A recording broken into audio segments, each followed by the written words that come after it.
peers in their governments, and that's going to be in Switzerland. And that might be the best news of all, that it's in Switzerland. It's not in either one of the capitals. It's not in Beijing. It's not in Washington, D.C. Because I think when you meet in places like Switzerland, you're doing that so that you can make a deal.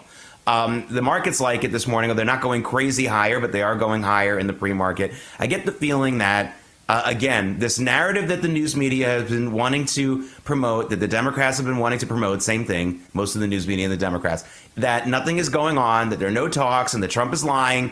I mean, at what point are they going to say, hey, wait a minute, there are some things going on here. We might actually get a deal. Well, China is coming to the negotiating table, which is incredible that President Trump has been able to manage to decimate essentially China's economy. He increased tariffs from 20% to over 145%. He applied that much needed economic pressure, which is such a different approach than what we saw under the Biden administration. So no more of that weakness. And clearly this new strength is working. But I just want to say, Jake, in regards to that meeting with Carney, President Trump completely dominated that meeting. I mean, he outshined Carney entirely. He was in control. He was assertive. He was strong, but not aggressive. And he just completely overshadowed Carney with his presence and charisma. And look, President Trump talks to the press every day. He was sitting there with a new guest from another country. And despite all of that, the press still wanted to talk to him because he's interesting. He has gravitas, and everything he says is meaningful and newsworthy. Everyone listens when he speaks. So that was my biggest takeaway. But I think another takeaway is that President Trump made it very clear to everyone in that meeting, and I think this applies to China coming to the negotiating table as well, that, you know, the U.S. doesn't need Canada. Canada needs the U.S. Canada needs the United States. Canada has no cards. The United States economy is so much larger than Canada's. They need us and our products more than we need them. We don't need them. They can't win a trade war. Trade with the United States is 40% of their GDP. But they've been taking advantage for years. Biden allowed them to take advantage. And I think Carney seemed to be on board with the fact that President Trump is putting an end to other countries freeloading at the expense of the United States. Obviously, Canada is an ally, but China isn't. But it's that same loud and clear message coming from the Trump administration that, you know, we're putting an end to other countries taking advantage of us. But look, overall, Carney looked very weak, and everyone can tell who's in control here. I think Carney's going to be friendlier, and I think he's going to find ways to work with Trump as much as he might not want to. I think he actually respects the president after this meeting today. And even just watching the president say no in front of Carney when asked if he would lift tariffs on Canada. You know, he said, President Trump said, it's just the way it is. It was like watching a dad discipline his 5-year-old son here. And then, of course, he said, never say never after Carney said Canada isn't for sale. But look, I can say this, if Canada doesn't end up being a state of the United States, it's probably because President Trump didn't want it to happen badly enough. I actually don't think Carney is strong enough to resist. And it is very hard to argue against the idea that Canada would be a lot better off as part of the United States.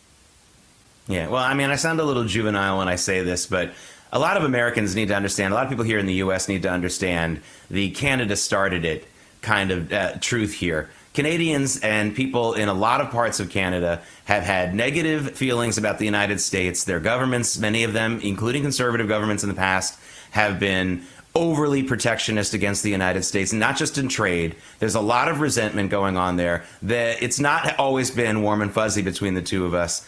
And frankly, the Canadians have been hostile to the United States for a lot longer than the United States has been retaliating, so to speak. Let's get to Capitol Hill now, because things got dicey yesterday for President Trump in his legal agenda. North Carolina Senator Tom Tillis saying openly that he will not vote for Ed Martin to be the D.C. area U.S. attorney. Tom Tillis claims that the reason why he's not going to support Ed Martin is he doesn't think that, because he doesn't like that Ed Martin said something. It's not a policy. Ed Martin made a comment a while back about how he thought that too many of the January 6 protesters were prosecuted. I'm not sure if that's the real reason why Tom Tillis is doing this, but if it is, I'm not really sure where he has a lot of backing for this other than from Democrats. I mean, is he looking to get Democrats to support him? He's up for re-election next year. I'm not really sure exactly why he would say that comment about January 6th, especially when it wasn't a policy. It was just a comment that Ed Martin made. And I don't really think that that is a good enough reason to stand in the way of someone who President Trump wants to be the D.C. U.S. attorney.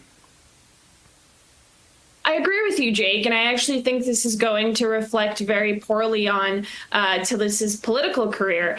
Let's take a look at why he opposes Ed Martin. Like you said, the reasons don't really resonate with the American people. I'm not sure if we're entirely clear on exactly what the real reason is. But like you said, his big reason, the big thing he said is that Ed Martin helped the J6ers. So he's really falling into this same leftist pattern or talking point here of referring to J6 as the excuse when, I agree with you that I don't think it's really a viable excuse. I don't think it's the real excuse.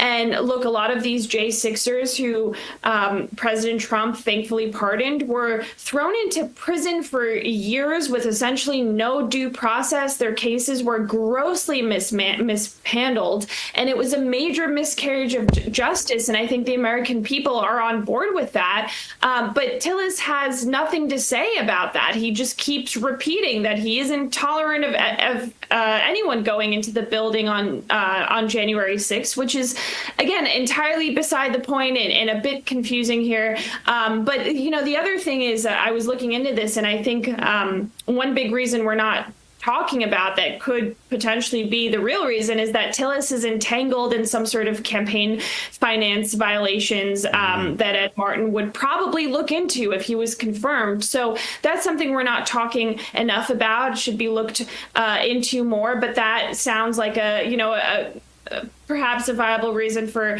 opposing Ed Martin if you were Tillis. But look, the dangerous part here is that this isn't just one vote in a vacuum, right? This means that if Ed Martin isn't confirmed, you can have rogue activist, anti-Trump and anti-America Judge Boasberg appointing the U.S. attorney in D.C. That's right. Tom Tillis understands that this might happen, and it's reprehensible, regardless of what the reason is, that he would even consider being okay with that. He's not serving the American people or his constituents. He's serving, Jake, the DC swamp that's trying to overthrow the president and subvert the will of the people. Yeah, and I can tell you, if Tillis has some skeletons in his campaign finance closet, people are going to find it, whether he votes for Ed Martin or not, especially now. Nicole Kiprella, thank you so much for joining us. Thank you, Jake. Okay, this July, there's a global summit of BRICS nations in Rio de Janeiro. That's the bloc of emerging superpowers, including China, Russia, India, and Iran. They're going to be meeting with the goal of displacing the U.S. dollar as the global currency. They're calling this the Rio Reset. As BRICS nations push forward with their plans, global demand for U.S. dollars will decrease, bringing down the value of the dollars in your savings. While this transition won't happen overnight, the Rio Reset in July marks a pivotal moment when BRICS objectives move decisively from theoretical possibility toward inevitable reality. Learn if diversifying your savings into gold is right for you. Birch Gold Group can help you move your hard-earned savings into a tax-sheltered IRA in precious metals. Claim your free info kit on gold by texting America to 989898. With an A+ rating with the Better Business Bureau and tens of thousands of happy customers, let Birch Gold arm you with a free, no obligation info kit on owning gold before July and the Rio Reset. Text America to 989898 today. Coming up, a very scary dude deported by ICE just a few weeks ago almost committed a very horrific and massive terror attack at the huge Lady Gaga concert in Brazil. More on that when American Sunrise Early Edition comes right back.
those are multiple live shots of Vatican City as the conclave begins today. I guess, of course, it's later in the day in Italy right now. My prediction is we will not have a pope chosen tonight. Apparently they're going to take the first vote this evening. But I wouldn't be shocked if they did, because, you know, these cardinals have been here forever talking amongst themselves. It's possible, but I think it'll be tomorrow or the day after. All right, welcome back to American Sunrise Early Edition. Special welcome to those of you on Getter and Rumble, those of you who are commenting. And there was a big comment string yesterday on Getter about the student loan segment. I'm going to address a number of questions you had in the next block about that. A lot of you had some strong feelings about the students who borrowed all that money, and a lot of them kind of irresponsibly. All right. A suspected terrorist who allegedly planned to kill Lady Gaga and who knows how many fans in a sickening attack on her record-breaking concert in Brazil over the weekend. Now, that same attacker, alleged attacker, was deported from the U.S. only last month. That's what Brazilian authorities have just revealed. His name is 44-year-old Luis da Silva. Allegedly, he wanted to live stream the execution of children and set up bombs close to the stage. During that performance, 2.5 million fans came to Copacabana Beach in Rio de Janeiro on Saturday. Looks like we deported the right guy, do you think? As we talked about just a few minutes ago, there are still some Republicans holding up President Trump's agenda in D.C. That includes some Republicans who aren't so sure about voting for the spending bill. Well, Missouri Senator Josh Hawley talks about his frustration with that on Steve Bannon's War Room. Check it out. At this point, the process has been really slow. If you want my personal opinion, too slow. I mean, I think here we are in May. What have the houses gotten passed on this? Nothing. So we need to speed this process up. And here are my priorities. It's what the president said. Number one, we need to give working people who elected this president and who gave us Republican majorities. We need to give working people a tax cut. No taxes on tips, no taxes on overtime. We need to give every family in America, working people with kids, they need a tax cut for every kid they have. Let's deliver the biggest working class tax cut in American history. That'd be quite a legacy. Number two, Medicaid. We got to protect Medicaid.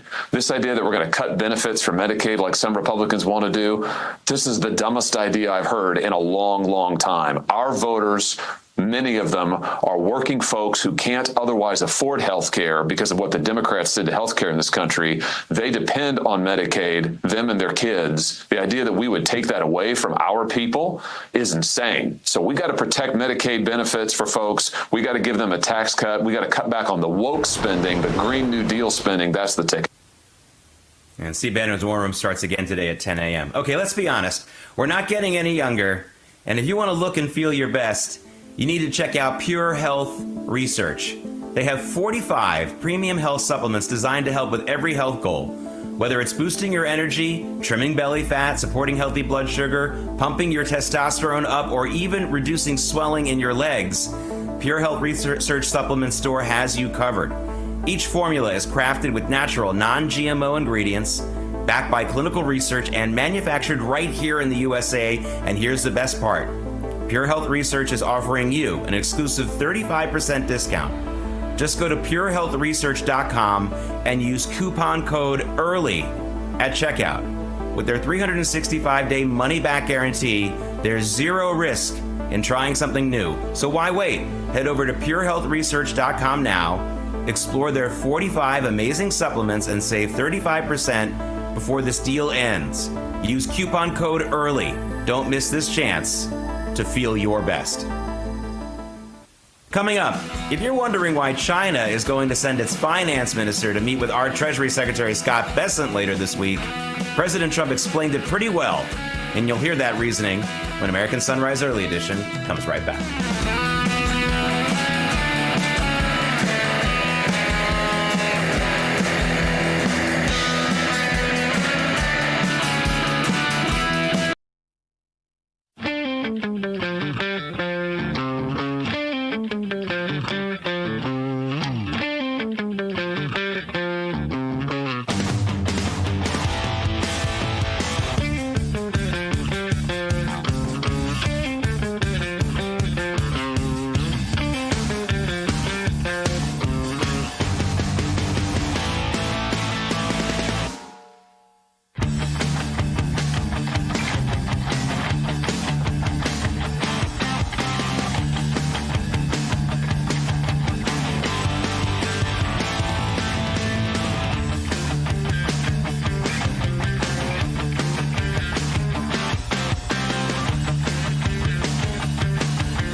wonderful shot there of Nashville, Tennessee. I know not the best weather this morning, but Nashville's an amazing city. And for those of you who think that it's red states versus blue states when it comes to dealing with crime in the cities and things like that, it's actually just city versus city. Compare Nashville to Memphis, and you know what I'm talking about. They're doing it right in Nashville. I can't tell you how many tourists in New York, well, people here in New York who live here in New York, have been going to Nashville lately. It's become a new real destination. All right, let's take a look at where the markets will begin today, and we're expecting some green arrows. Now, this is mostly in response to the news that the United States is going to meet with China in Switzerland. It's going to be Treasury Secretary Scott Bessent, a few other people, the finance minister of China, and that got the markets in a positive mood. They've been down Monday. It was down Monday and Tuesday, so things are going to reverse. Gold is down a little bit, but we're still really close to $3,400 a barrel. Oil is going up a little bit too, and that might have something to do with the India-Pakistan stuff. Usually oil prices go up when wars break out, but we're still below 60, let alone below $70. And Bitcoin, last time I checked, was getting back up again. Yeah, it's at 97,000. So up more than 2% this morning. Again, I think I said a few days ago, wouldn't be surprised if we see Bitcoin 100,000 before the end of the month. Now we might see it before the end of the week. We might see it today. So if you're a Bitcoin investor, check that out. Okay, now don't take my word for it on the Chinese economic situation. Again, one of the reasons why they're going to come meet with Scott Bessent this week is because things aren't going so well for them in their domestic economy, and that was before the new tariff war started. President Trump described it here. Check it out. But they want to negotiate, and they want to have a meeting, and we'll be meeting with them at the right time. But you haven't met with them yet. I have not met with them. And of course, you would know if I met. I'd tell you they want to meet. But, you know, we are right now. Look, they're suffering greatly. Their economy is suffering greatly because they're not doing trade with the U.S. And they made most of their money off the U.S. Don't kid yourself. They don't make the money off other countries like this. And by the way, just in the last few hours, China also cut its interest rates. It reduced the bank reserve requirements. That's all to try to hope to spur their economy, even though they're hiding a lot of the data. As I talked to you about yesterday, China is now not reporting all the economic data that they used to. They're hiding some of their economic data. You know that they're feeling some pain there, and they would behoove them and everyone if they would make a deal with the United States. Just my personal advice. Okay, here's the latest on the renewed collections for student loan borrowers that started on Monday. Remember, they got a long pause because of COVID. The Education Department said that it began this week alerting about 200,000 student loan borrowers that are already in default that their federal benefits and some of their paychecks potentially could be dealing with wage garnishment in the next 30 days. Now, I want to clarify something because we had some great comments on Getter, folks who thought that I was saying that the students, and now ex-students who borrowed this money shouldn't be put on the hook for it. That's not what I mean. Of course, they should have to pay their loans back. I'm not saying that their loans should be forgiven. What I'm saying is if you're a politician and you're looking to get support for getting more responsible education costs in this country, aim most of your fire on the universities who have price gouged the public based on these government laws for many, many decades. Again, those students should have to pay it back. I also paid back my student loan. Thanks to my parents, I didn't have anything in college to pay back, but my grad school student loan I had to pay back. So I'm with you. Everyone who paid back your student loans, you don't want to see those kids get their loans forgiven now. I get it. But remember, this is mostly the government and the university's fault for the price, the amount that they have to owe, not the fact that they owe in the first place. Of course, they should pay it back. Don't get me wrong. All right, today the Fed will wrap up its two-day meeting, and then we'll get the Fed decision on interest rates here in this country. And then, of course, Fed Chairman Jay Powell is going to do one of those news conferences. If you are a stock investor or someone looking at your 401k numbers, I just want to warn you, when those Fed news conferences go on, when Powell goes in front of those microphones and those cameras, things get kind of crazy sometimes in the markets. They can get pretty wild. Maybe you just want to sit it out and see what happens. In fact, sometimes the day after, tomorrow, Thursday, everything reverses. So we could have a wild day in the markets today, but as I showed you earlier, we're going to have a nice strong open to at least begin the trading. All right, ladies and gentlemen, start your engines.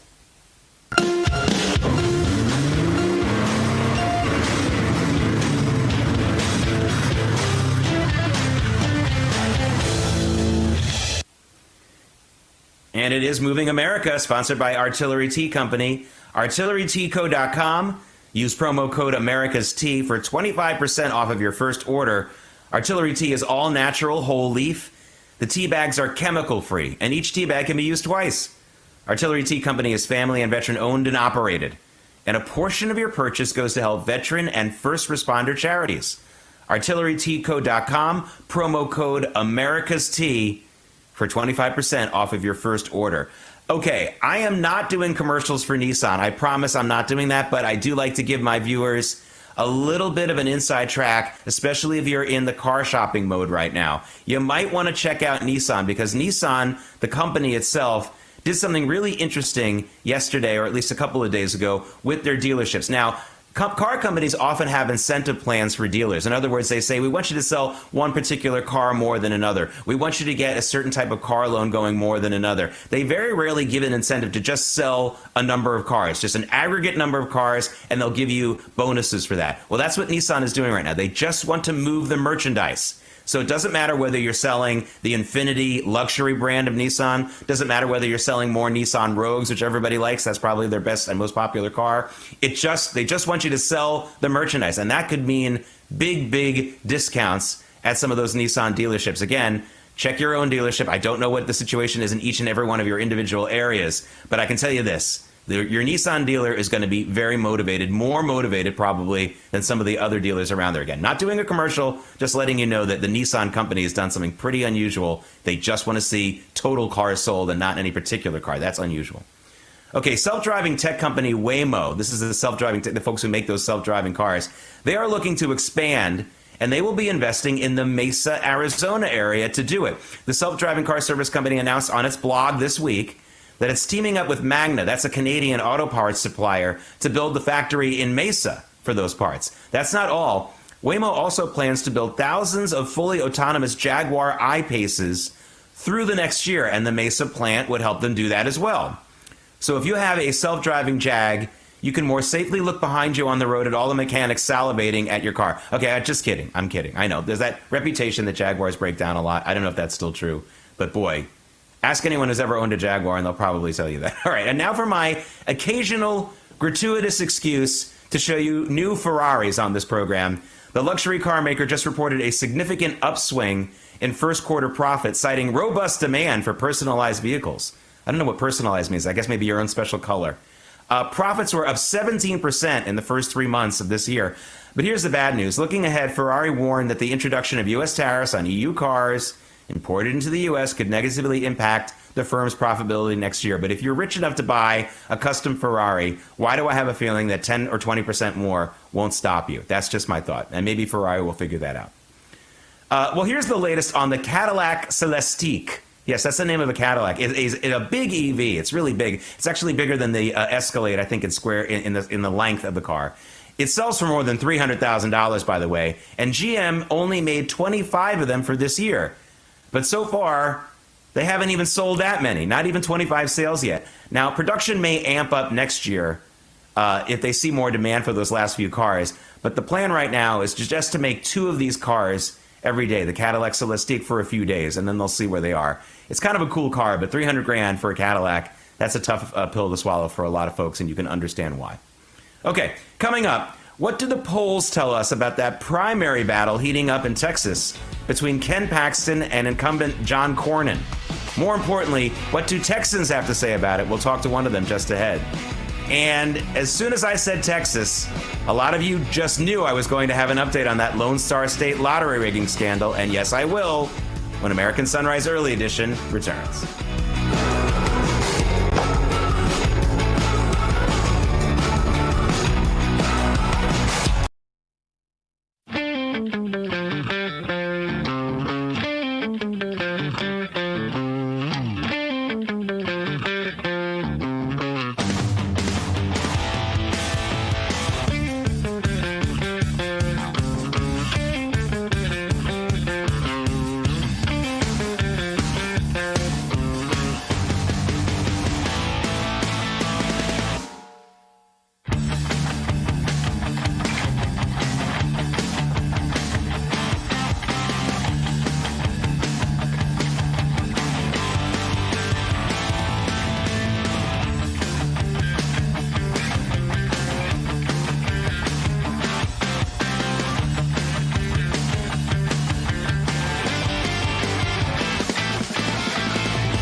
It's Wednesday, May 7th. Here are some of this morning's top stories. Well, this is scary. India has launched missile attacks on Pakistan. Pakistan is dubiously claiming they downed some Indian fighter jets. Either way, this is frightening with two nuclear-powered nations. Where will this end? And in the Middle East, is it more war or not? President Trump says the Houthis agreed to stop attacking U.S. shipping, but there are reports that they just did it again. Houthi leaders are denying that there's any deal. What's going to happen in that region? There's also a lot of uncertainty when it comes to President Trump's nominee for D.C. U.S. Attorney. His name is Ed Martin, but a key Republican, Tom Tillis, now says he won't vote for him. And now someone is taking the crooked Texas Lottery Commission to court. A recent jackpot winner says his winnings were unfairly reduced because a bunch of game riggers grabbed half the pot. American Sunrise Early Edition continues now.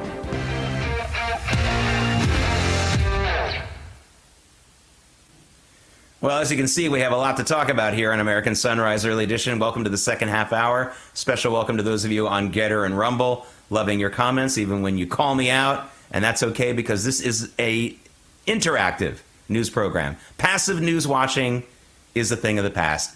And welcoming us today, I want to welcome also right now Tom Slocum.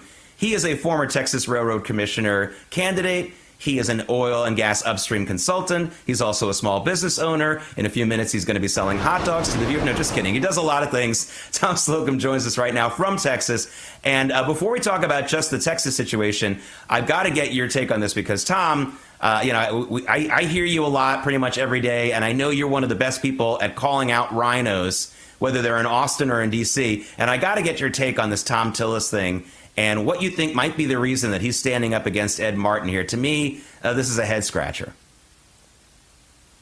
Yeah, I mean, I'm befuddled. I don't know why John Cornyn or Tom Tillis, either one of them, would want to go against Trump's pick to serve as U.S. Attorney for D.C. I think Tom Tillis is going to go ahead and get a really nice primary challenger, maybe in the form of Lara Trump. I know there's a lot of people pushing for that. I am too. And John Cornyn, you better pay attention here. And let's go ahead and get this guy confirmed, because if not, we're going to be coming after you too. I mean, so these people that claim that they're MAGA and they want to win re-election, and they happen to be up for re-election shortly in a Republican primary, I'm befuddled why they're stepping out of line so far, and it's not acceptable. And Tillis, his time is gone as far as I'm concerned. He's got an expiration date on his office, and it has to do with running up against the party numerous times over, and you have to ask yourself what's going on here. And I guess, Murkowski's okay, Collins is okay, but Tillis is the problem. I'm not sure what's going on here. This stinks to high hell. Yeah, doesn't smell good. It's strange. There are some people who are hypothesizing that he has some kind of campaign finance issue that he's worried Martin's going to go after, but it doesn't matter. Someone's going to go after it if he's got a problem. This is a very strange situation. All right, let's get to your state of Texas. Because we got one of those internal poll reports. Now, I used to laugh when the news would talk about internal polls, but I don't laugh anymore, because if you remember, Tom, over the 2024 election, we kept hearing about internal polls for the Democrats, first for Biden and then Kamala Harris. And all those reports turned out to be true, because those reports were saying that their internal polls were really bad and they were showing bad news for them. So this report that John Cornyn, the incumbent Republican senator from Texas, who was up for a re-election next year, that his internal polls show Paxton in the lead. I'm going to give it some credence, Tom, because lately those internal poll leaks have been true. Love to get your take on that. Do you really think that Paxton is ahead? And will this continue? Will he be able to withstand, there's going to be an avalanche of money coming for Cornyn to go after Paxton? Yes, I do believe these internal polls, and I've heard about these polls now for over 7 months. Paxton's team has had this ready. They've done numerous polls over and over again. When Paxton won decidedly last time, it wasn't the first time he had won being challenged in a primary.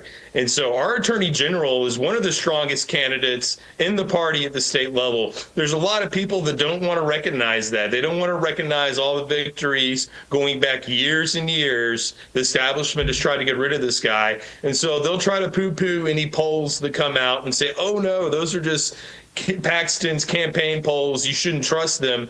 If John Cornyn was smart, he would save himself the embarrassment of a loss, because just like that pathetic brisket he showed everybody on the internet a couple of years ago, that's going to be his campaign. It's going to be pathetic beyond any idea you can possibly fathom. He's going to get smoked. Unlike the brisket that he showed everyone 2 years ago, he's actually going to get smoked.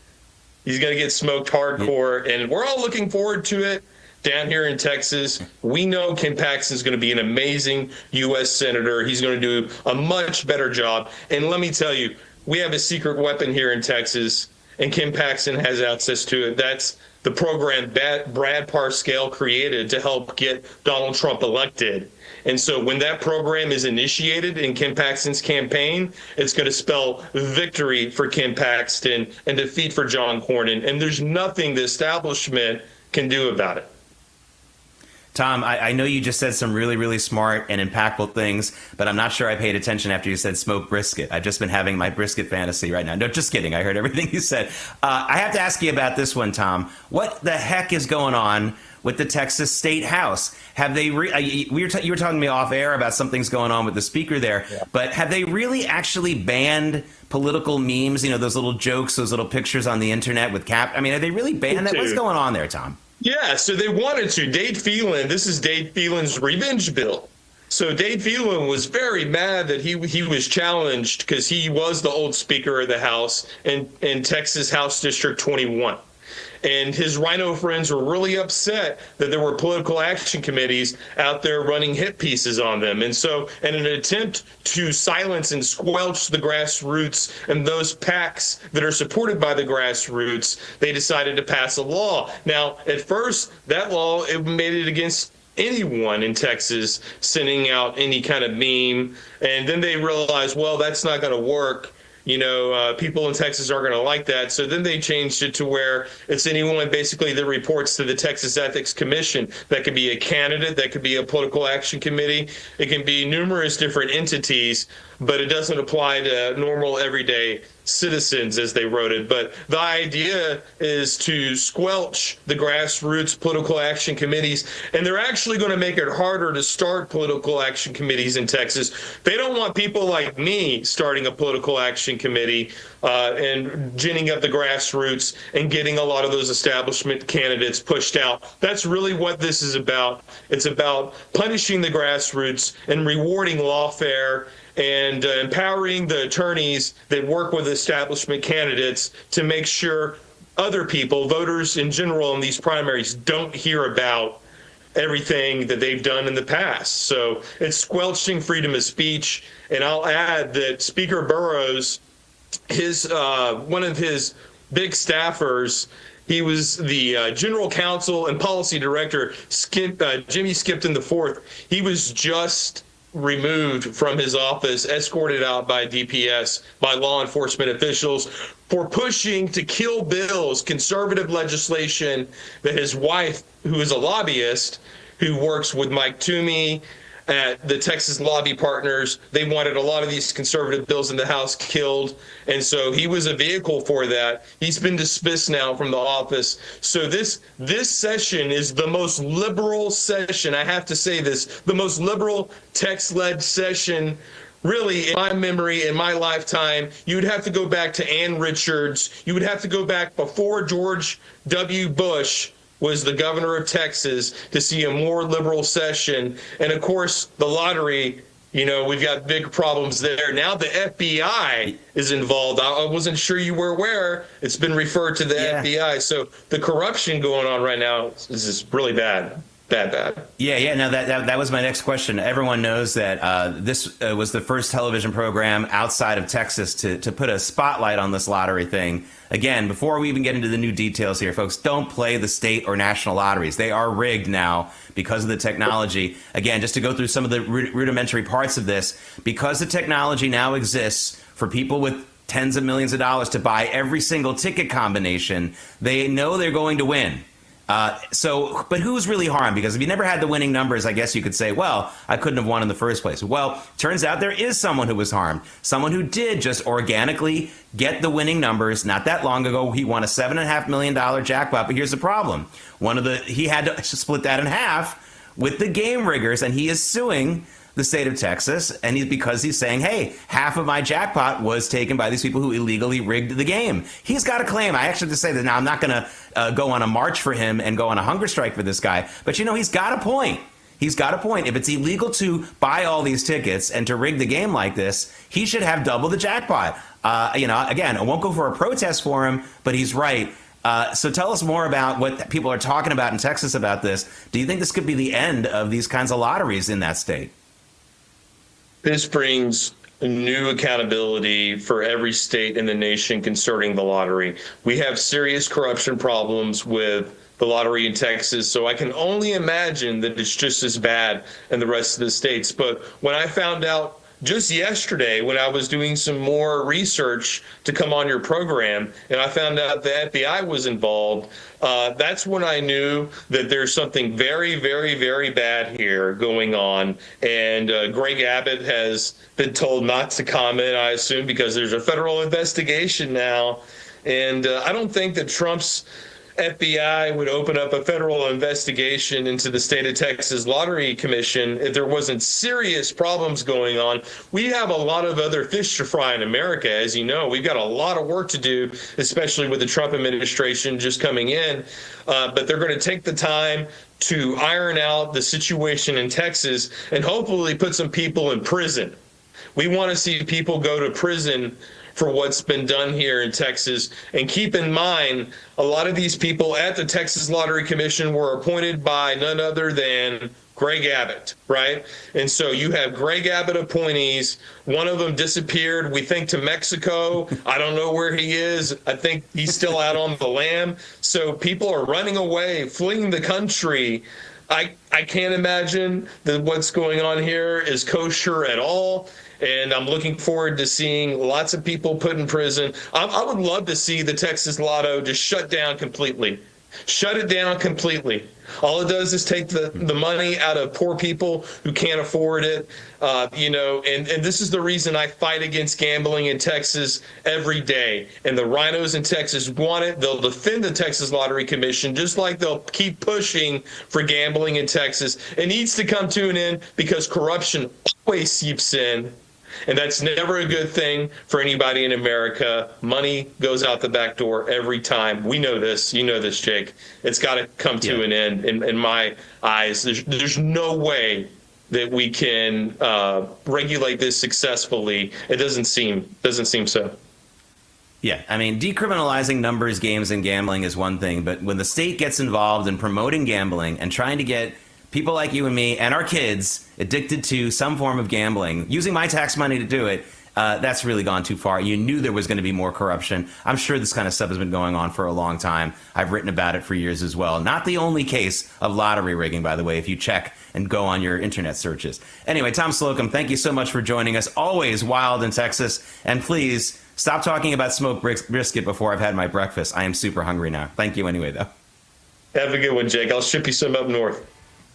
Oh, thank God. Thank goodness. All right, coming up, a very sane decision by the Supreme Court on trans people in the military, but there's another angle to the story that no one is talking about it. David Brody and I will, however, when American Sunrise Early Edition comes right back.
Live shot of Vatican City, multiple shots as the conclave gets ready to go. Again, my prediction is they will not choose the Pope this evening. I think that they're going to they'll drag it out a little bit. But I would be shocked if this takes more than a couple of days. Those cardinals voting have been amongst themselves and chatting for days and days and days in Rome. I can't believe they don't really have like one or two favorites ready to go. I could be wrong, but I don't think this is going to take too long. But tonight, they're going to let it go another day. Welcome back to American Sunrise Early Edition. David Brody joins me now. And David, the Supreme Court made another one of the sane decisions. We've talked about this before. It is not a conservative Supreme Court. Stop calling it a conservative court. You don't do that. Viewers shouldn't do that. It's just a Supreme Court that has 6 common sense justices and 3 not so common sense justices. And so by that score, we don't really have an official vote on this because they were just keeping something going. That was not a full-on Supreme Court decision yet, but they ruled yesterday, noting that the 3 liberal justices, so-called liberal justices, were against this. They ruled that the Trump administration's ban on transgender people in the military can continue. There's a court case going through all the courts right now. It'll take a while before probably it gets back to the Supreme Court for a final decision. But that ban can continue. Now, everyone is talking about this from a human rights standpoint. They're talking from gay rights, the whole thing. It's not gay rights. Remember, it's trans rights. A lot of gay activists are against the trans movement because they feel that it is taking away from their rightful rights. That's a different discussion. But here's something that you're not going to hear anywhere else. I worked on a paper with a medical expert on this last year, so I can tell you this from what I saw in the data. Even if trans people have a non-botched surgery, and botched surgeries are very common, but let's say the surgery goes well. Let's say the drugs react well. Well is only a relative term, David. The cost of being a trans person is exorbitant. And if you're in the military, that means the cost to us is going to be exorbitant, even if everything else is okay. We are no matter how many trans people are in the military, it is a massive, massive cost when our military needs to cut costs, and we need to be focusing on our fighting readiness, not whether someone is getting the right shots or needs their surgery redone. And this is something that I think people need to talk about. You have every right to do what you want to do with your own body, I guess, but not at my taxpayer expense. And I think that that's something that people need to talk about more. No, it's a great point, Jake, and you're right. It's something that people aren't talking about for sure, compared to the morality of the issue. We talked yesterday on the show about how Donald Trump sees the world as kind of one big spreadsheet. And I think this is playing into the calculus of it. I think you're right. I think that was presented to him. He's like, wait, how much are we paying for that? We shouldn't be doing that. So 100%, I think that's a big part of it. We should also point out, obviously, from a moral standpoint, that, listen, this idea that, this is against a transgender's rights. There's no right here. What is your right to be in the military? I mean, the military decides all the time. They reject people all the time for either physical or psychological conditions. Gender dysphoria is a mental condition. I know that drives the LGBTQ plus minus subtract the 2, whatever they are now today, nuts, but it's true. And so, therefore, if it's a psychological condition, which it is, they have the right to be, or they can be rejected. The government has that right. Anyhow, there you go. There's a lot more to discuss. Yeah, all right. A lot more to come. Boy, India and Pakistan, a lot of breaking news. American Sunrise coming up now. American Sunrise is a great way to start your morning. Join us Monday through Friday from 8 to 10 a.m. Eastern Time. We've got the news of the day and some compelling interviews that you don't want to miss. Here's what you missed from yesterday. President Trump had a wide-ranging interview with NBC News and had this to say if illegal aliens had due process rights. Take a look. Your Secretary of State says everyone who's here, citizens and non-citizens, deserve due process. Do you agree, Mr. President? I don't know. I'm not a lawyer. I don't know. Well, the Fifth Amendment says I don't know. It seems it might say that, but if you're talking about that, then we'd have to have 1 million or 2 million or 3 million trials. We have thousands of people that are some murderers and some drug dealers and some of the worst people on earth. But some of the worst, most dangerous people on earth. And I was elected to get them the hell out of here. I am so tired of hearing about, excuse me for getting all fired up already on a Monday morning at the top of the show.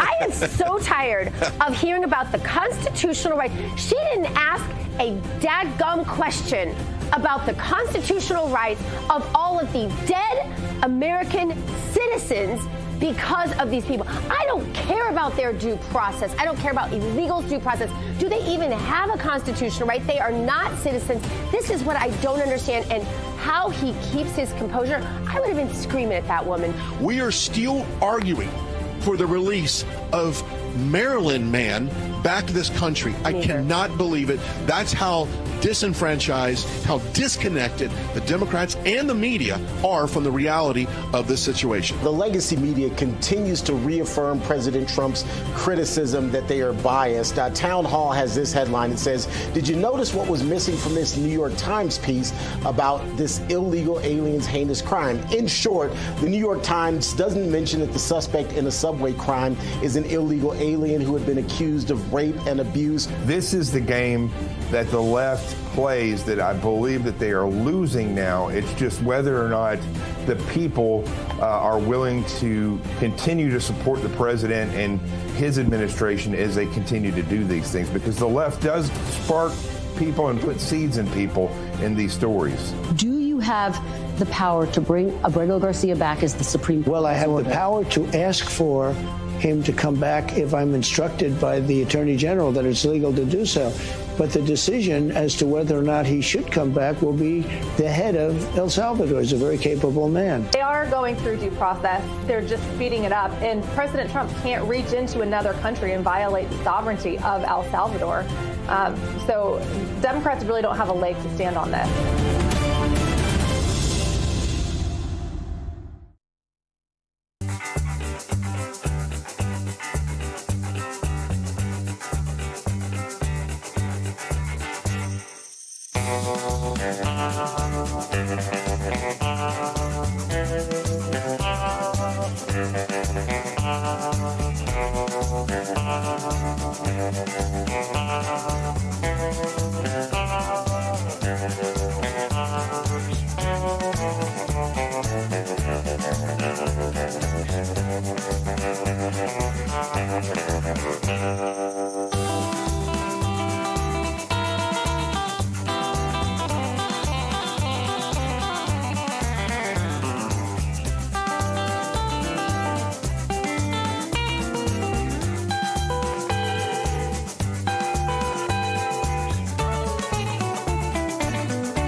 Ahead on American Sunrise, House infighting continues during negotiations on the budget reconciliation package. So, what are the major sticking points? We've got members of Congress joining us to discuss over the next 2 hours.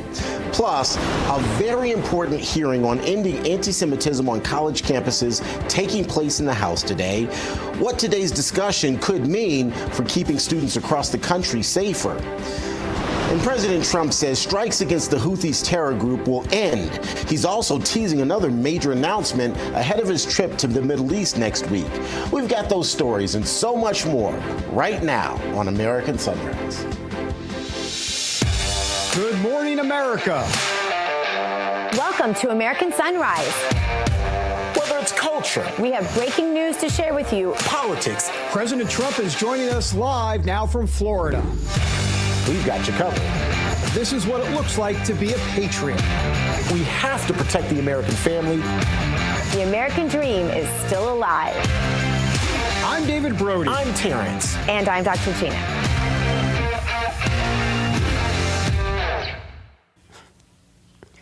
Good morning. I'm Dr. Gina. We are live with you from the Palm Beaches. Let's bring in David Brody. He's out there in Washington, D.C., causing trouble, and T. Bates behaving like a good T. Bates would in our newsroom in Colorado. I know. I don't know where that came from. I'm sorry, guys. Just, it's a Wednesday. Behave. I'm the most well-behaved person on this panel. What are you talking about, Dr. G? Come on. Self-proclaimed, but, hey, I'm going to take it. I'm going to roll with it. Hey, guys, so look, I just want to start things off. There's a lot happening. I woke up to a bevy of information and breaking news, specifically between India and Pakistan. Those two countries have been lobbing attacks at each other. And of major concern, really, globally, is that both of them are nuclear capable. And so we're, of course, going to be watching the situation there to make sure that it doesn't escalate, or if it does, we'll be reporting on that. But also keeping an eye on Saturday. That's when Trump officials are set to meet with Chinese officials, to discuss tariffs. They're going to be meeting in Geneva, and so we'll see exactly what comes of that and if there's going to be a reprieve or if either side is going to back off. David, my suspicion is that at least China is going to try to hold firm. There's no doubt, but the fact that they're talking in person is obviously a good thing, and B, for the stock market, I think it'll be a good thing as well. I think that'll be encouraging. So that'll be something to watch. And other than that, not much news going on. Another slow news day with possible nuclear war between India and Pakistan. Back over to you, Gina. I mean, unbelievable. I mean, Kashmir, water. They're discussing all of this, and it's just gonna listen. We're gonna get into all of it. We can't talk about it now. We got things. We got to move. Well, we got to move. One real quick note, if I may, is just I think it's important to remember as we watch all of this and the leftist narrative becomes the economy because the stock market is tripping a little bit at certain times. Then I think that one thing that I think is so important that I learned about the stock market in a business class back in college that I always go back to in my mind is the stock market can't see what it can't see. It can only, if the tariff agreement happens tomorrow, the stock market can react to that. The stock market can't react to negotiations back and forth with a probably good outcome because we have probably the best negotiator in the entire world doing our negotiating. Right? The stock market can't react to that. So I've always thought that was interesting how the left will use that, only when it behooves them, by the way. They didn't use that during Biden or Obama or any of those times. They will use it as sort of against the American public to tell them that there's doom and gloom coming. But in reality, the stock market can only react to what is tangibly true. So anyway, that's all. Okay, I like it. All right, guys, so let's bring in North Carolina Congressman and Pastor Mark Harris now. Congressman, we do have a little tradition here on the show where we say a little prayer, and we wanted you to join us, or let's just do this. Would you lead us in our prayer for the day, and then we'll move on. Then we'll get to the other business, but this is the most important business in my mind. We're grateful to do that, Terrence. Father, we do just begin this day thankful for who you are as the Almighty God, our everlasting Father, and the Prince of Peace. And as we begin this day, knowing that, Father, we look to you as the source of our strength and the hope in which we depend, Father, we just find ourselves coming before you and asking you to guide our footsteps this day as we encounter whatever may be before us. We love you. We thank you for your faithfulness to us each morning. For it's in Jesus' name I pray. Amen. Amen. Thank you so much, Congressman. Amen. And just for the record, Pastor, my wife and my family and I lived in Charlotte for a while, and your church was the first church we visited upon moving to Charlotte. We did not join the church, nothing against you, but it was the absolute first church we visited. So it was nice to have that prayer from you. No, I'm sure you know Pastor Derwin Gray over at Transformation. That's where we ended up going. I know you probably know Derwin. Derwin Gray is a great friend, and you couldn't have settled at a better place, I promise you. All right. I'm sorry to make this about me. Go ahead, you guys. Dr. Gina, would you give us our Bible verse? Well, any Catholic confession or anything that anybody wants to do here? I know, right? No, we've got a whole show. All kind of stuff on my mind. We're going to get to today's Bible verse, you guys, and today it comes from Genesis 50:20. But as for you, You meant evil against me, but God meant it for good in order to bring it about as it is this day, to save many people alive. That's not the one that I usually quote about all things working for the good of those who love God and live according to his precepts, but the pastor can straighten it all out for us. And we can just have this whole show be actually about the pastor helping all of us understand our guilt and grief. Whatever you want to talk about, I'm glad to go. Congressman, from the good book to the good dollar. Oh, boy, that's kind of a stretch. Whatever producer wrote that back there. Anyway, what are you hearing on this budget reconciliation negotiation? I'm almost tired of saying the words. It's become almost like a song that sticks in your head and you wish it would go away, because we just want this. We just want this settled. We want this done. We want our debt paid off is what we really want. Well, that's exactly right, Gina. And I do believe that we are headed in the right direction. So much work is being done right now. Last week, we were able to get through 7 of the committees, got their reconciliation markup done. I think just yesterday, another one was ticked off, and I think there's 3 that are going to hopefully go next week to get it done. Our goal is still pressing forward, as the Speaker has set a goal for us to have it one big beautiful bill passed on our side out by Memorial Day, and we're still on course for that. And it's going to be a very important time. I think the president came out late last week with his skinny budget, just the top numbers, if you will. And the beautiful thing about it, it showed $163 billion in spending cuts, really a non-defense. And that's very important, because as you point out, when you're looking at $37 trillion of debt, we must bend the curve on that. And this is our opportunity. It's really, we're sensing the pressure of feeling like this could be a once in a lifetime opportunity to turn the tide and begin to get our fiscal house in order. And we're moving forward with it. At the moment, where do you see the biggest challenges in really hammering out this bill? Is it spending and spending cuts specifically? And beyond that, it's very likely, or what is your estimation about how difficult it's ultimately going to be to get this passed in your body in the House by Memorial Day? And is it going to be more difficult to get it through the Senate in your mind? Well, I think we're really working in tandem. The leadership is working very carefully together. Everybody's keeping each other abreast of what's happening between the House, the Senate, and the White House. No, make no mistake, President Trump is leading and guiding in this process, and it's certainly helping us stay on the same page. The whole deal, you got to remember, is a balancing act. We have got to extend the president's tax cut, because if we don't, it's going to be a major tax increase for every American family, and that just can't happen. But in order to make sure that while we extend and make those tax cuts permanent, that at the same time, we've got to make sure that we're controlling spending, because as we know, Washington has a spending problem. We don't have a revenue problem, we have a spending problem, and we've got to keep that forefront in what we're doing. So it's really a balancing act, and there's obviously some new initiatives that the president wants to see happen. No tax on tips, no tax on Social Security, those kind of things. And for us to continue to be able to do that, we've got to find the savings to be able to give the American people the break. Listen, the bottom line is President Trump has determined that we want to put America first, not our foreign folks, not our special interest groups, but we want to put Americans first. And that's exactly where we're headed in this. Can I, David, break in and ask a real quick side note? Are they going to cut the budget for the IRS to be armed with weaponry against the American people?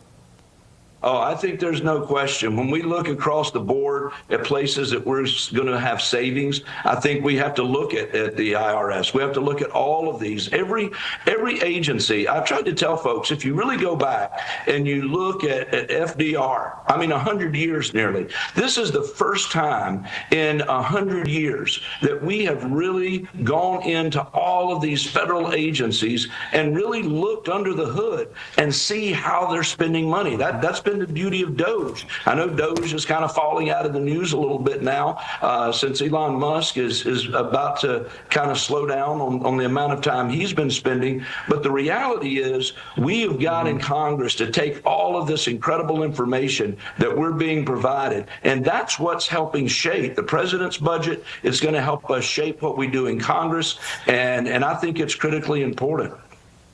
Yeah. Pastor, before we let you go here, we're going to go back to faith for a second. You really are a trendsetter. I mean, you're a pastor who has run for political office. It's a kind of a wave sweeping the country, but you were on the forefront of it, and it's still going on today, which is really neat. I'm of the belief that we need a new black robe regiment in this country, you know, folks that are going to speak out about the moral, ideological, political issues of the day like they did in the Revolutionary War times. How do you see that? And I'm also, a second part of the question, that the White House has established this Religious Liberty Commission. They've got the Faith Office right there in the West Wing. I mean, all of this seems to be coming together for such a time as this. Well, David, I couldn't have put it any better than you just put it. Things are coming together for such a time as this. I have the privilege of serving on the Education and Workforce Committee. We're holding a hearing today that's going to deal with several college presidents where these colleges have fallen into the trap of the anti-Semitism. And this is going to be an critically important hearing to try to get to the bottom of understanding what these universities are going to do and need to do to get things under control. So, you know, really the perspective I bring from the faith perspective is important, and it's critical that we make sure folks understand we will not tolerate anti-Semitism across this country.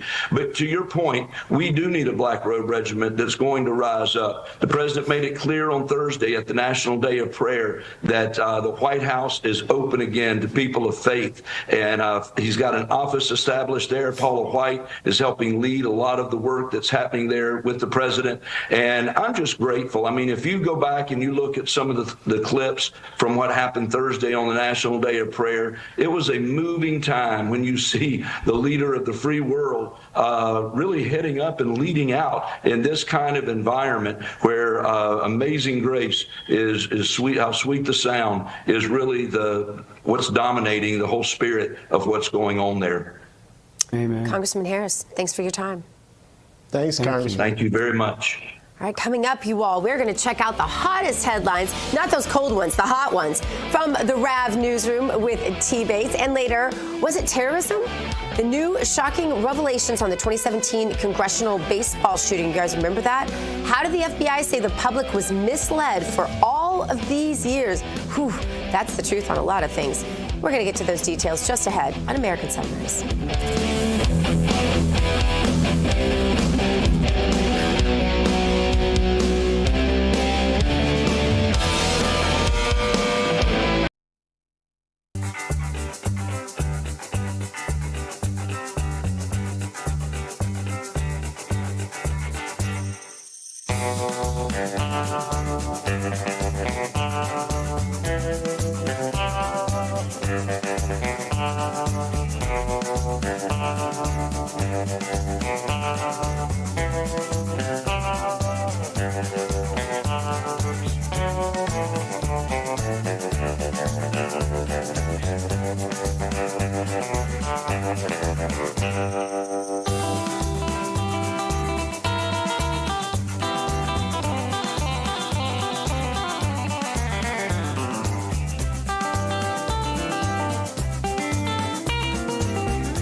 This news break is brought to you by AMAC, Association of Mature American Citizens.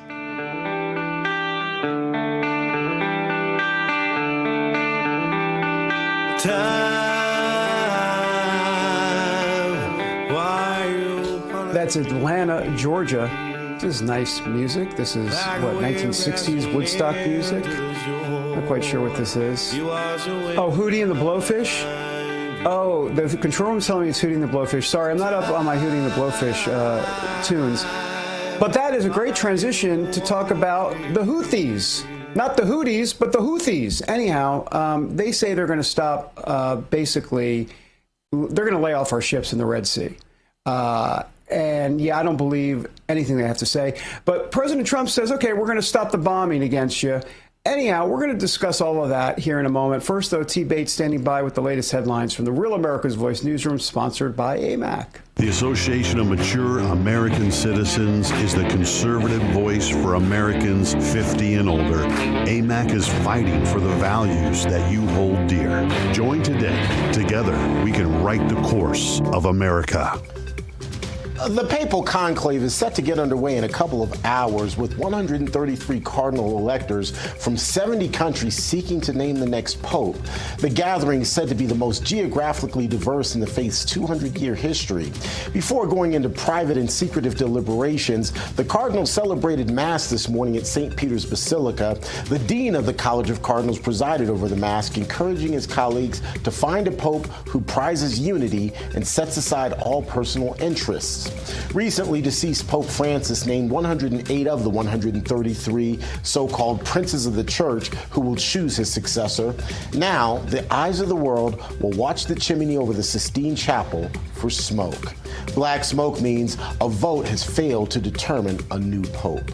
You can see there on the bottom left-hand side of your screen, that is the chimney we're all watching. White smoke indicates the Catholic Church has a new leader.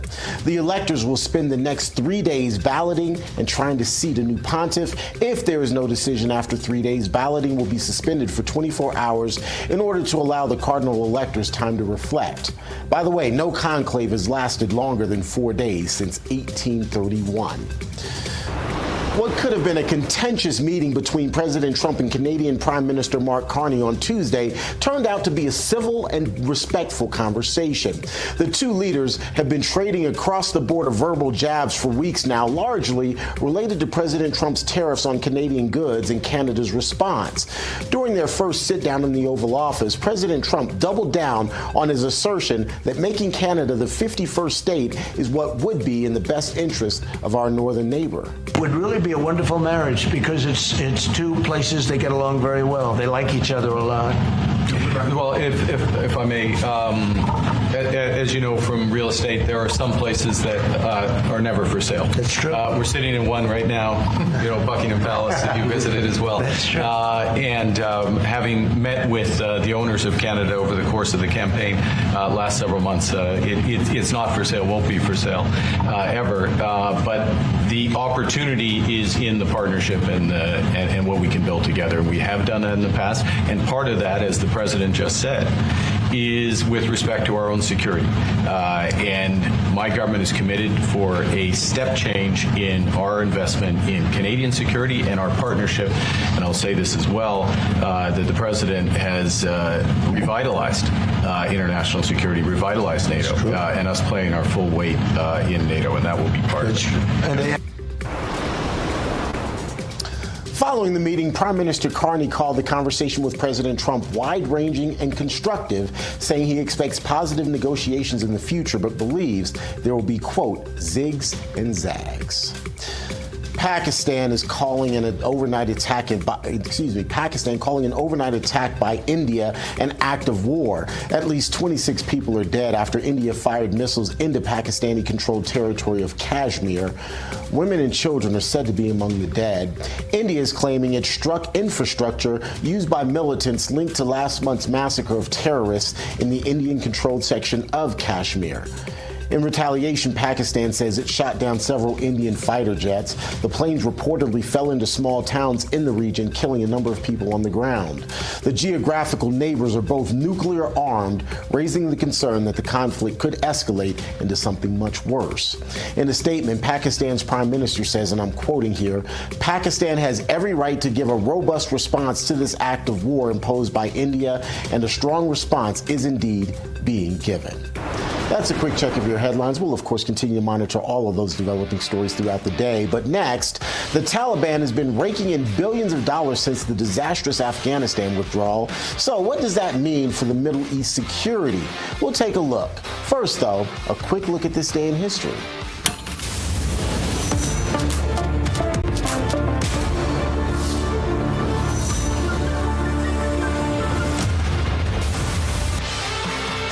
It was on this date in 1945 that Germany signed an unconditional surrender to end World War II.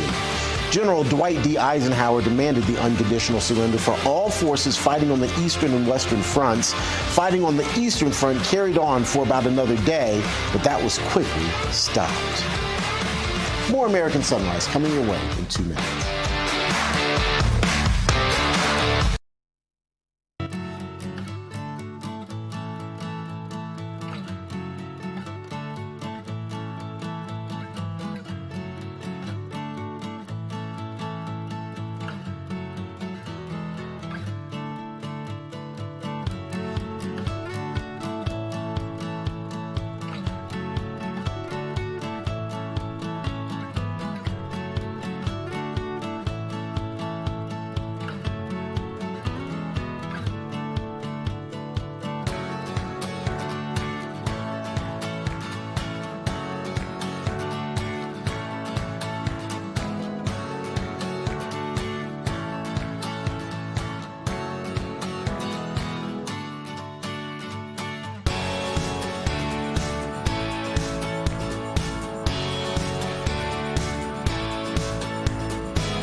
I just want to see white smoke, quite frankly.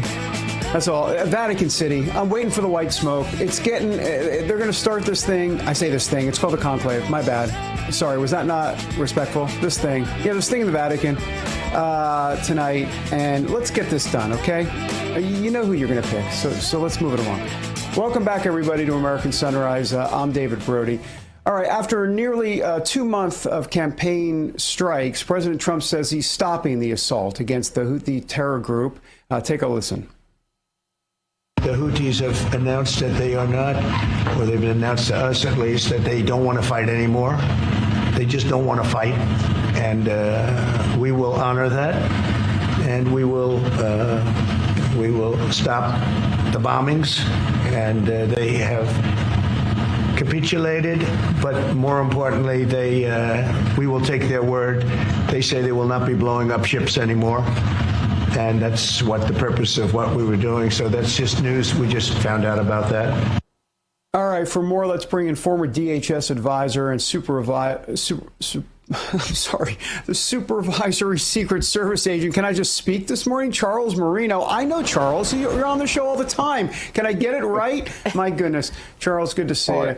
You too.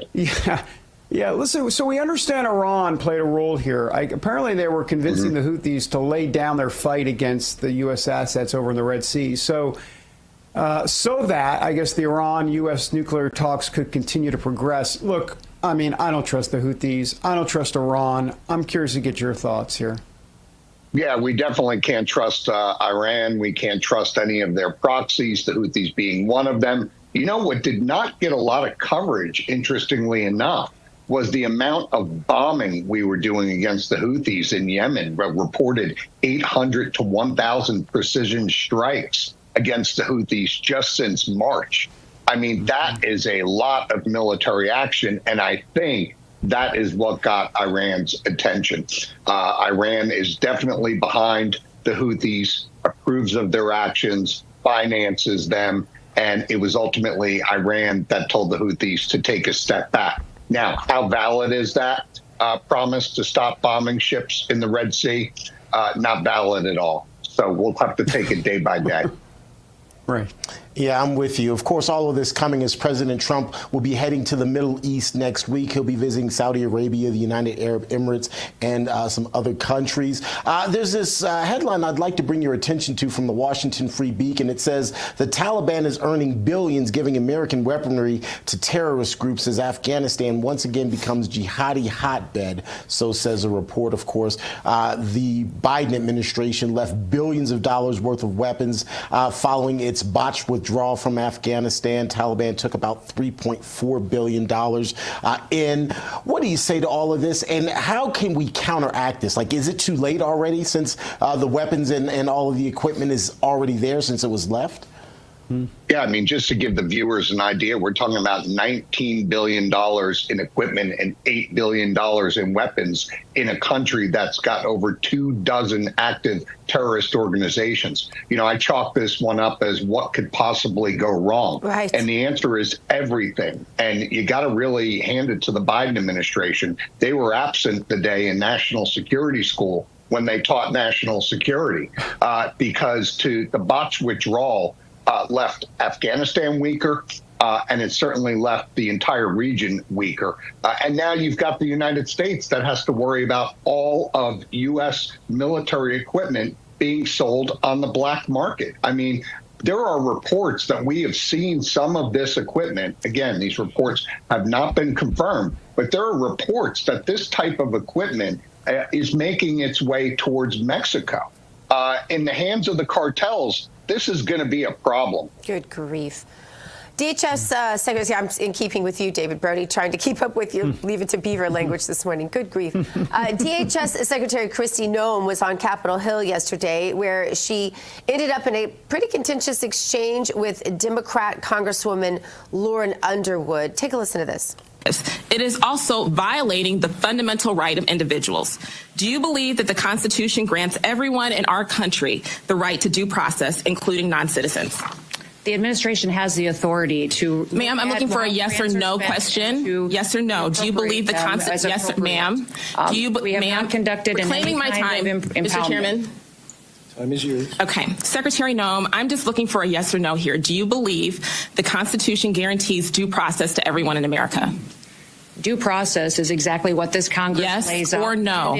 Okay, ma'am, I'll take that as a no. On due process. Excuse me. I'm trying to ascertain your understanding of the law as it applies to your department. And you as its leader should be able to give us a yes or no answer, because judge after judge has ruled that the law is not being followed. Do you believe that the U.S. government has the authority to deport American citizens? No, and we are not deporting U.S. citizens. I'm so happy to hear that you do not believe that the law gives you that authority, because the federal government has no authority under U.S. laws to deport any American citizen. And as I know, everyone viewing this hearing today knows that several American citizens have been deported to date. Secretary Noem, that was not a question. Oh, that's disgusting. Sorry, go ahead. Yes. You know. Yeah, so disingenuous, isn't it? I mean, the questioning all over the place, the playing of definitions. You know, when Democrats say due process, here's what they mean. They mean amnesty. That's what they're doing. They want to kick the can down the road through administrative processes until all of these illegal immigrants are forgotten about and are allowed to stay in the country. And it's just not going to be allowed to happen. Secretary Noem owned that congressional hearing because the facts are on her side. It's that simple. Yeah, and I mean, that really is where we are so much, with so much today. It seems like the facts are on our side. So it's really, they just have to lie and badger and be nasty people, really, to try to make the truth look bad. I mean, if she's talking about Kilmar Abrego Garcia, he's not a U.S. citizen. What is she talking about? These are legal residents, technically, which are not U.S. citizens, Charles. What is it? She's wrong. No, that's right. That's right. And now there's, another individual that was in the country illegally who's also been sent to El Salvador, and Dems are rushing to that individual's defense. Look, we knew there was always going to be another Abrego Garcia because this is what Democrats believe in. They're willing to die on this hill, even though it goes against 80% of the way Americans feel about this issue. They want these people in the country illegally who are committing additional crimes or represent national security threats to be deported and be deported quickly. Yeah. Well, good luck with the margarita strategy, because it ain't going to work. So, Charles, thanks for being here. Really appreciate it. Thanks, Charles. Good to see y'all. All right. All right, coming up, another state is getting ready to step up and purify its drinking water by banning fluoride. Canada, just kidding. We have those details. But first, Missouri Congressman Eric Burleson says we need to abolish the ATF. We're going to ask him why just ahead on American Sunrise. Stay with us, everybody, and thanks for being here.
Well, that's not the prettiest shot of Atlanta, Georgia I ever did see.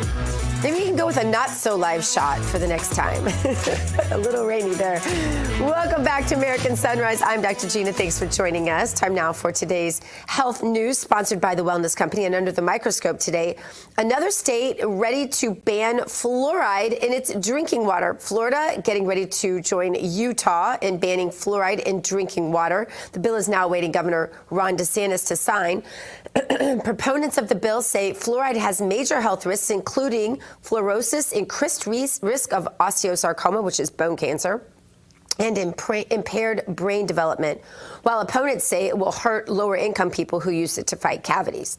Utah was the first state to ban fluoride in drinking water. Excuse me. Takes effect today. As Secretary Robert F. Kennedy Jr. has been advocating for taking fluoride out of the drinking water, as you know. And I'm going to turn this over to David Brody because I'm going to cough. Okay, well, that's, you know what? That's what I'm here. I'm a backup anchor. I'm an anchor and a backup anchor. You know, it's a new day in America and a new administration in Washington, D.C. There's a lot of excitement and optimism about the future. But the reality is there's a lot of work to do, especially when it comes to fixing our broken healthcare system. You know, the truth is that the forces that are responsible for breaking our healthcare system aren't going to simply go away. We know that. The challenges our system faces won't disappear overnight. So now more than ever, you need to be prepared. And that's where the wellness company comes in. Their doctors are medical professionals that you can trust. Their line of prescription medical kits are the gold standard when it comes to keeping you safe and healthy. Whether it's the medical emergency kit, the contagion kit, the first aid kit, or the travel kit, these prescription kits contain an assortment of life-saving medications and guidebooks, which are really crucial. I've got it right next to my bed. Trust me, at the age of 60, I've got it next to my bed. To assist in the proper use of these medications, from the flu to strep throat, from COVID to the bird flu, from a trip to the beach to a trip overseas, the Wellness Company has a prescription kit designed to keep you and your family safe. Literally designed for you. That's what they had me do when I filled it all out. Make America Healthy Again starts at home. Do your part. Protect the health of you and your family. This is what you do. You go to twc.health/RAV today and order. That's twc.health/RAV and use the promo code RAV to save. Well, I'm going to say it. If Gina's not going to say it, I'm going to say it. You're going to save 10%. All right, let's move on. So as we've been reporting, House Republicans are continuing to negotiate certain aspects of the budget reconciliation package. We have Punchbowl News out reporting this morning that House Speaker Mike Johnson has met with GOP moderates on the issue of Medicaid cuts. Johnson now reportedly ruling out two of the main cuts to Medicaid. Uh-oh, danger, Will Robinson. I think I just dated myself with the Will Robinson notation. For more, let's bring in Missouri Congressman Eric Burleson. Congressman, great to have you with us. Gina back with us. So explain this to us, because the GOP moderates, I guess, don't want certain Medicaid cuts. What's the fight over specifically? I mean, are the moderates winning right now? Yeah, let's take a step back in time here. This is the debate is really about the same subject matter that happened in the 90s with Bill Clinton.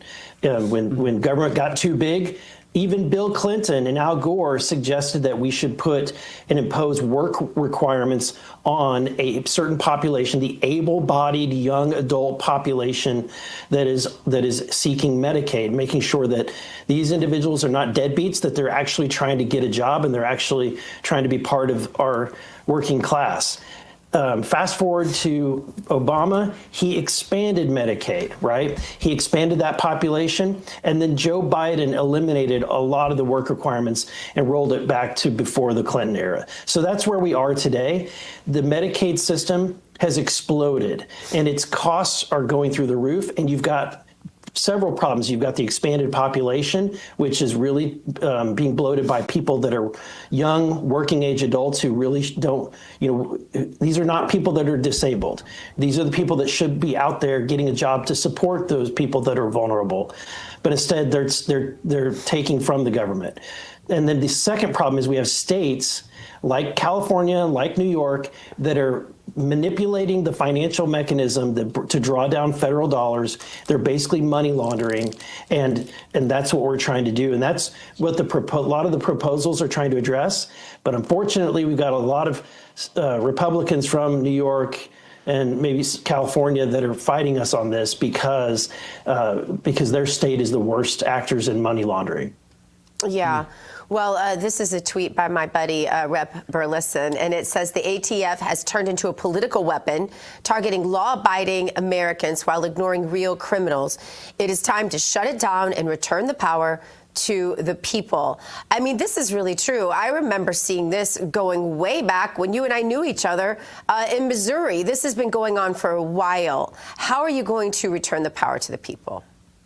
Thank goodness Donald Trump has already moved in that direction. With Kash Patel, he reassigned about 1,000 ATF workers to the FBI. And then just when they submitted the budget, they are slashing the ATF by a lot, 468 million cut to the ATF. So it's a huge cut to this agency, and it's well-deserved. This agency has brought us Ruby Ridge and that disaster. They're the agency that brought us Waco and all of that. The Fast and Furious scandal that happened was the ATF's problem. And just last year, they went into the home of an upstanding individual in Arkansas and shot him in the head because he was purchasing too many firearms. This agency just continues to mess up. And really, what Trump's letter, when he made the $468 million cut, he says it all. This agency consistently violates people's constitutional rights. They're not trying to uphold the Constitution. And so this is an agency that's duplicative, and it needs to go. Congressman Burleson from the great state of Missouri, thanks so much for being with us again. Have a great day. You too. Thanks, Congressman. All right, coming up, Florida Governor Ron DeSantis and the state DOGE team calling for a refund from a state university. We'll tell you why. And later, as the Papal Conclave begins to gather, when can we expect to know who the next pope will be? We have some answers for you. We'll be right back. Fun starts again in just 2 minutes.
Welcome back to American Sunrise. It is now time to stay awake, not woke, and it's brought to us by the 1775 Coffee Company. 1775's Rejuvenate Coffee is something you've heard us talk a lot about, and here's why it matters.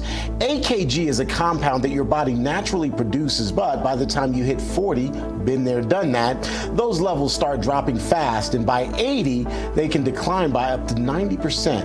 And that really hits your energy, recovery, and cellular health. Unfortunately, AKG isn't available through food. The only way to restore it is through direct supplementation. And that's where 1775 Coffee's Rejuvenate blend comes in. It's a bold, dark roast infused with CA-AKG that's designed to help you feel stronger, stay sharper, and support healthy aging with every cup. Now, this isn't just regular coffee, it's a strategic addition to your health regimen. You can grab it solo, or you can get the full longevity bundle. That's 2 bags of Rejuvenate coffee, a bag of Pea Berry, which is one of the rarest coffees on earth, less than 5% of beans qualify, and exclusive American branded 1775 merch that you won't find in stores. You can get all of that for $99, which is $150 off. It is small batch, single origin. It's mold free, it's toxin free, it's roasted fresh weekly in Miami, and it's good. Trust me, we drink a lot of it here in our Denver newsroom. Real specialty coffee with one powerful proven ingredient is what you get here.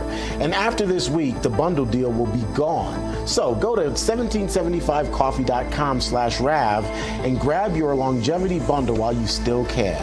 This is coffee that wakes you up and fuels your body while also supporting the values you believe in. 1775coffee.com/Rav. All the information is right there on your screen. Plus, there is a QR code that you can just put your phone to as well. All right, so now that we're caffeinated, it is time to stay awake, not woke. And that's exactly what Florida is doing right now. They're eliminating wasteful spending in state universities. Florida State's Department of Oversight on Government Expenditures, which is their very own DOGE, if you will, is identifying an $800,000 federal grant for the University of West Florida, funding a so-called social justice program. The National Science Foundation is backing the program in order to educate and, quote, train math and science teachers on how to incorporate social justice and cultural responsiveness into their teaching. With an emphasis on high-need schools, they're allocating $800,000 in order to do this. Governor Ron DeSantis is now weighing in on the state's DOGE discovery, saying in a post on X, quote, "No Florida college or university should be focused on social justice or woke ideology over classical education." He adds, this money should be refunded as part of Florida's DOGE efforts, which would add to the nearly $1 billion that Florida has already returned so far this year. We want to see the University of West Florida thrive. And I mean, look, if you look under the hood of that university, they're doing things like gender ideology. They're doing the type of stuff that should not be done at any universities in Florida, but particularly in the most conservative part of the state. So let's discuss with Dr. Gina David, and we're going to talk a bit more about this. Guys, so what do you think? Oh, there's Emily. I was wondering if Emily was going to be here with us. Emily Finn, not to be confused with Emily Flynn. Welcome to you as well. Dr. Gina, let's start with you. Your thoughts on all this, particularly since you're there in Florida, and then Emily, you'll have the floor. Well, I'm going to give you guys some inside baseball. Since I live here. One of the things that my friends in the legislature are telling me is that a lot of things aren't getting done because there is still such a chasm politically in the mind of Ron DeSantis, Governor DeSantis, over anyone who ever supported Trump for anything. So if you did, he won't support your legislation. He might kill it just to spite you. And it's been a mess. He's kind of got his army in the legislature. Trump has his army. And it's kind of a mess because we have real problems in Florida like this, like our insurance issue. We've got some people being put out of business over some weird regulations that are good, solid, conservative business people.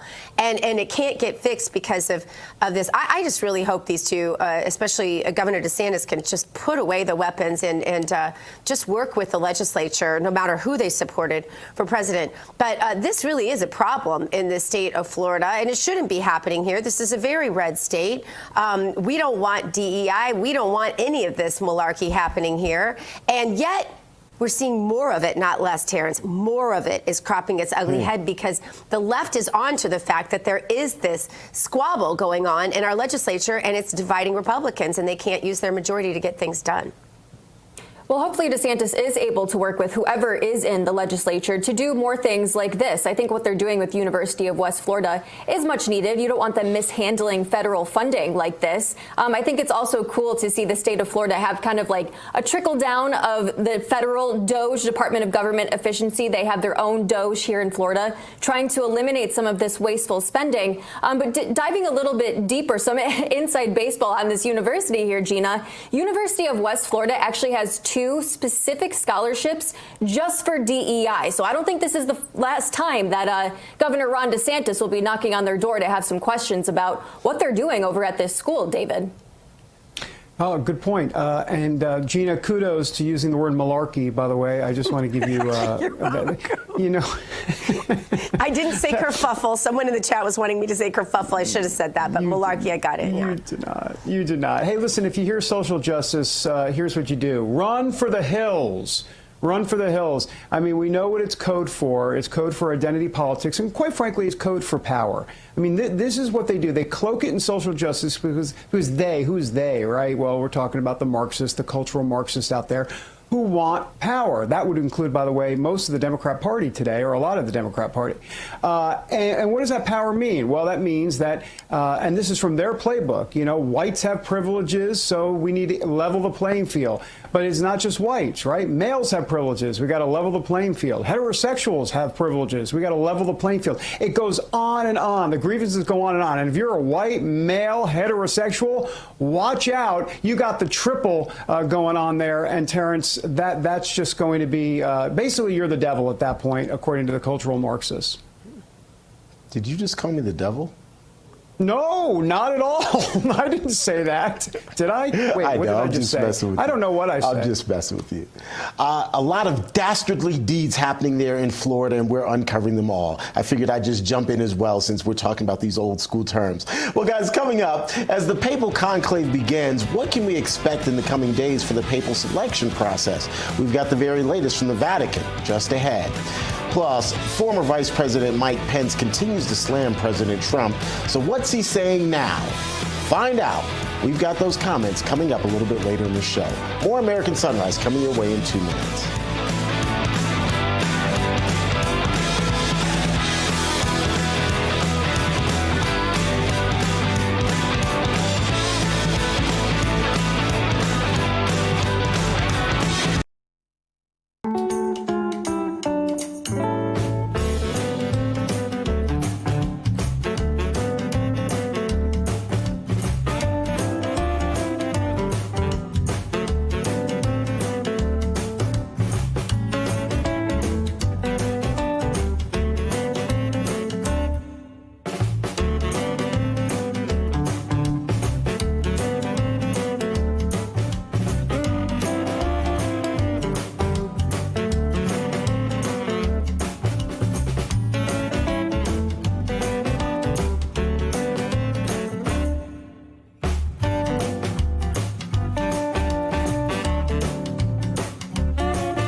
God bless the USA.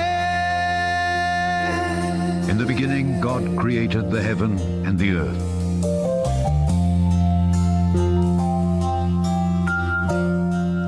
All right, welcome back to American Sunrise. It is time now for our moment of faith, brought to us by Lee Greenwood and the God Bless the USA Bible. Just in time for Mother's Day this week, the new First Lady edition of the God Bless the USA Bible has been released with only 2,500 available. Get yours now. Go to GodBlessTheUSABible.com now to get your Bible. They have the beautiful red cover with a gold inscription that commemorates Melania as the First Lady of the United States. Again, go to GodBlessTheUSABible.com and use the Sunrise referral code to order yours today before they're gone. All right, now to today's moment of faith.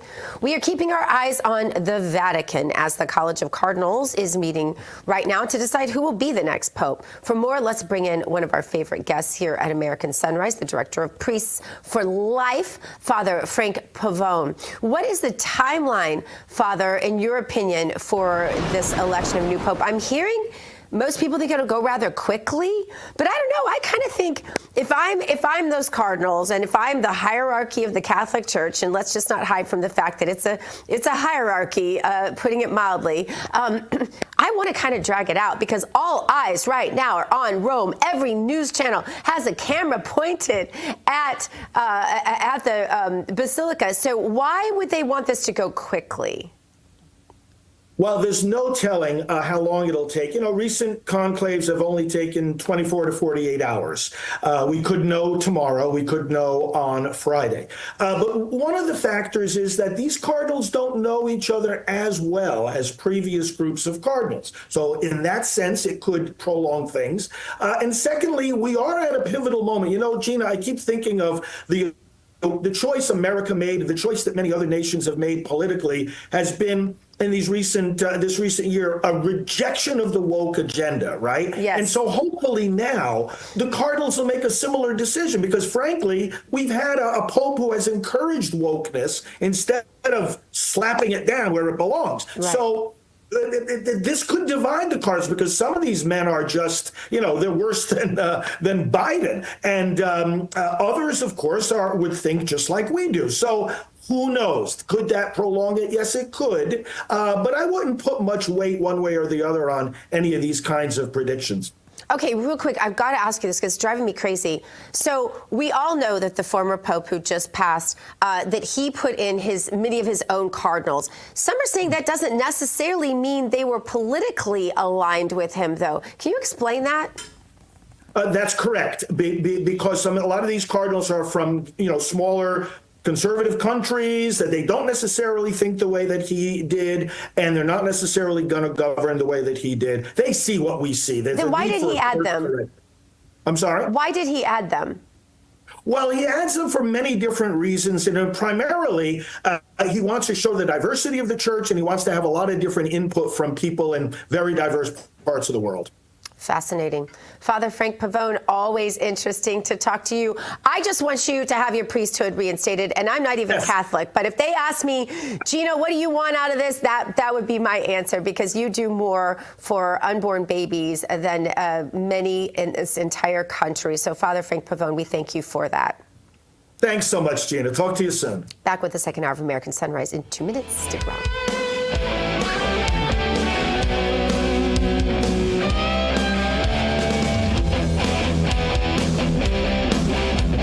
Introducing the limited edition God Bless the USA Bible, inspired by Lee Greenwood's hit song and the most recognized patriotic anthem in America, God Bless the USA. The God Bless the USA large print leather-bound King James Bible also contains America's founding documents, the U.S. Constitution, the Bill of Rights, the Declaration of Independence, and the Pledge of Allegiance, along with a handwritten chorus to Lee Greenwood's song, God Bless the USA. With its large print and slim design, this Bible invites you to explore God's Word anywhere, anytime. The God Bless the USA Bible makes the perfect gift and cherished family heirloom keepsake to pass on to future generations. Designed for an easy reading experience in the trusted King James Version translation, this large print Bible is perfect to take to church, Bible study, work, and for traveling. Order yours today at GodBlessTheUSABible.com.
Coming up on this second hour of American Sunrise, passing President Trump's one big beautiful bill.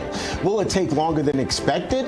Congressman Mark Alford standing by to join us with his thoughts.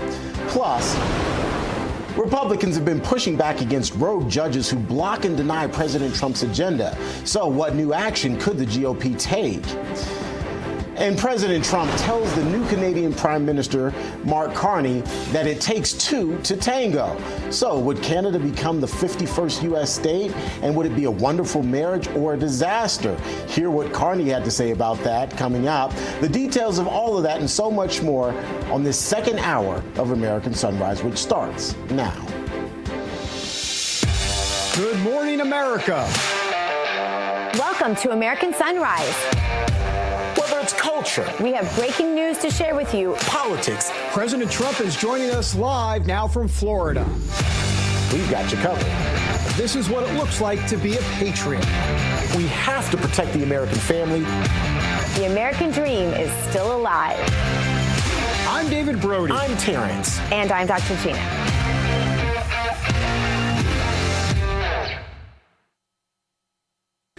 Welcome back, everybody, to the second hour of American Sunrise. I'm David Brody, coming to you from the deep state. Let's bring in Dr. G. She's in West Palm. T-Bates in our Denver newsroom. Good morning to both of you. You know, it's been such a busy news day. It's always a busy news day. Of course, when you have India and Pakistan possibly on the verge of a nuclear war, there's that, which we talked about in the first hour. But Gina, the Supreme Court weighing in on the basically the ban that the Trump administration wanted to put on transgender troops, and they say you can do it. You can do it. And you know what? Darn straight you can do it. And by the way, we should be clear, it's just temporary. When I say temporary, it still has to work its way through the lower courts. But for now, the Supreme Court is saying that's fine. And you know what? Absolutely. I mean, look, gender dysphoria is a mental condition. It's a mental condition. And this idea that the military does not allow for physical or medical conditions. They many times reject people for those reasons. So this is not a right that transgender folks have out there. It's ridiculous. Right. This is the same sort of mental problem that some people have where, for example, they cut themselves or they physically alter their own bodies because they have this idea that they shouldn't have had a left hand or a right ear, and so they will cut it off. And this is the exact same sort of a mental disorder. And it's sad because what happens is that once these surgeries are completed, the rates of suicide and depression multiply by the hundreds, you all. Staggering. In fact, it's so bad, Terrence, that in the 1970s, scientists studied post-transitioned. At that point, they called them transvestites. We all remember when that was an appropriate word for whatever reason. Now it's not. But they studied this. The science decided, liberal scientists decided, this was so dangerous to these people. Not even to mention what happens, why we have so many of them involved, for example, in mass shootings and things like that. This was so dangerous to the individual seeking the transition in terms of suicide and depression afterwards that they decided not to do it. They said, no, this is a bad thing for the very people that are asking for it. They knew it then. We brought it back anyway. It's ridiculous, Terrence. That's right. And this is a story that will still be talked about for several months right now. We, of course, will continue to follow it for you here on Real America's Voice. In the meantime, we're also keeping an eye on the Papal Conclave, which is set to get underway here in about an hour or so, with 133 cardinal electors from 70 countries seeking to name the next pope. The gathering is said to be the most geographically diverse in the faith's 200-year history. Before going into private and secretive deliberations, the cardinals celebrated Mass this morning at St. Peter's Basilica. The dean of the College of Cardinals presided over that mass and encouraged his colleagues to find a pope who prizes unity and sets aside all personal interests. Recently deceased Pope Francis named 108 of the 133 so-called princes of the church who will choose his successor. Meantime, the eyes of the world will be fixed on the chimney over the Sistine Chapel. Black smoke will billow out of it if there is a failed vote. The first vote, by the way, is anticipated to conclude around 2.5 hours into the deliberations. That's when the first smoke will indicate where the electors stand in the process. White smoke indicates the Catholic Church has a new leader. This is the chimney where the smoke will billow from. The electors will spend the next 3 days balloting and trying to seat a new pontiff. If there's no decision after 3 days, balloting will be suspended for 24 hours to allow the cardinal electors time to reflect. However, just from a historic standpoint, no conclave has lasted longer than 4 days since 1831. Voting will happen 4 times a day until a pope is elected. A number of names are being floated as potential successors to Pope Francis. Cardinal Luis Antonio is the so-called Asian Francis. The liberal Filipino cardinal is 67 years old and serves as the Archbishop of Manila in the Philippines. If elected, Cardinal Pietro Parolin would become the first Italian pope in decades. He, of course, is a longtime Vatican diplomat and would represent a return to the church's tradition of embracing conservative doctrine. 72-year-old Cardinal Peter Erdo of Hungary is also said to be a contender. He was also being considered in 2013 when Francis was selected. Ghanaian Cardinal Peter Turkson has also been mentioned as a possibility. He was named cardinal by Pope John Paul II. Turkson leads the Pontifical Council for Justice and Peace and is considered a conservative voice on issues of homosexuality and contraception. Well, Pakistan is calling an overnight attack by India an act of war. At least 26 people are dead after India fired missiles into Pakistani-controlled territory of Kashmir. Women and children are said to be among the dead. India, by the way, is claiming that it struck infrastructure used by militants linked to last month's massacre of tourists, in the Indian-controlled section of Kashmir. In retaliation, Pakistan says it shot down several Indian fighter jets. Those planes reportedly fell into small towns in the region, killing a number of people on the ground. The geographical neighbors are both nuclear armed, which raises a concern that this conflict could escalate into something much worse. In a statement, Pakistan's prime minister saying, quote, Pakistan has every right to give a robust response to this act of war imposed by India, and a strong response is indeed being given. We'll continue to monitor that developing story throughout the day as well. Now, let's get you back over to David Brody. Okay, T. Bates, appreciate it. The president's big, beautiful bill was set to be passed by Memorial Day in the House. However, could delays threaten that timeline? Just the News reporting House Speaker Mike Johnson says the chamber may miss a Memorial Day deadline to ratify Trump's tax cut bill. It's not just, by the way, the tax cut bill, it's the actual budget reconciliation bill. Johnson says the pushback could happen to allow chamber committees to complete work on their particular and complicated parts of the bill. Well, for more, let's bring in Missouri Congressman Mark Alford. Always good to see the congressman. And there he is, Congressman. So what's the hang-up? Or maybe it's hang-ups. Is it plural? I mean, the moderates don't want certain Medicaid cuts. Then you got the SALT tax issues. What's happening exactly, and do we all need to take prescription medication for what's happening at this point? No, this is kind of like pushing a string up a hill. I would not want Speaker Johnson's job, but he has done a masterful job of bringing people together in the past. With our House budget resolution, he will do the same when it comes to this. Look, we've got to make sure that we get the Tax Cuts and Jobs Act done under this reconciliation package. We know that. If we don't do it, it's going to be the largest tax increase in U.S. history. Our friends up in New York and other places need the SALT tax done. They need to raise the cap on that. It's possibly going to come in at about maybe 20%, up from 10%. We don't know yet. I know President Trump's involved in that negotiation as well. But as you kind of hit the nail on the head, we have some people who don't want all the savings that we are going to find in Medicaid. We've got to come up with about $880 billion.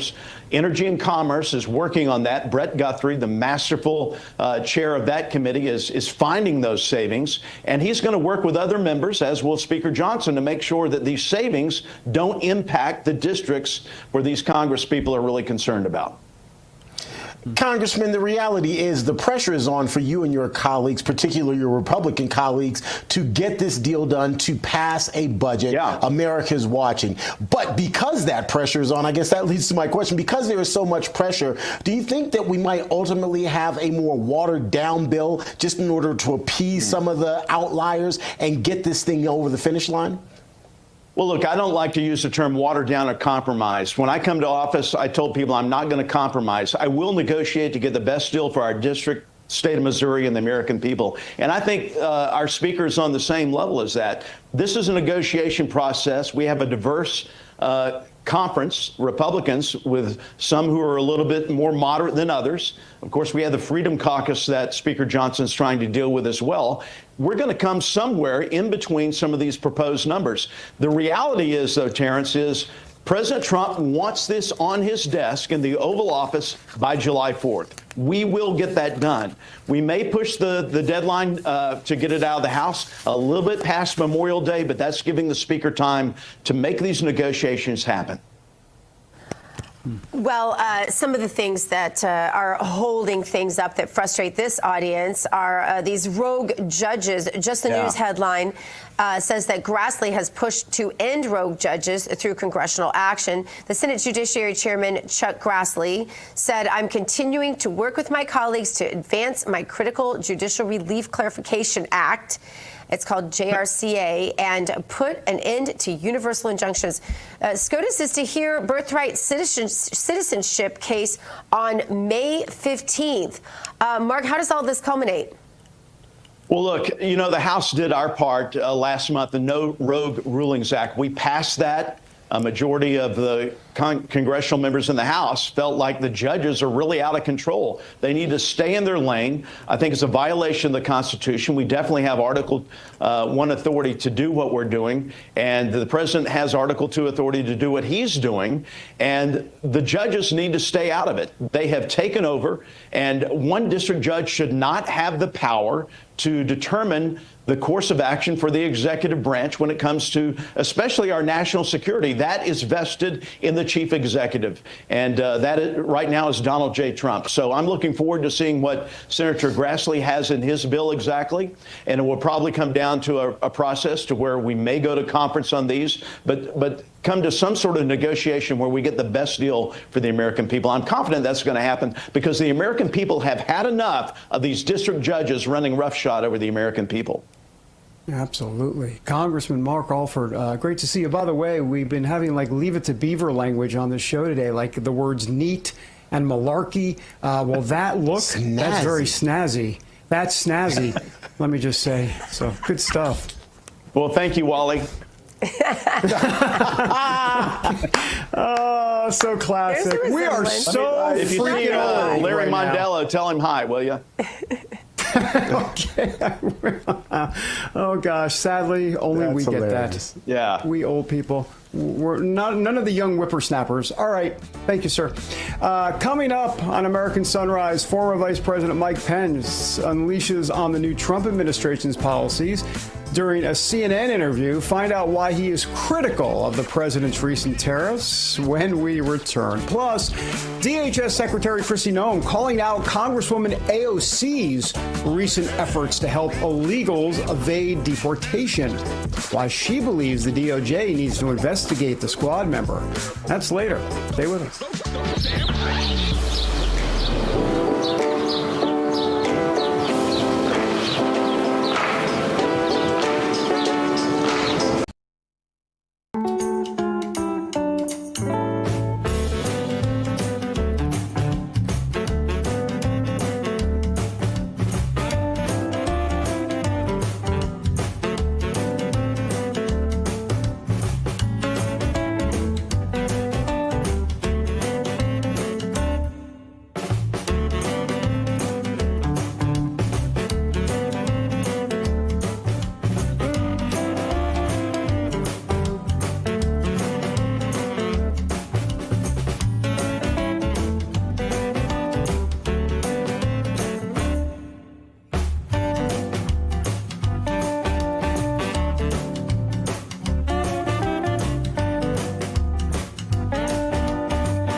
Welcome back to American Sunrise. I'm American Sunrise correspondent Emily Finn. It's great to have you with us this morning. Time now to drain the swamp. And this morning, we're flushing out former Vice President Mike Pence, who's now saying that President Trump's tariffs are hurting Americans. Pence, in a recent CNN interview, claims that Trump's tariff policies will cause inflation for Americans and harm consumers. And he didn't stop there. Later in the interview, Pence also criticized the Trump administration's, quote, wavering support for Ukraine, and claims the president's pardons for more than 1,000 J6ers sent the wrong message. Take a look. I do think this version of tariff policy that's broad-based, indiscriminate, applies tariffs to friend and foe alike, is not a win for the American people. The administration is advancing policies that are not targeted at countries that have been abusing our trade relationship, but rather are essentially new industrial policy that will result in inflation, that will harm consumers and ultimately harm the American economy. Let's bring in Dr. Gina, David, and Terrence for more here. You know, you guys, President Trump has been transparent about this the whole time, that there's going to be some short-term pain for the long-term gain with these tariffs. But I think Pence is kind of echoing what a lot of Americans are thinking right now. A little bit of confusion, not sure how this is going to play out. David, do you think that there was any validity to Pence's criticism of President Trump and when it comes to economic policy? It's not even about validity. It's just about a different mindset. You know, Pence is a Reagan conservative back in the day. It's old school. You know, this whole theme, right, of this show, right? Leave it to Beaver. I mean, we're kind of going old school on this show quite often, and that's what this is. I mean, he's old school, and Trump is a populist and thinking outside the box. Mike Pence doesn't really think outside the box. He's in his tight, you know, Reagan, Nikki Haley, Mike Pence, John Bolton, you know, that type of conservative lane. And so, you know, it was always kind of strange to me that they were together in the first place. I think Mike Pence served a purpose. He's actually, he was a very good vice president, very loyal to Trump up until January 6th. Let's just set the record straight on that.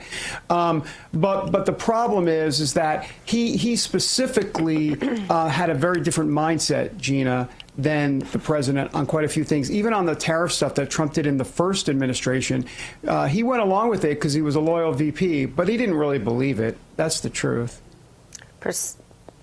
Wow. I don't know. I can't get my words together, David, because I have so many that are coming and flooding my brain. Yeah. Pariah Pence is persona non grata. No one cares what you have to say. You are irrelevant. You were a traitor to the cause, Mike Pence. Disgusting what he did to President Trump and to MAGA conservatives and to our J6 prisoners, by the way. Unforgivable. Disgusting. I don't ever want to hear from him again, and no one cares what he has to say. He's totally dust in the wind to us in our rear view mirror, Terrence. Tell us how you really I'm going to disagree a little bit, Dr. Gina. He may be irrelevant to MAGA. I think you're spot on there. MAGA conservatives definitely don't want to hear from him. But because he is President Trump's former vice president, because he is who he is, to the larger world, there's a perspective that he has that people want to hear from. Whether they agree with it or not, there's a perspective he has that people want to hear from. Now, having said all of that, here's the addendum.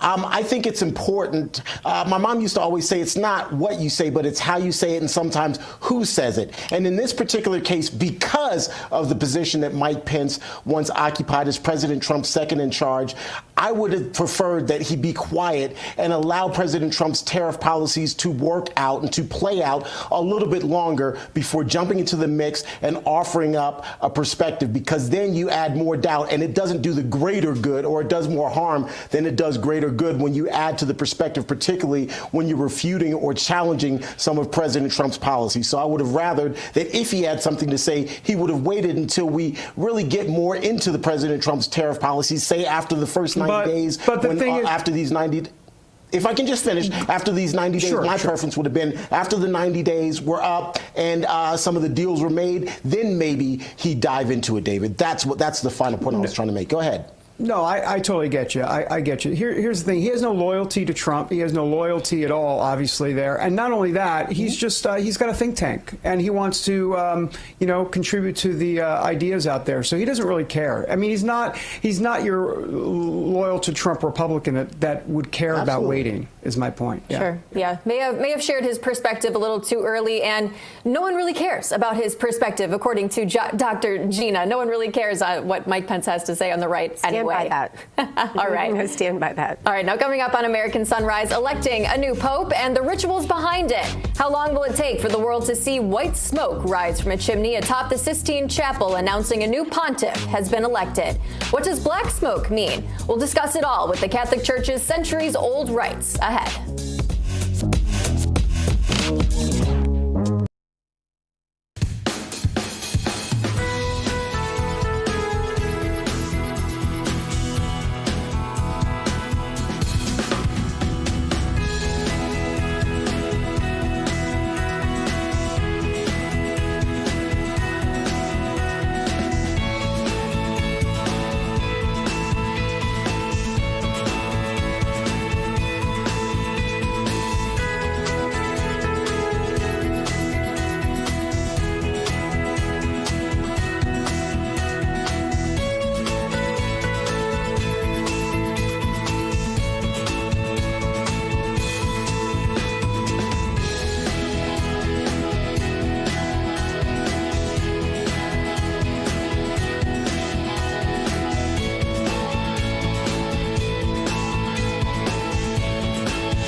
Welcome back, everyone. You're looking at several shots around Vatican City. We, of course, are waiting for the Papal Conclave to begin. It's set to begin about 10:30 Eastern time here in the United States. I believe that's about 7:30 or so local time there in the Vatican. I'm sorry, no, it's about 4:30. I'm sorry, 4:30 local time there in the Vatican. About 7 o'clock, 7:30 is when we're expecting to see smoke billow out of the chimney there at the Sistine Chapel. That will represent the first vote and its results. If it's white, that means there will be a new pope. If it's black, that means no new pope and more balloting will happen. Anyway, we'll continue to monitor this. We'll also be monitoring the opening bell at the New York Stock Exchange. We'll take you there here in just a few minutes, the moment that rings, and let you know how markets are looking. Right now in pre-market trading, not so hot. As you can see here from our board, the Dow, S&P 500, and the NASDAQ are all down. In fact, the only positive sign on our board at the moment is gold, which is up, but just barely. Again, we'll take you to the opening bell at the New York Stock Exchange here in just a minute. But now let's get you over to Emily Finn, F-I-N-N, not F-L-I-N-N. Good morning, Emily. Good morning to you, Terrence, and thank you for getting that pronunciation perfect. I really appreciate that. All right, we do have a live look at the Vatican this morning. A very busy week in Rome as the world awaits who will be chosen the next pope. All 133 cardinals are expected to take part in the Papal Conclave, which does begin this afternoon. The election of a new pope is not necessarily about who is selected, but which direction that new pope will take the church. Could it be someone like Pope Francis, who was more liberal leaning, or maybe a return to more traditional and conservative doctrine? a lot of Catholics are waiting to see. Joining us live from Vatican City is John Yep, the CEO of Catholics for Catholics. Welcome to the show, John. How exciting to be on assignment there at the Vatican. Walk us through what you've been seeing there on the ground. American Sunrise Show has made it to Rome officially. We are here this morning and just in time for the start of the conclave. I think one of your hosts was saying that it does start, which is correct, in about an hour. They're going to march off from they had mass this morning. About 5,000 people showed up to kind of send off their last prayers with the cardinals before they locked themselves in the famous chapel that Michelangelo designed and painted, right? So that's going to happen just about an hour. Extremely exciting. So on a very practical note, this is this is some of the last minutes where the cardinals can actually have contact with the outside world. So who knows? Maybe some of the cardinals are right now listening to Real America's Voice. You just never know. But either way, this is their chance collectively to get their, they've had this week and a half period since Francis's death to kind of hear from the world, hear from the Catholic faithful, hear what our concerns were, what we witnessed the past 12 years. They're going to take that inside, lock those doors, and they're going to have one special vote this evening. Absolutely. And I certainly hope the Cardinals are watching Real America's Voice. That is awesome. Absolutely. So they need it. I am guessing that we're not going to see some white smoke. Probably not today, probably not within the next couple of days. Probably likely to see that black smoke, indicating that there is not an official selection of who the next pope is going to be. How long do you anticipate that process will last? So like you said, we'll just have one vote today. So almost for sure, 95% chance that we're going to see black smoke probably around 7 o'clock local time here. It'll come out of the Sistine Chapel right there on your screen. You're going to see that. I do envision some cardinals saying it's going to be a rather short conclave. I mean, they've come in kind of like galloping horses ready to make a change. So we could see somebody nominated by Friday. Who knows? Maybe tomorrow afternoon. We're talking about this smoke, this smoke signal, if you will. That tradition itself goes back to almost 1246.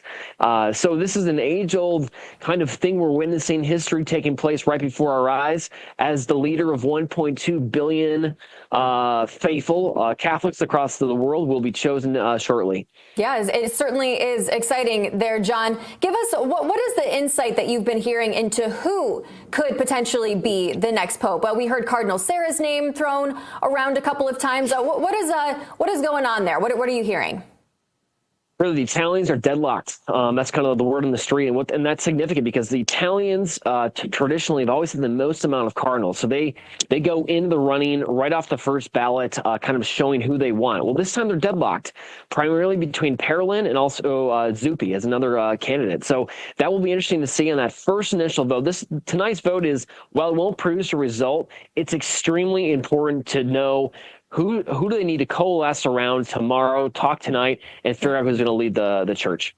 Yeah, it's going to be quite a big decision for the Cardinals there. John Yep, a historic moment. Take in every moment of this experience. I hope that we have you back on the show for some more updates about what's going on, there tomorrow at the Vatican. All right, John, thank you very much. Let's head back to Terrence in Denver for the opening bell at the New York Stock Exchange.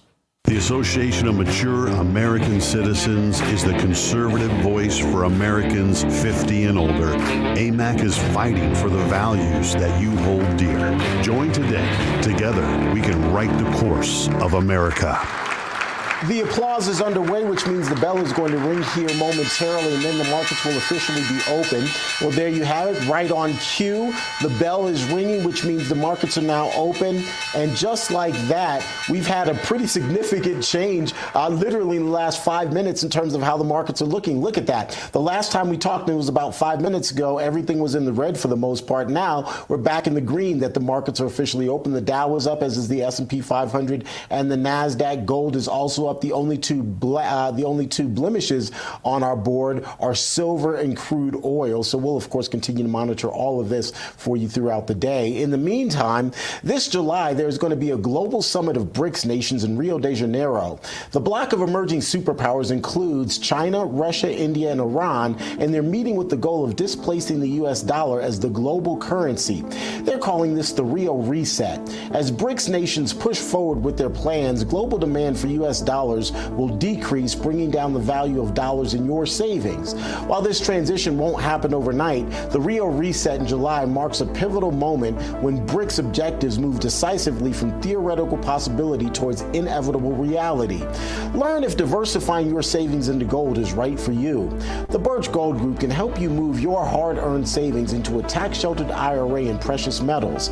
Claim your free information kit on gold simply by texting the word America to the number 989898. With an A+ rating with the Better Business Bureau and tens of thousands of satisfied customers, allow the Birch Gold Group to arm you with free, no-obligation information kit on owning gold before July and before the Rio reset.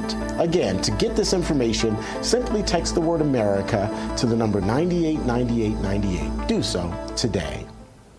Still to come here on American Sunrise, a high-stakes meeting in the Oval Office as President Trump talks with new Canadian Prime Minister Mark Carney. So, was this first in-person discussion between the president and his Canadian counterpart just another world leader coming to the White House? Well, we've got the details for you. And then later, who is Tina Peters and why is the president demanding for her to be released from jail? Well, if you don't know who she is, stick around to find out. We'll have the full story ahead.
Welcome back to American Sunrise. As always, it's good to have you along for the ride. I'm Terrence Bates.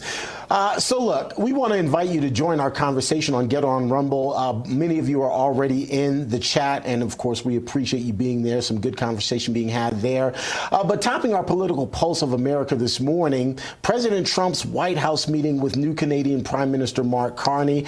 It was a nice meeting, very respectful meeting between the two leaders. A lot was discussed, including whether or not Canada should be the 51st U.S. state. Here was the response.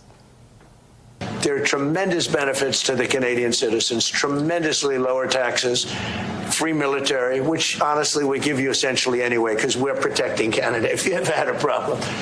But I think, it would really be a wonderful marriage because it's two places that get along very well. They like each other a lot.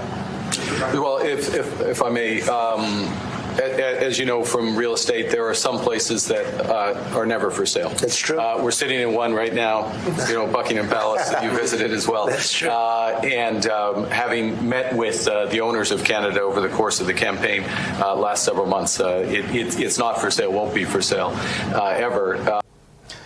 Let's welcome in Real America's Voice very own Chief White House Correspondent Brian Glenn to talk a bit more about that. Brian, it is always good to see you. Good morning. On a normal day, Brian, we would talk about how cordial that meeting was, how respectful it was, how diplomacy ruled the day, and then India goes and bombs Pakistan. And so we also have to talk about that because I suspect at least some of the eyes in the White House will also have one eye on that situation, particularly since both of those countries are nuclear powers or have nuclear capabilities. You're right. Good morning, Terrence. And I'm sure that question will come up a little bit later today when Caroline Leavitt holds a briefing at 1 o'clock here local time. I'm sure that will come out. I'm sure that President Trump will release official statement on the response of that attack on both, Pakistan and India trading bombs there, if you will, for lack of a better terms. But as far as the meeting yesterday in the Oval Office, that was a very interesting question. And of course, that was asked by someone from the Canadian news outlets. And his response, President Trump said, we'll never say never. And I was really looking at the body language there from both the Prime Minister and the President throughout the whole meeting. And it seemed like at certain times, the Prime Minister, Carney, got a little uncomfortable with some of the questions and some of the reaction from the media. I don't think he's ever seen the media be that aggressive in any press conference. I've always noticed that when foreign leaders come here, Terrence, they seem to be surprised at just how vocal and loud the media can be in these Oval Office meetings. Brian, sometimes the real news is what the fake news isn't talking about. And Newsweek had a headline. It said, "Who is Tina Peters?" My question to Newsweek is, where have you been? Donald Trump has, at the request, certainly, of many MAGA patriots, demand that the jailed election clerk Tina Peters be released. She was the Colorado election clerk who was convicted of charges of tampering with voting machines after the 2020 presidential election, because actually she was trying to expose the truth about the votes there, but that wasn't allowed at that time. Trump said this is a communist persecution by the radical left Democrats to cover up their election crimes and misdeeds in 2020. This is something that I don't think he's going to let up on. I don't think his core base would let him, but I don't think he would anyway. This is a big deal. What can be done? Yeah, well, as far as directly from President Trump, not much can be done because that is a state issue, not a federal. Now, he can put pressure. I know that he's spoken to the DOJ about this to try to put a little bit more further investigation. She is a Gold Star mother. Let's remind you, that is probably one thing that's left out of the headlines on this Tina Peters. We all know who Tina Peters was throughout the election. We all know, the base knows, and I think it is somewhat surprising that Newsweek chose to kind of run with that headline, but hopefully now America will know she is a Gold Star mom that was literally trying to get down to the bottom of the election fraud that happened in Colorado. Hey, Brian, I want to talk to you about Tom Tillis. This whole Ed Martin thing. Yeah, I mean, so basically, there's the headline: GOP Senator talking about Tom Tillis torpedoing Trump's pick to serve as U.S. Attorney for D.C. We're talking about Ed Martin, and that nomination now seems to be on thin ice. Normally, you wouldn't think anything about it, but Ed Martin has been very outspoken in defense of J6 defendants, and Tom Tillis was not happy about that at all. Here's a little bit of what Tom Tillis had to say. Get your reaction on the other side. Most of my concerns related to January 6th, and he built a compelling case on some of the 15-12 prosecutions that were probably heat of the moment bad decisions, but where we probably have a difference is I think anybody that breached the perimeter should have been in prison for some period of time. Whether it's 30 days or 3 years is debatable, but I have no tolerance for anybody who entered the building on January the 6th, and that's probably where most of the friction was. Hey, you know what? 2026, Tom Tillis up for re-election, and here we go. I'm assuming the White House is standing by Ed Martin for now, but Tom Tillis, we'll see if voters stand by him in North Carolina in 2026. You're right. And if you want to look at the list that is voting opposition to this, 4 out of the 6 that are opposing this confirmation they chair on committees. Excuse me. Mitch McConnell sits on the Rules Committee. If we can't get this confirmed, I ask you this, what the hell can we get confirmed? All of President Trump's executive orders that have to be codified into law will absolutely stop in the Senate because of who sits on that, who's in leadership positions. Thune has put absolute never-Trumpers in pivotal positions in the Senate. So it doesn't surprise me. I have the list here. If you want to go to my X account right now at Brian Glenn TV, I have a list of those senators and their office numbers if you want to feel free to call them today. But it's not surprising that this is happening right now because it is a reality of D.C. Excuse me. You're emotionally choked up about it. You're emotionally. I know. I get it. I get it. See, he's so emotional right now. Yeah, let's give him a minute here. Yeah. Hey, Brian, do you have your soapbox? Do you have your soapbox nearby? It's right here. All right. Here. Well, get ready to step on it because I want to talk a bit about the budget reconciliation process. That's happening in the House. Of course, initially, Speaker Johnson said his target date to have this thing passed was Memorial Day. Now it's looking like that date might not be reached because there's some dissension within the ranks. What are you hearing there in Washington, and how closely is the White House watching all of this? Is there any concern at all within the White House? They are watching it, and they are concerned. And I've said this from day one. I'm not fully confident in what I'm hearing 1.3 miles away from me, right from this position.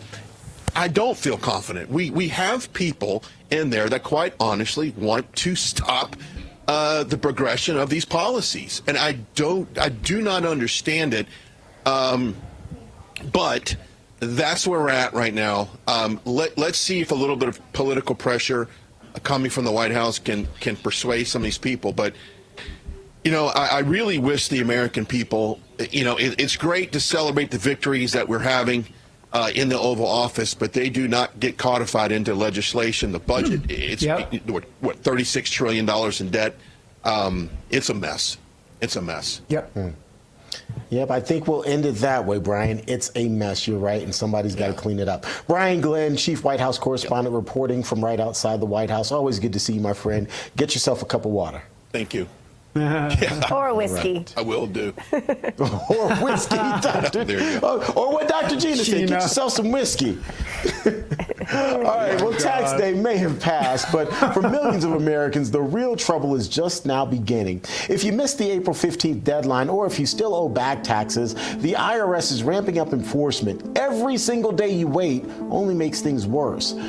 With over 5,000 new tax liens filed every single day and tools like property seizures, bank levies, and wage garnishments, the IRS is applying pressure at levels that we haven't seen in years.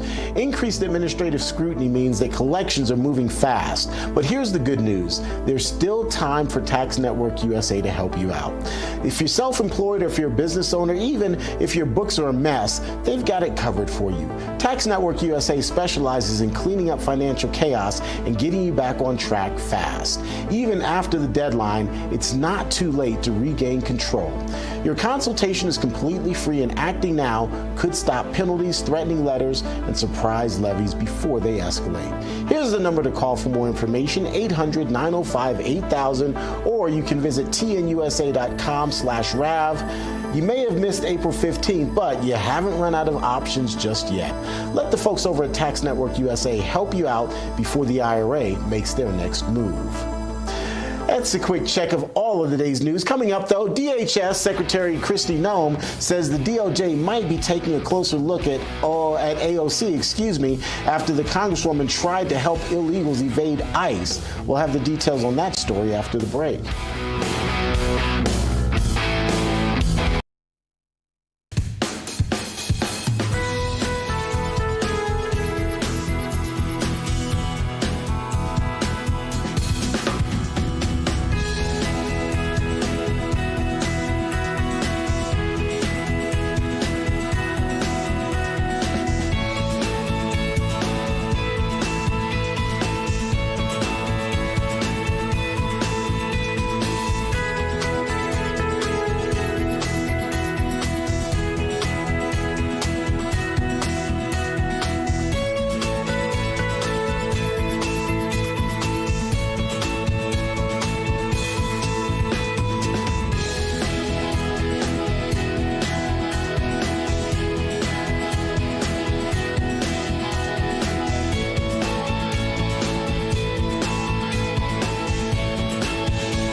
Let's spill some tea.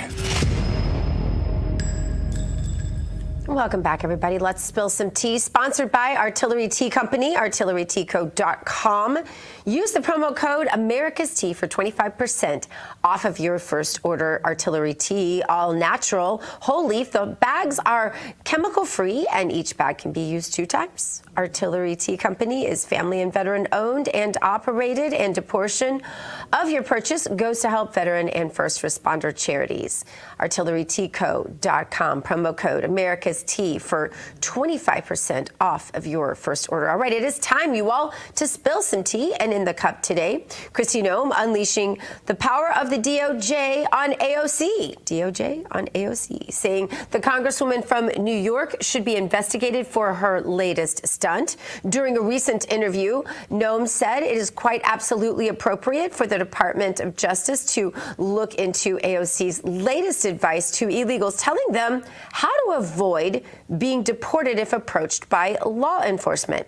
When asked if the squad members know your rights with ICE's virtual events, where she gave instruction to illegals, could be considered aiding and abetting, Noem now says the DOJ should look into it. Take a listen.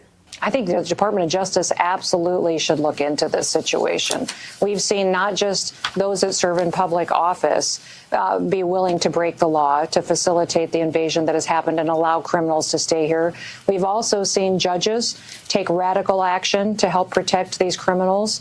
It's time that we stand for what's right. The American people are sick of these people abusing our system to try to promote an agenda. And remember, the Democrats are using fear to control people. They're out there motivating people by fear, and they're standing alongside known terrorists in order to endanger our future. So I think it's entirely appropriate that the Department of Justice look into these situations.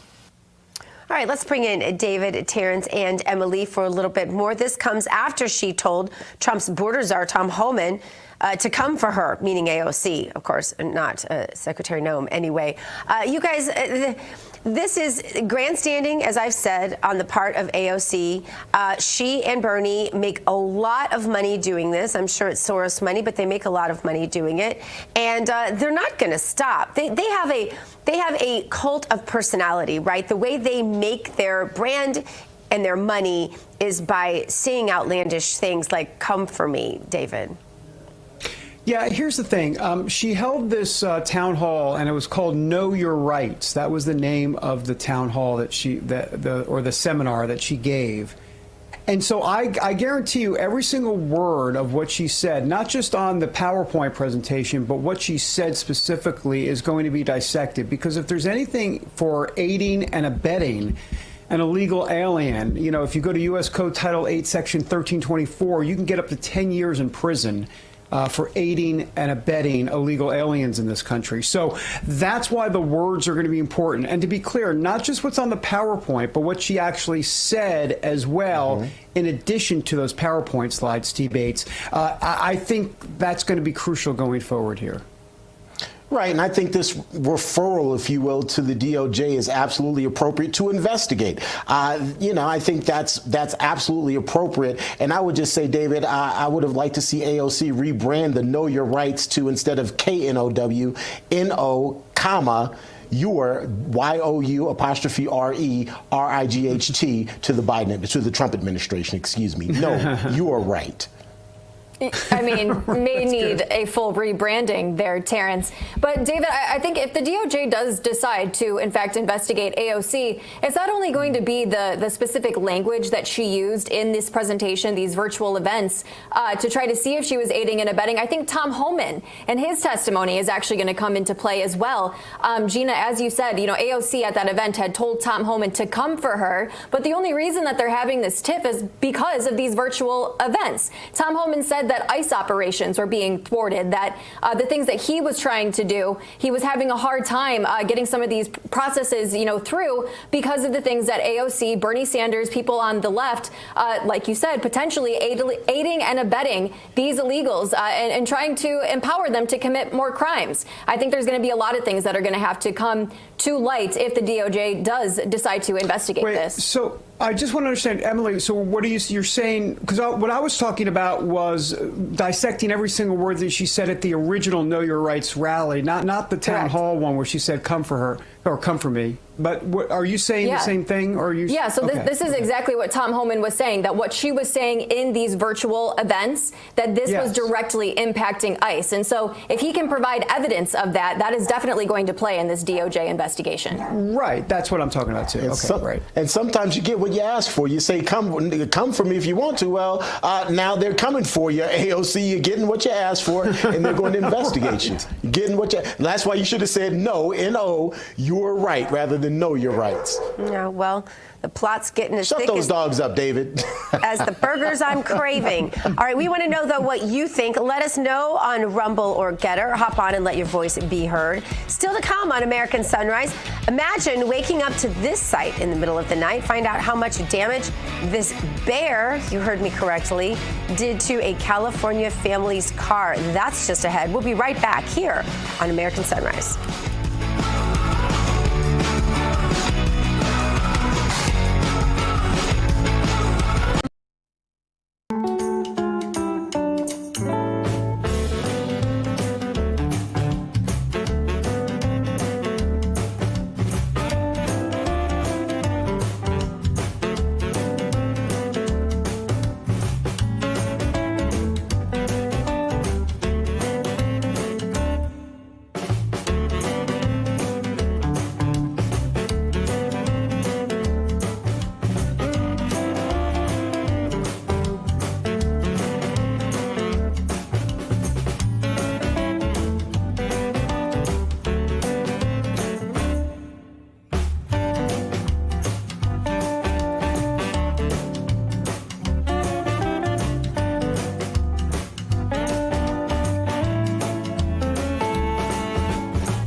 back to American Sunrise. Did you guys watch the hockey game last night? Because David Brody goes to every playoff game. And then he somehow gets up and does this show. We're so glad you joined us today. It's time now for Sunny Side Up. And in the pan today, a California family who is probably going to need a new ride after this bear had a little bit to say about it.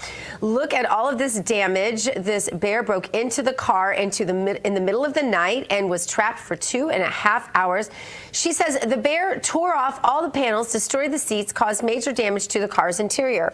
Her husband had to use a pellet gun to shoot out the windshield to prompt the bear to get out of the mangled mess. Wells says the vehicle is a total loss, but thankfully the bear and the humans are all okay. Wow, this is not how you want to find out you're getting a new car. Have you guys ever encountered a bear? I never have, not in my life. No. I stay in the city. By the way, I'll go out there and stay in the city. No. Yeah, Chicago, New York. Emily, where are you from? Chicago, New York. We got other problems there in Chicago, New York, but we don't have bears. Yeah, no, I'm from Michigan, so in the northern part, I guess there are people that have interacted with bears before. I'm from the suburbs of Detroit, so there wasn't really a bear thing around there. But I will say this video is nightmare fuel for me. I mean, I would be terrified if something like this happened. I would probably adopt him and bring him home and add him to my collection. Of course you would. Add him to the zoo. Yeah, put him in the bear wing of your zoo, your home zoo. I will camp every chance I get. I love camping. I love being outdoors. I'm kind of surprised I haven't encountered a bear, but I haven't. So there you go. We have little ones in Florida. I don't think they're quite as big as that, but... By the way, can I quickly just say, I love the way the script was written. The bear was fine, ... and so were the humans. Right. How about the humans were just fine? Oh, yeah, the bear, okay. The bear's okay, But too. look what it did to that car. I mean, they are capable of amazing destruction. I watch all those wilderness shows. That's my brain candy at night to try to turn off life so I can go to sleep. And I'll watch those. And they'll break into the cabins on these wilderness shows that I watch, this is destruction bears are capable of. It's quite impressive. I thought my dogs were good, but these bears have something on them in terms of destruction. Absolutely. If you want something to put you to sleep, Joe Biden highlights from the campaign will do that trick too. That is true. Go ahead, Emily. Sorry.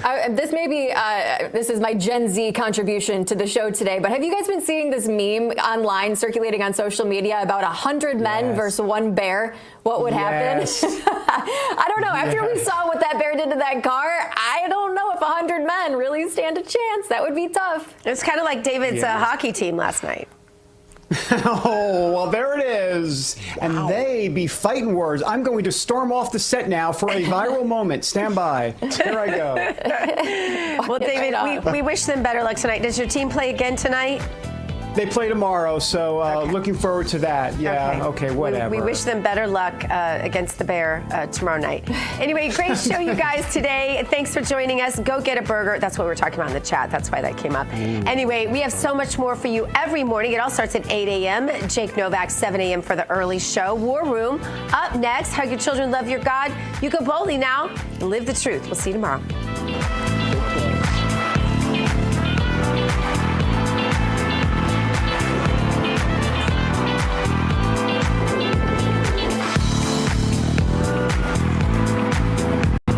Well, for one, Trump keeps saying we're spending $200 billion a year to subsidize Canada. But for fact's sake, that is not remotely true. It's not even clear what he's talking about. He might be talking about the trade deficit. But last year, America's trade deficit with Canada in goods and services was only about $45 billion. Even when you look at just the goods, the deficit was $63 billion. But there is a bigger problem. This is not a subsidy to begin with. And I want you to think about this. Think about this administration for a moment. It is filled with the wealthiest group of businessmen we have ever seen in any modern White House. Yet not a single one of them has explained to the president that when the richest country in the world, that's us, buys more stuff from other countries than they buy from us, it's not a subsidy. We want and need the stuff that those other countries make. We don't have the resources to make everything in America, or we've chosen not to. Part of capitalism is American companies making choices about whether or not they would rather produce things here or import them from other countries. Importing is not necessarily a bad thing. A trade deficit is not necessarily a bad thing. And the businessmen surrounding the president in this White House, they know that. But they appear to have no interest in telling him, which leaves our economy in the hands of someone who apparently wants to isolate America as the rest of the world economy is moving on without us. These cases involving the administration and immigration policy, we keep hearing about due process applying to non-citizens. Many people are asking why. Can you explain this? Absolutely. Due process is guaranteed by the Constitution in two different places. It was one of the foundational guarantees that the founders of this country insisted upon. It was a key cause of the revolution. It traces its roots all the way back to the Magna Carta in 1215. And I say all that because these are not just words on a page. This is one of the most foundational promises of a free and democratic society. Without due process, any of us can be snatched up off the street, imprisoned, deported, without any trial, without any hearing, without a judge even taking a look to see if there are charges against us, to see if those charges are legitimate. It is fundamentally anti-American to reject the premise of due process. After the Civil War, one of the very first things that the Reconstruction Congress did was apply the guarantee of due process to the states so that everyone would be protected. The states, the federal government, the president himself, every single government official in this country must respect every person's right to due process, not just every citizen, not just every lawful immigrant, but every person. That's not me riffing. That is the language of the Constitution. It literally could not be clearer. Yeah, I'm kind of surprised to see that this completely unthought out, sort of off the cuff tariff deal hasn't resulted in China bending to American will. Will, who could have predicted that? Everyone. Anyone who has ever studied economics, global economics, or China could have told you that. So you have to wonder what the end game is here, because it just has seemed to be so haphazard and random and just simply not strategically thought out. I don't know what they thought was going to be the outcome of this unforced error of just declaring a war on our closest trading partners and allies. It kind of beggars the imagination. Have we ever seen our Constitution been tested in this way like this before? I think only the Civil War could be a comparison to our current moment. To see a president and frankly also a Congress abandon these basic premises of our Constitution. The framers really did not envision a president as corrupt and lawless as Trump entering office. They constructed an office whose holder would not be able to wield so much power and push down so many checks and balances. Unfortunately, the United States Supreme Court took away a lot of the checks and balances on the president in decisions like the horrible immunity ruling from last summer. And so we are left now with a president who feels understandably that he's empowered to push aside any constitutional restrictions that clash with his agenda. He came in saying he wanted to do mass deportations. And the reality is you cannot do deportations at that scale without violating due process, the rights of both immigrants and citizens who will be caught up in those raids. I mean, we had ICE raids here in Washington, D.C. today, masked agents bursting into restaurants, attempting to arrest undocumented immigrants. What if a citizen was there and was Hispanic and didn't have their passport on them and got snatched up and put on a plane that was sent to El Salvador? Without due process, that person is gone, possibly forever. That's why the Supreme Court intervened recently to try to put some restraints on what Trump is doing here. But the Supreme Court has not been a consistent protector of liberty under this administration yet, and I really hope it wakes up to the threat that Trump poses. This is the primal scream of a dying regime. Pray for our enemies, because we're going medieval on these people. You're just not got a free shot on all these networks lying about the people. The people have had a belly full of it. I know you don't like hearing that. I know you try to do everything in the world to stop that, but you're not going to stop it. It's going to happen. And where do people like that go to share the big lie? MAGA media. I wish, in my soul, I wish that any of these people had a conscience. Ask yourself, what is my task and what is my purpose? If that answer is to save my country, this country will be saved. War Room. Here's your host, Stephen K. Bannon.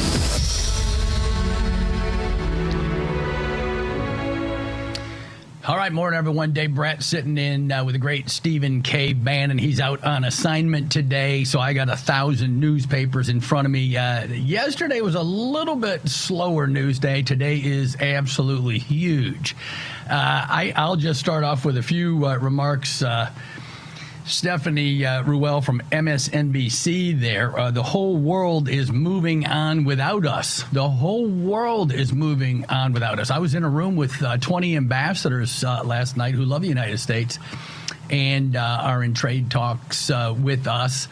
They're not moving on without us. They want us. They want to be friends. So she missed those 20, and I think she's wrong on a whole host of other countries that are moving our way. But she's not alone. MSNBC on the more liberal progressive side of things is in agreement with the Wall Street Journal, one of our favorite papers here at the War Room. Tongue-in-cheek, Washington's trade war spurs other nations to make deals.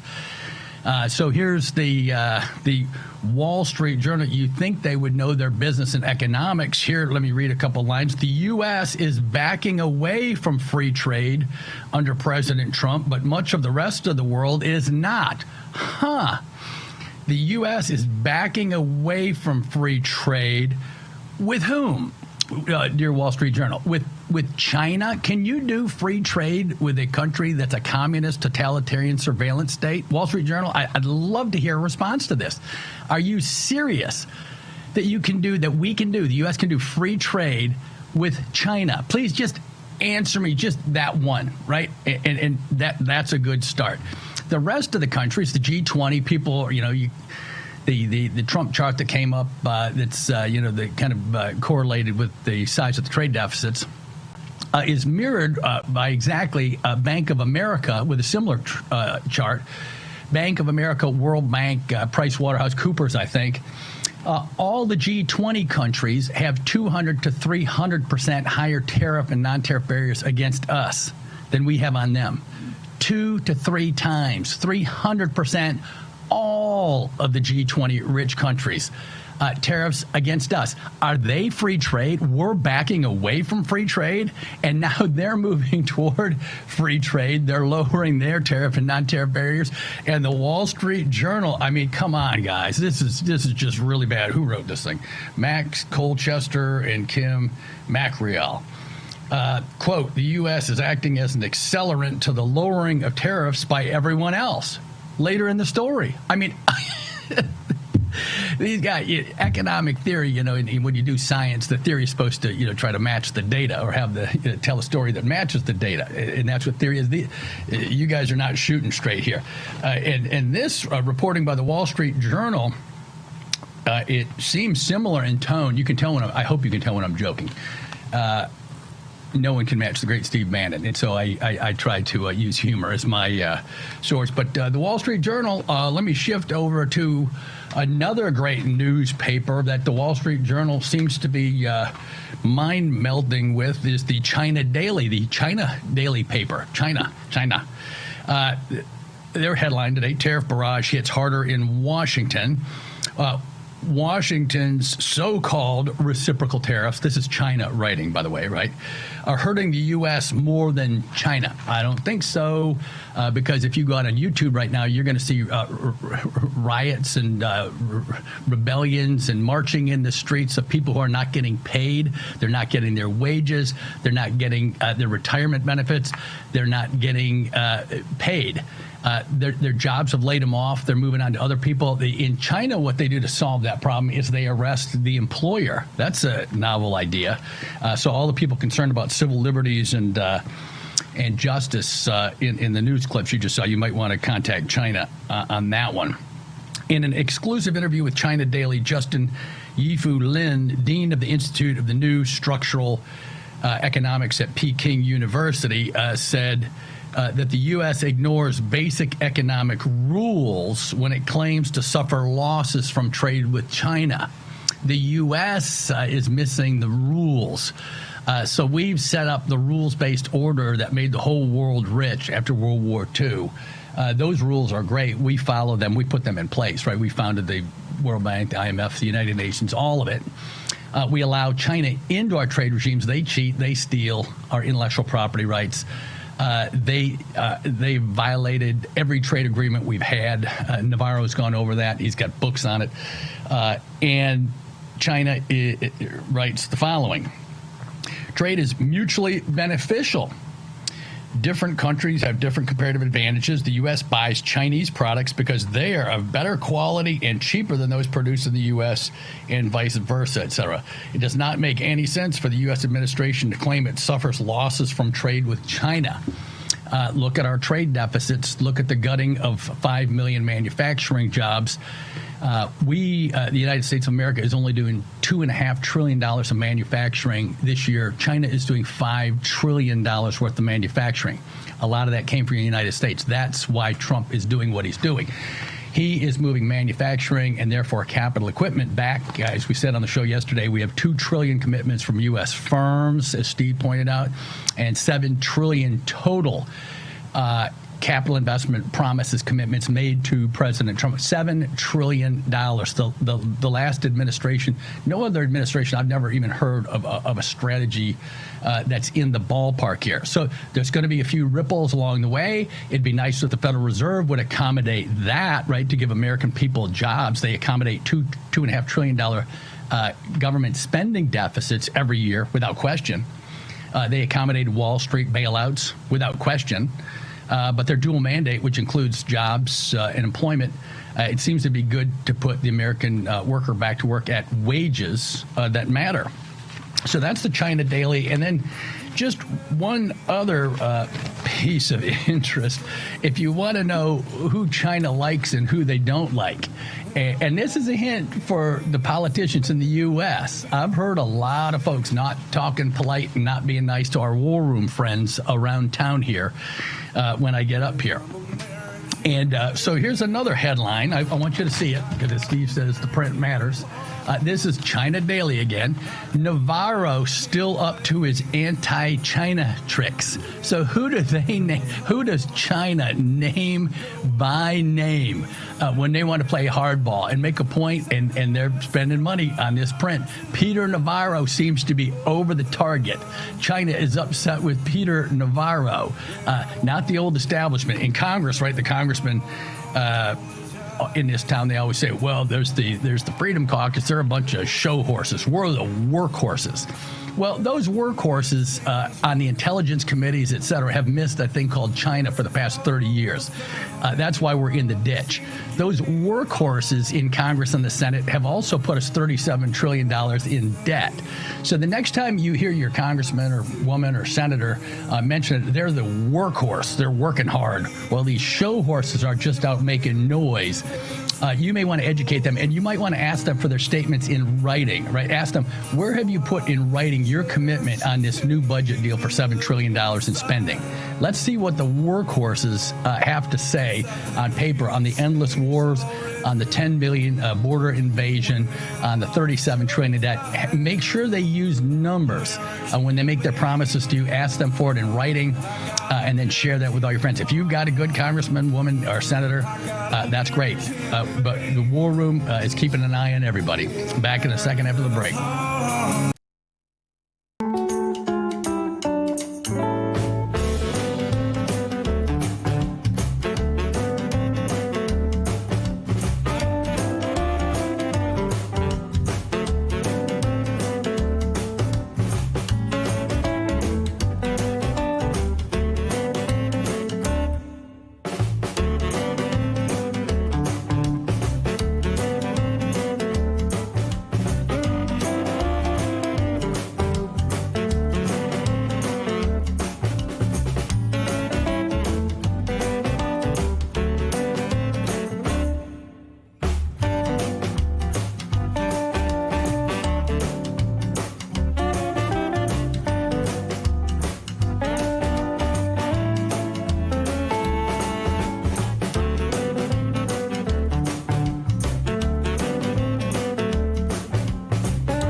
Here's your host, Stephen K. Bannon.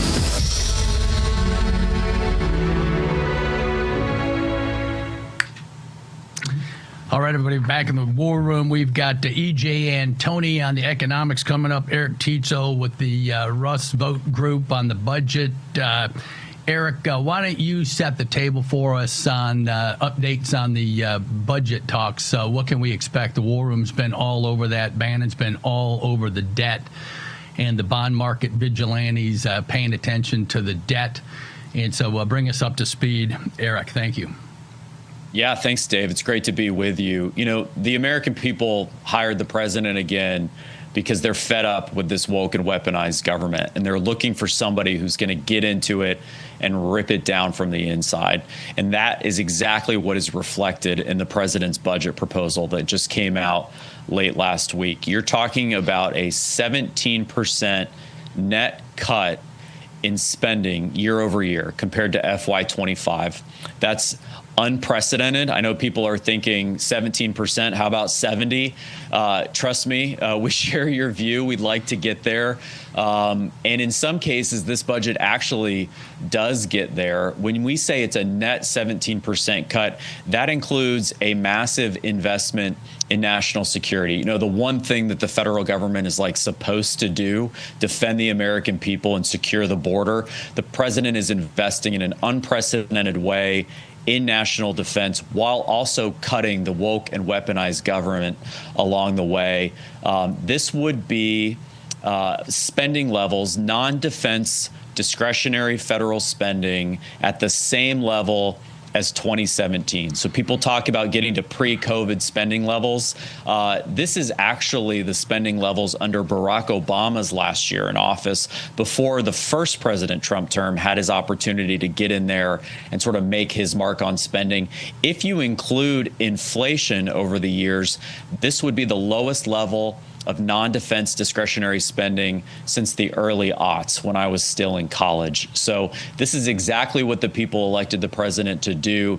The big question, obviously, is what next? You know, traditionally, the president's budget has been kind of symbolic, maybe a marker, and then the House and the Senate start their appropriations process, such as it is or isn't, and work from there. I think this time's going to be different. The president means it. You see that in DOGE. You see that in the work that Russ and the team are doing at OMB. And I think that this is going to be the framework for the actual FY26 appropriations.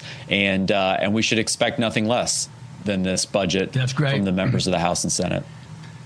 Great. That's great, Eric. Hey, maybe can you explain to the war room also, I mean, the real good news here is this is going into law. So this budget will become law. And then, you know, the left in the future, they'll have to change the law if they still believe in the rule of law. But can you explain to maybe there's some interaction effects between what DOGE has been doing, the personnel cuts. How does all that work together? That's not clear to many of us. So you've got the good budget cuts you're talking about, but DOGE has been doing work. There's a lot of news on USAID, for example, huge personnel cuts there, university funding cuts. How do all those stories kind of fit together? Just in a minute or two overview. Sure. Happy to do my best to create some clarity here. You know, after 15 years in Washington, if there's one thing I'm convinced of, it's that they make this complicated on purpose in order to avoid accountability, right? So here's what we're talking about. There was a budget resolution that was passed, and that has to do with teeing up reconciliation. That is an entirely separate thing from what we're talking about here. What we're talking about is the president's budget proposal for FY 2026, looking forward. Reconciliation has to do with reconciling spending that's already been passed into law with the budget resolution. What we're talking about here is the future. Where are we going? Right.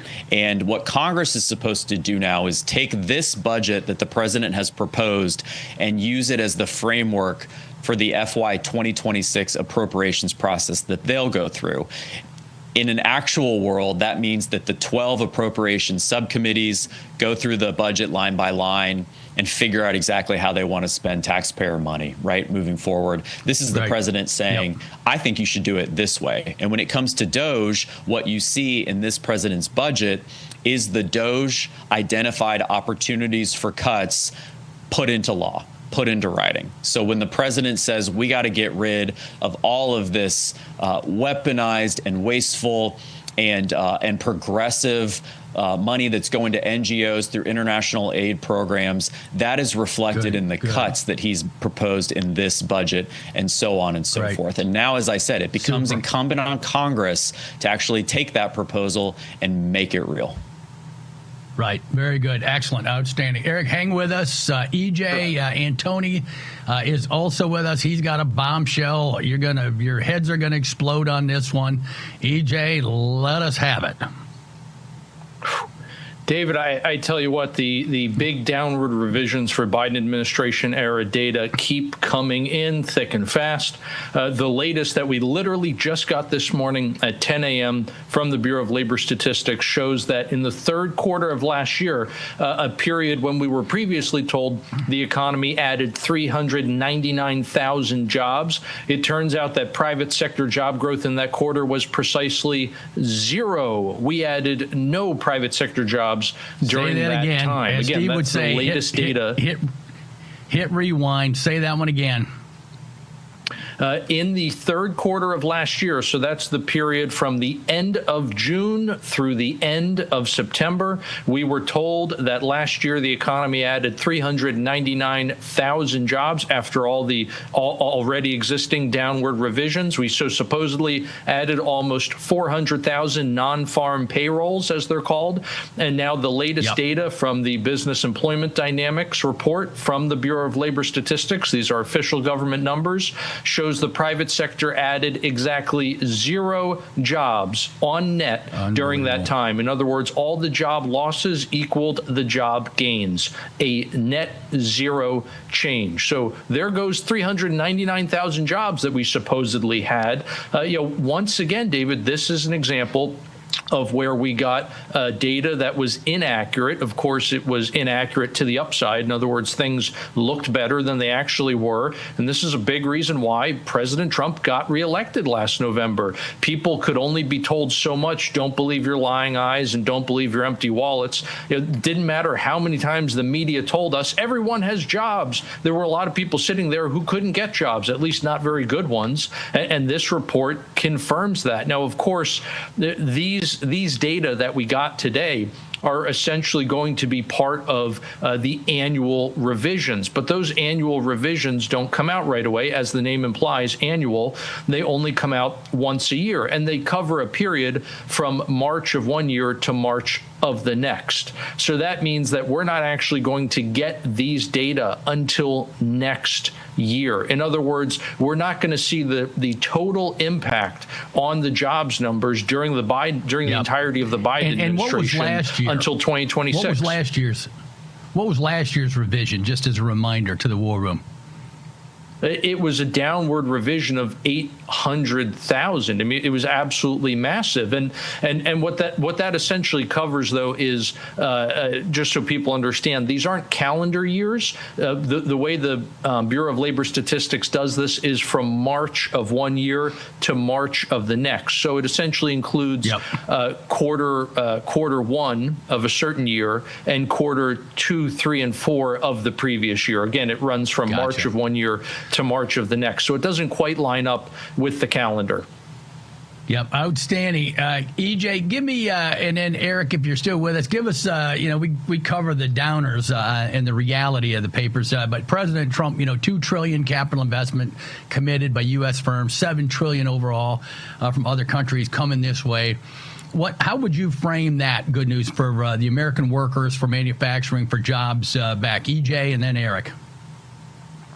Well, we got to remember when we're talking about all this investment pouring into this country, what are people getting in exchange for this investment? In other words, this capital surplus, all this capital flowing into the country, which is going to create American jobs. It's going to create revenue streams for Americans, right? We're going to see a return on investment here as well as return on investment abroad. That's great when we see capital flowing into the country. That's the flip side of the trade deficit. We often look at the trade deficit and we think that it's always and everywhere bad. It's really not. Think of a trade deficit like putting on weight. You can put on weight for a good reason or a bad reason. You can either be gaining muscle because you're working out, or you can be gaining fat because you're eating too much and not working out.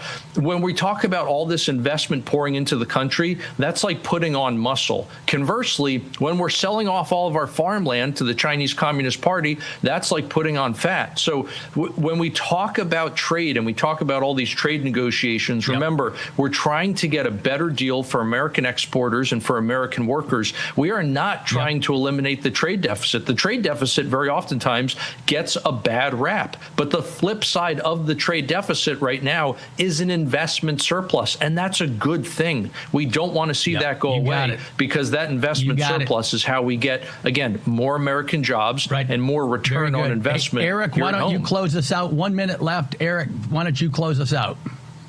Just think about what EJ is saying. Every job that was created under the Biden administration was a government job. Every single job. That's not an economy. I agree with EJ. You do want this capital investment, but you want it to flow into real productive capacity, real industry. And I'm excited that the president is leading America into a place where all these government workers whose budget he's cutting will have a place to go and get a real job before long. Yep, great news. EJ, Antony, Eric Teitzel, thanks for being with us. You're not going to get two smarter guys together, only on the War Room. Make sure you're sharing this show, this platform, and all the hard work Steve Bann puts in every day with all your friends. I have people I go across the country talking now.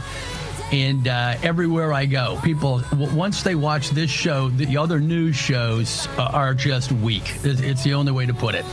The War Room stands unique. What Steve puts together every day with these hundreds of newspapers, unbelievable. Stay tuned.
Here's your host, Stephen K. Bannon. All right, Dave Brad War Room, sitting with the great Stephen K. Bannon out on assignment. I'm just going to share one quick headline today. It's huge. New York Times lead opinion piece. Again, just total distortion of reality coming from the elitist crew. The presidency has become too powerful by Jack Goldsmith. President Trump's wrecking ball second term has revealed the full latent power of the presidency. Thank God. Perhaps Jack Goldsmith has forgotten about the latent power of President Biden that he exerted, bringing in 10 million illegal immigrants. Strategically coordinated events, 1 million dead boys laying over Ukraine, Russia, that could have been easily avoided, $37 trillion in debt. Biden pardons everybody on the way out the door. And Jack Goldsmith, the opinion leader here at the New York Times, instead of weighing in he was, I think he was under George Bush, it says, yeah. So instead of going after Congress, right, why isn't anybody going after Congress? If the president's too powerful, well, why don't you write a letter about the Congress not doing anything? That seems to be a more profitable way to go. Anyway, on that note, we've got Dave Walsh coming in to explain how President Trump is using his full latent powers to restore our economy and restore energy. And so, Dave, give it to us. I think you got a chart up for us, and so just call for it when you need it. Yeah, electrification in abundance at low cost is certainly at the core of any ability to reshore manufacturing and restructure and rebuild the economy, and for us to export heavily again, industrial products. We've had recently a majority of the major grid coordinators, PJM, MISO, the Southwest Power Pool, SWEC, which is California, Nevada, Arizona, New Mexico, before Congress, reporting out in more vigorous terms than I use the electrification shortage in all of their regions. And these regions include 280 million U.S. citizens. We've got half of the regions in the country under warning by NERC for the National Electrical Reliability Association for shortages and brownouts like the one in Spain, affecting possibly up to half the people in the country across the upper Midwest, the West in SPP, PJM, which is where you're sitting, Dave, Virginia, Maryland, Delaware, Pennsylvania, Eastern Ohio, MISO, which is 15 states in the Midwest, covering about 40 million people. Warnings in the peak days of the summer heat and the peak days of winter cold, the accelerated possibility of brownouts due to not enough electrification. MISO has made a big point of this. I have one slide to show about that, how this works. If you look, the blue line across 2042, this is within MISO. Again, 15 states across the Midwest, 40 million people. The blue line is the advertised rating plate capacity of new generation being added out there, which looks like a lot, looks like close to 60 gigawatts. The trouble is that's momentary maximum capacity, that number, the rating plate number. The real energy capacity is the red line. And you can see net capacity on continuous energy is reducing in the same period by close to 38%, because all of the resources being bid in to be built in the next 20 years across MISO basically are solar. The big part now is solar. Secondly, wind. Third, battery storage. A little bit of gas turbine combined cycle that actually runs all the time. But in the vast majority, 80% of the queue, what investors are bidding into MISO to erect and PJM to erect, and actually around the country, is all solar and battery storage based on taking advantage of these huge incentives. Incentives to buy equipment from China, install it here, and go ahead and electrify with vastly reduced energy equipment. So you've got a lot of the country under warning for brownouts, just the same as Spain had. And we came perilously close last summer in SPP, the Southwest Power Pool, 15 states, on 3 separate days in August of losing the grid there under severe warnings of a resource advisory on August 23rd, August 25th, a conservative operations advisory, and finally on the 26th, an emergency alert because 37,000 megawatts of wind in that region, in that huge region of 15 states, dropped to 1,200 megawatts all of a sudden. So we had warning advisories that we were that close on if you go to a Monte Carlo simulation or gambling, we were that close to losing that whole grid last summer. Texas just 2 years before, 8 separate days, we were that close, within 5 to 6% of losing the entire grid because of now not enough electrification due to the mass adoption of part-time, very part-time devices. This just doesn't work mathematically.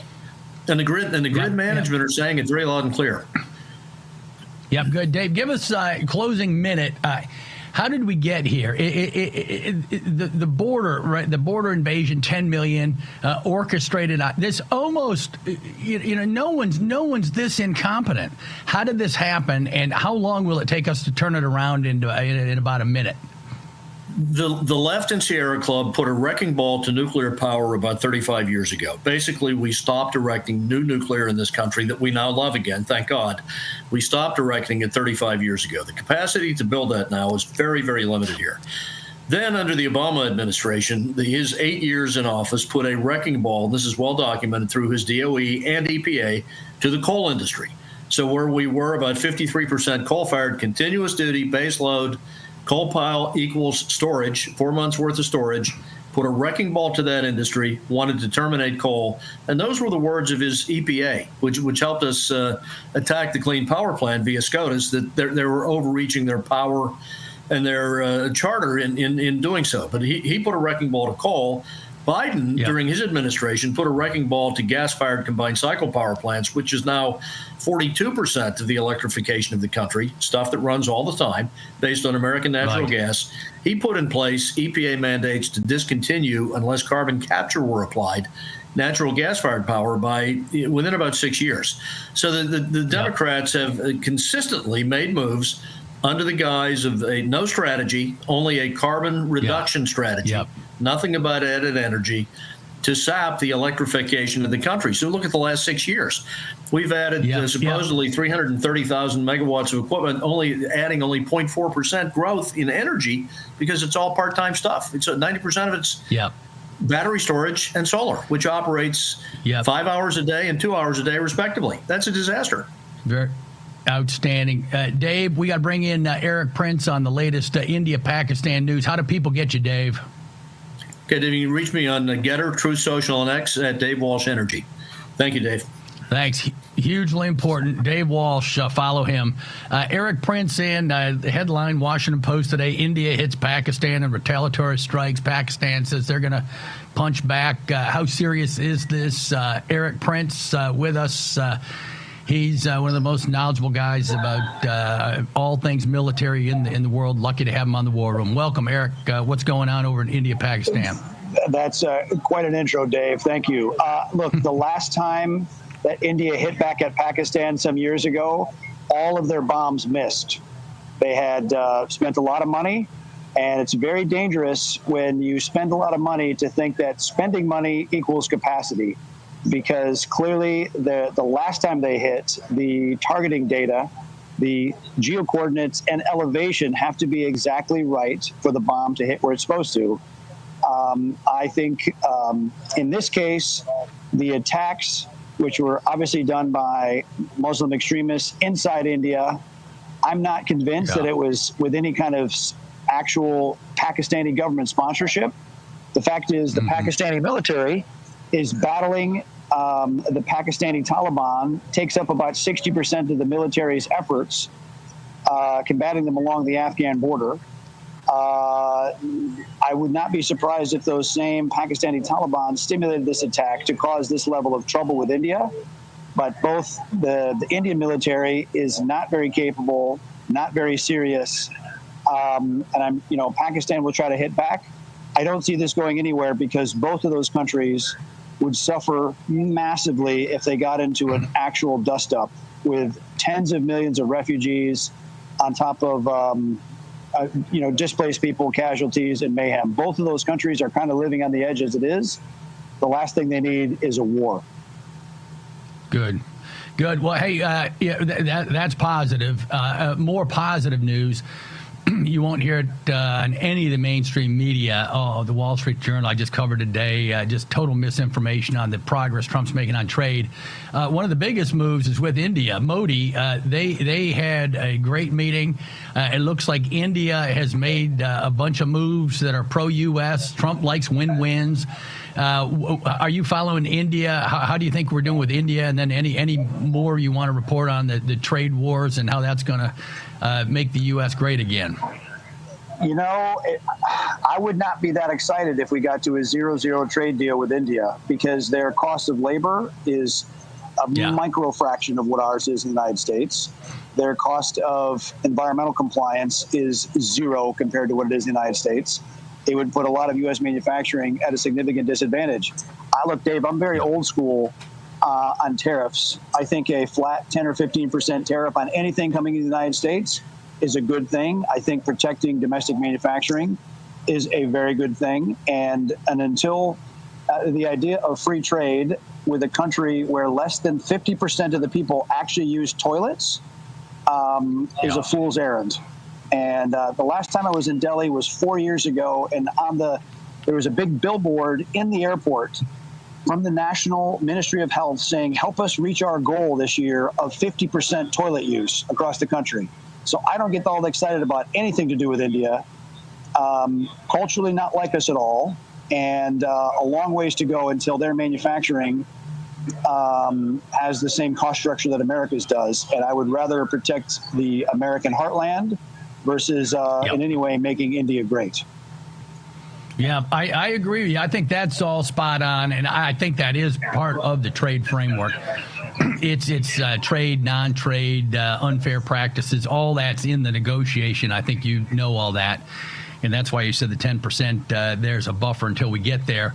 The good news in my mind there had to do with the second most populous country on earth, India, as a strategic vehicle versus China. From what I want to get you on to hear what you're hearing in China. I mean, I'm out on YouTube, and there's riots and protests in the streets across China. It's not a one-off. People wages not getting paid, no benefits, retirement is out of whack. The youth are upset. Xi could be in trouble, according to some folks. What do you know on that one, Eric?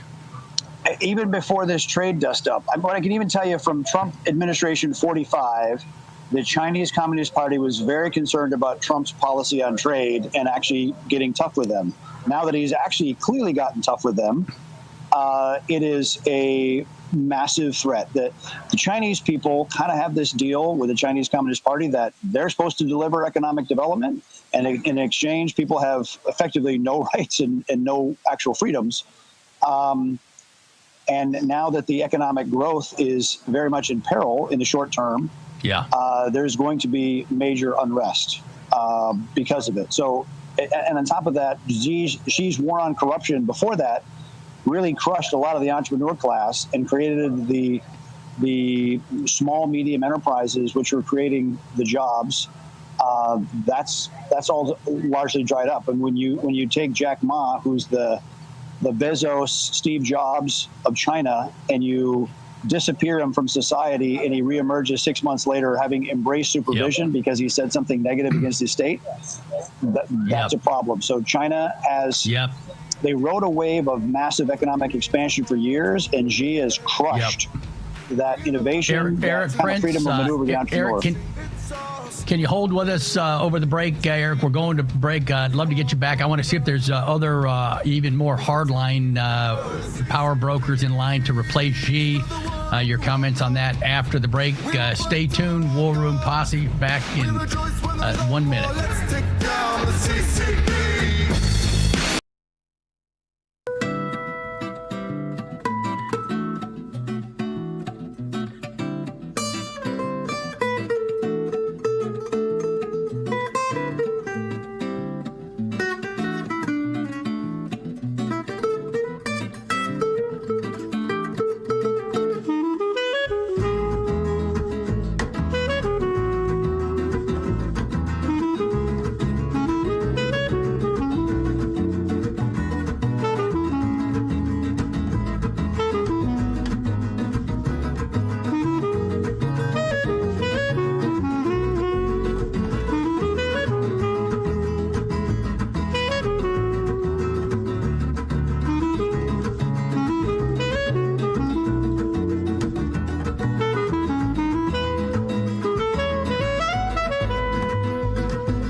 Here's your host, Stephen K. Bannon.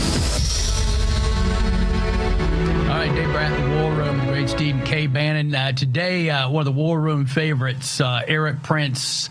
Everyone weighs his words very carefully. Eric, give us a closing 2-minute summary on China's weakening and Xi's position within that weakening apparatus of the CCP.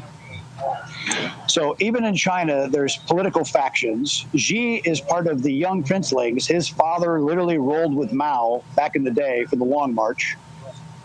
There's the Shanghai faction, which he really crushed over COVID, and the Communist Youth League. Those two segments have been degraded a lot. However, the weakening of the economy, the uncertainty around economic growth, and all those things have definitely made Xi's inevitability impaired. On top of that, all the generals that surround him have all paid for their positions. And so it's a very interesting quandary what they're going to do on Taiwan, because the generals, I'm sure, are saying, let's go. They believe their own, they're high on their own supply. And Xi needs to make a deal to have some kind of economic pathway through this. So I think Trump is in a very good position to hold their feet to the fire and to correct it. If Trump had not done this, the consolidation of manufacturing in China outside the United States was getting to the point of no return. And so it is high time to bring a lot of that manufacturing back to America, whether it's pharmaceuticals, chips, electronics, a lot of things we take for granted. It makes sense to make it in America, not in China, not with people that hate our Constitution, our freedoms, and our way of life. Yeah, excellent. Outstanding overview. Last short question. Is China past the point where they can just crush their population? Social media, communication over there. If the hardliners come in, I think the Taiwan play, like you said, is a way they can pull that off. But can they still just 100% repress their people like Tiananmen? Well, that was a very small segment. There was a few thousand people. Yeah. They brought troops from the most rural areas, the most ignorant troops to come in and smash them. I'd say, just like the Soviet Union, what the United States did with the Catholic Church and the British MI6, we weakened the ability in Poland and inside the Soviet Union for the state to control everything. China has dozens of different ethnicities, and if you look at China's history over the last 2 millennia, they come together under a strong dictator, and then they fragment apart. And I think if we help China come apart into some of its component parts, where it's not all under the Chinese Communist Party, that is in our interest. That's in the neighbor's interest, and that is a better to reduce the hegemony that China has over their neighbors, and that will require some strong trade practices, and I would say some strong covert action and cleverness by the U.S. government. I'm not convinced we're there on the trade. I'm not convinced that the covert action side, the agency is up to it yet, but who knows? Maybe the leadership will come through. Yeah, unbelievable. Eric Prince, national treasure, blessing. Eric, thanks for being on with us. God bless you. Thanks, Dave. Have a good one.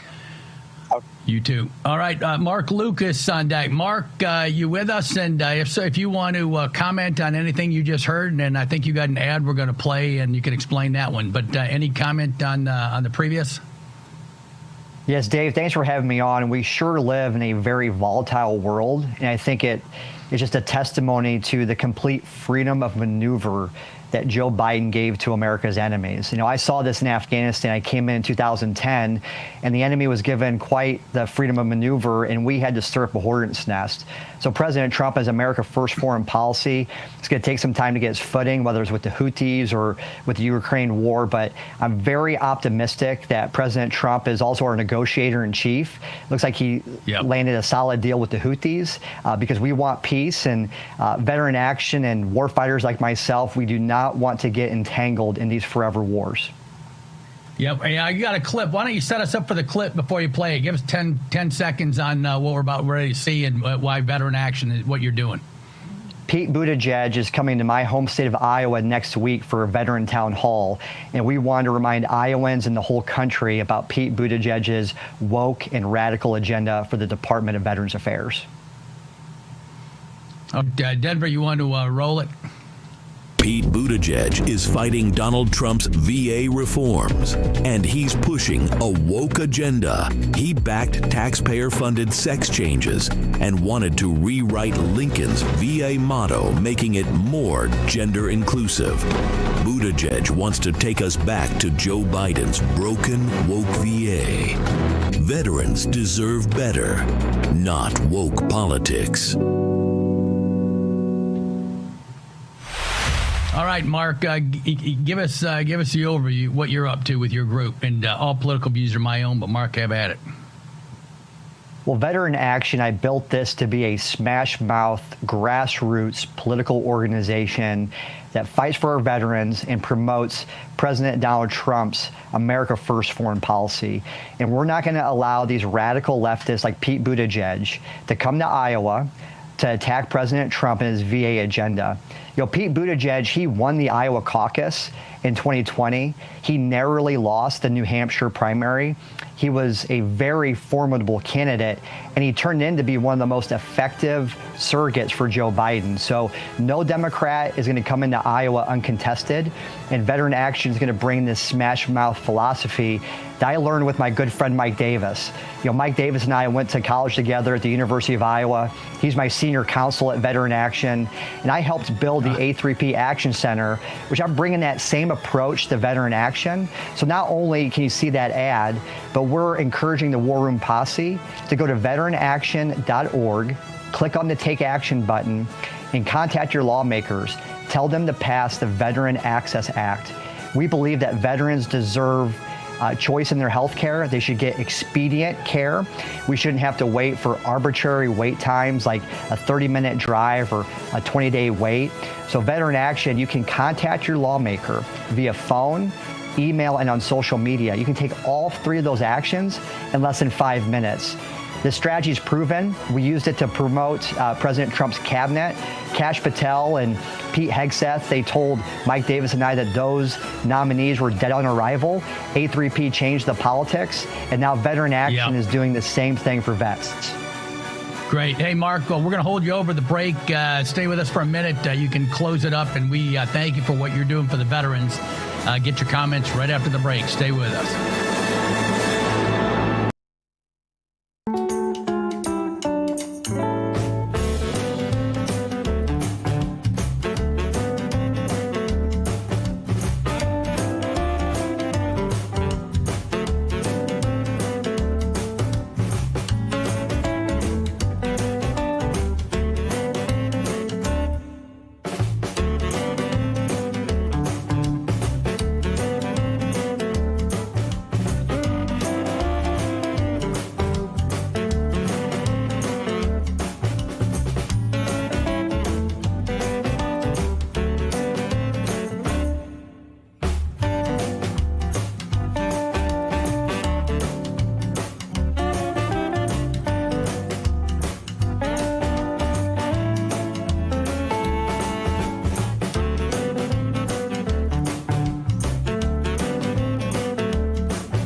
This is the primal scream of a dying regime.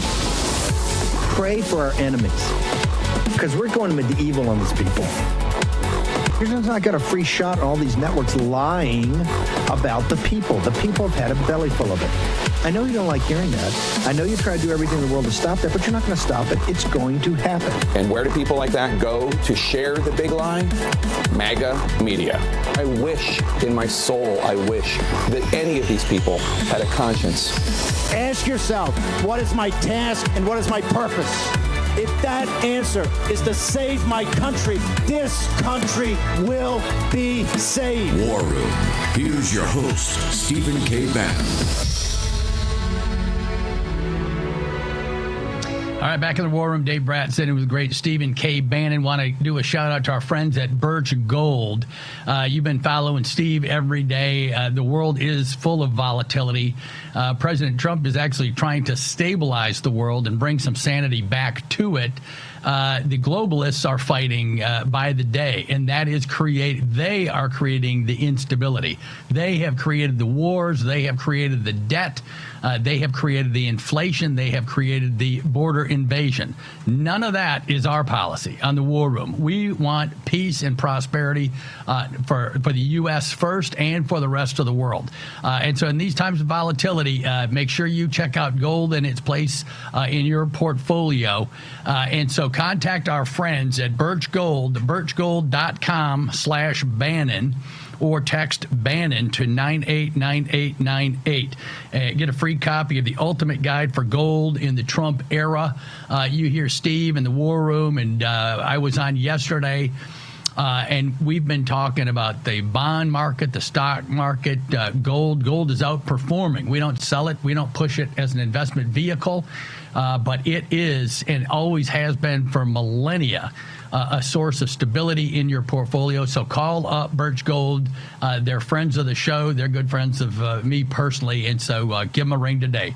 Birchgold.com/Bannon or text Bannon to 989898. We have Mark Lucas back on. Mark, why don't you close out with us? Give us a 1-minute executive overview of what your veterans group is doing and how the War Room can support you in your good work. Yeah, so Veteran Action is supporting President Trump's America First foreign policy, and we're supporting his nominees also in his cabinet. And right now we have a great Undersecretary of the Air Force nominee in Matt Lohmeyer. He was an incredible F-15 fighter pilot, but he came to national prominence for challenging the DEI culture that infiltrated our military. And he was demoted and taken out of command from the U.S. Space Force. And President Trump has selected him to be our next Undersecretary for the Air Force. So we're encouraging the War Room posse to go to veteranaction.org, click on the Take Action button, and tell your United States senators to confirm Matt Lohmeyer to the Air Force. This is the same platform that I built for the Article 3 project. It's proven. You can contact your lawmakers via phone, email, and social media, and you can take all those 3 actions in less than 5 minutes. Yep. Good. Mark, thanks for taking care of the people who take care of this country. We owe them all a huge debt of gratitude. Tomorrow's a special day on the calendar. I'm sure Steve will be covering that in detail. And so, Mark, thanks for being with us. I just want to give a shout out to Pam Bondi and DOJ. I know some of the War Room posse. We want a few more notches, but let me give you some good news. This is Washington Times today. DOJ notches one of the largest fentanyl busts in history. So congratulations, Pam, DOJ, for fighting for the country, for our kids, for the families that have been torn apart. 100,000 deaths, right? It just gets glossed over in the news. The news is not the news. I'll just read you the opening paragraph if you want to look it up. Attorney General Pam Bondi said Tuesday federal agents made one of the largest fentanyl busts in history by breaking up a multi-state drug trafficking ring run by Mexico's powerful Sinaloa cartel. And we've got Ben Berquam and the guys always covering this stuff. So congratulations, Pam. Just want to give you a shout out for the good work. And Kash Patel, you keep at it, and the War Room's behind you, and let's keep fighting for the country. Next, we want to bring up Tim Kennedy. Tim, you with us? Yes, sir, I am. How you doing? Hey, great. Tim Kennedy with My Patriot Supply. You just kind of read off the gold thing. We live in times of incredible uncertainty. India, Pakistan, wars, China, everything in the show. In the last hour, we covered it.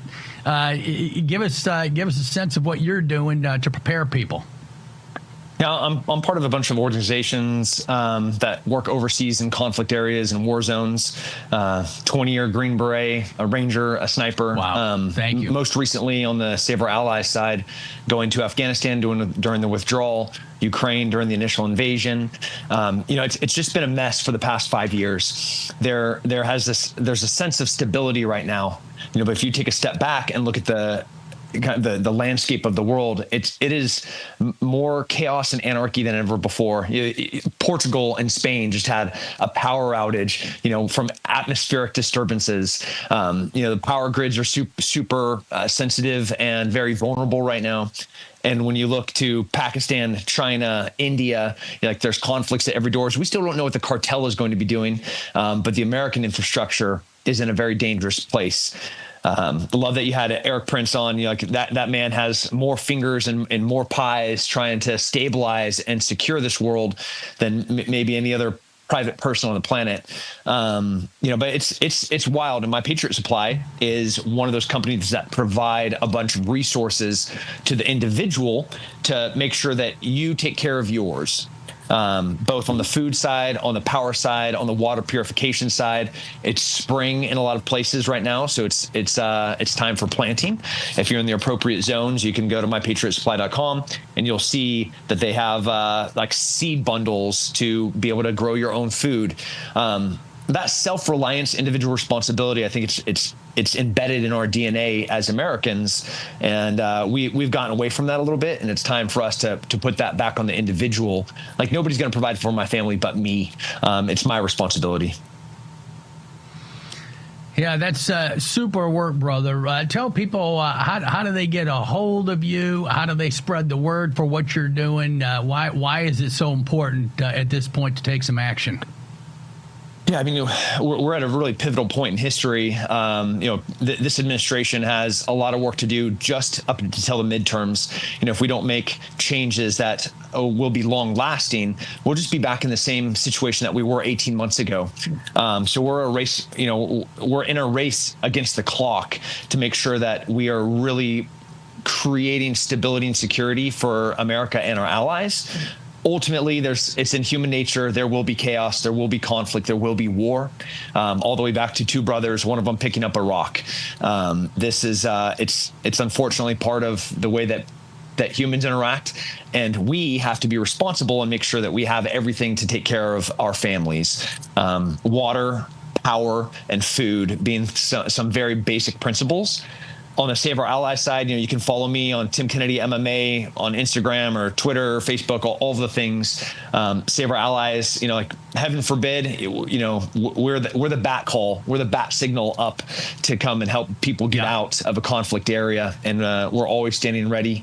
But My Patriot Supply on the individual side, not just chaos and war, but it's spring here in Texas, so I just planted.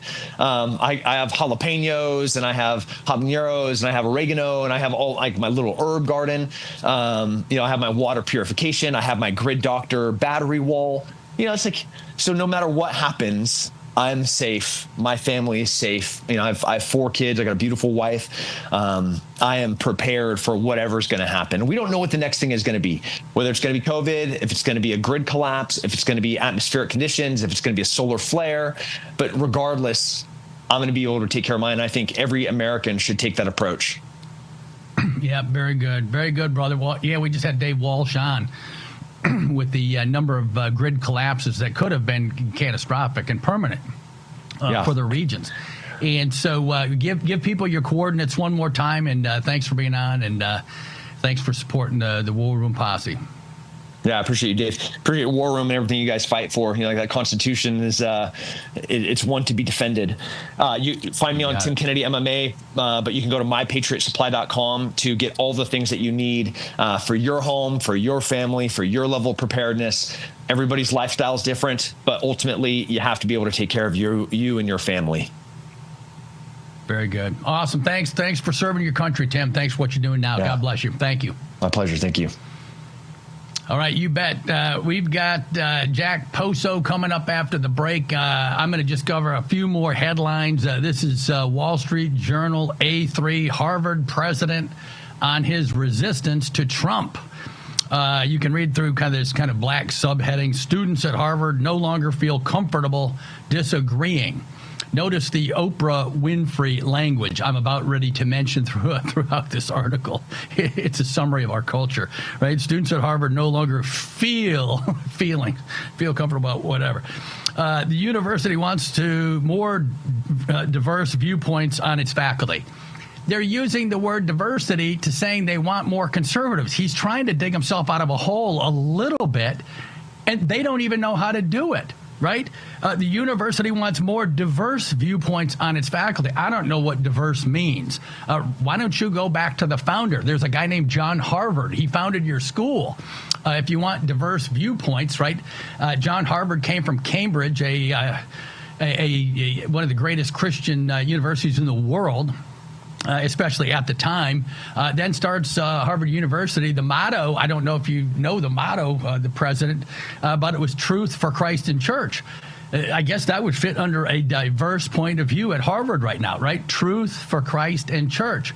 I'm not sure if your kids know what that is, if they've been educated on that.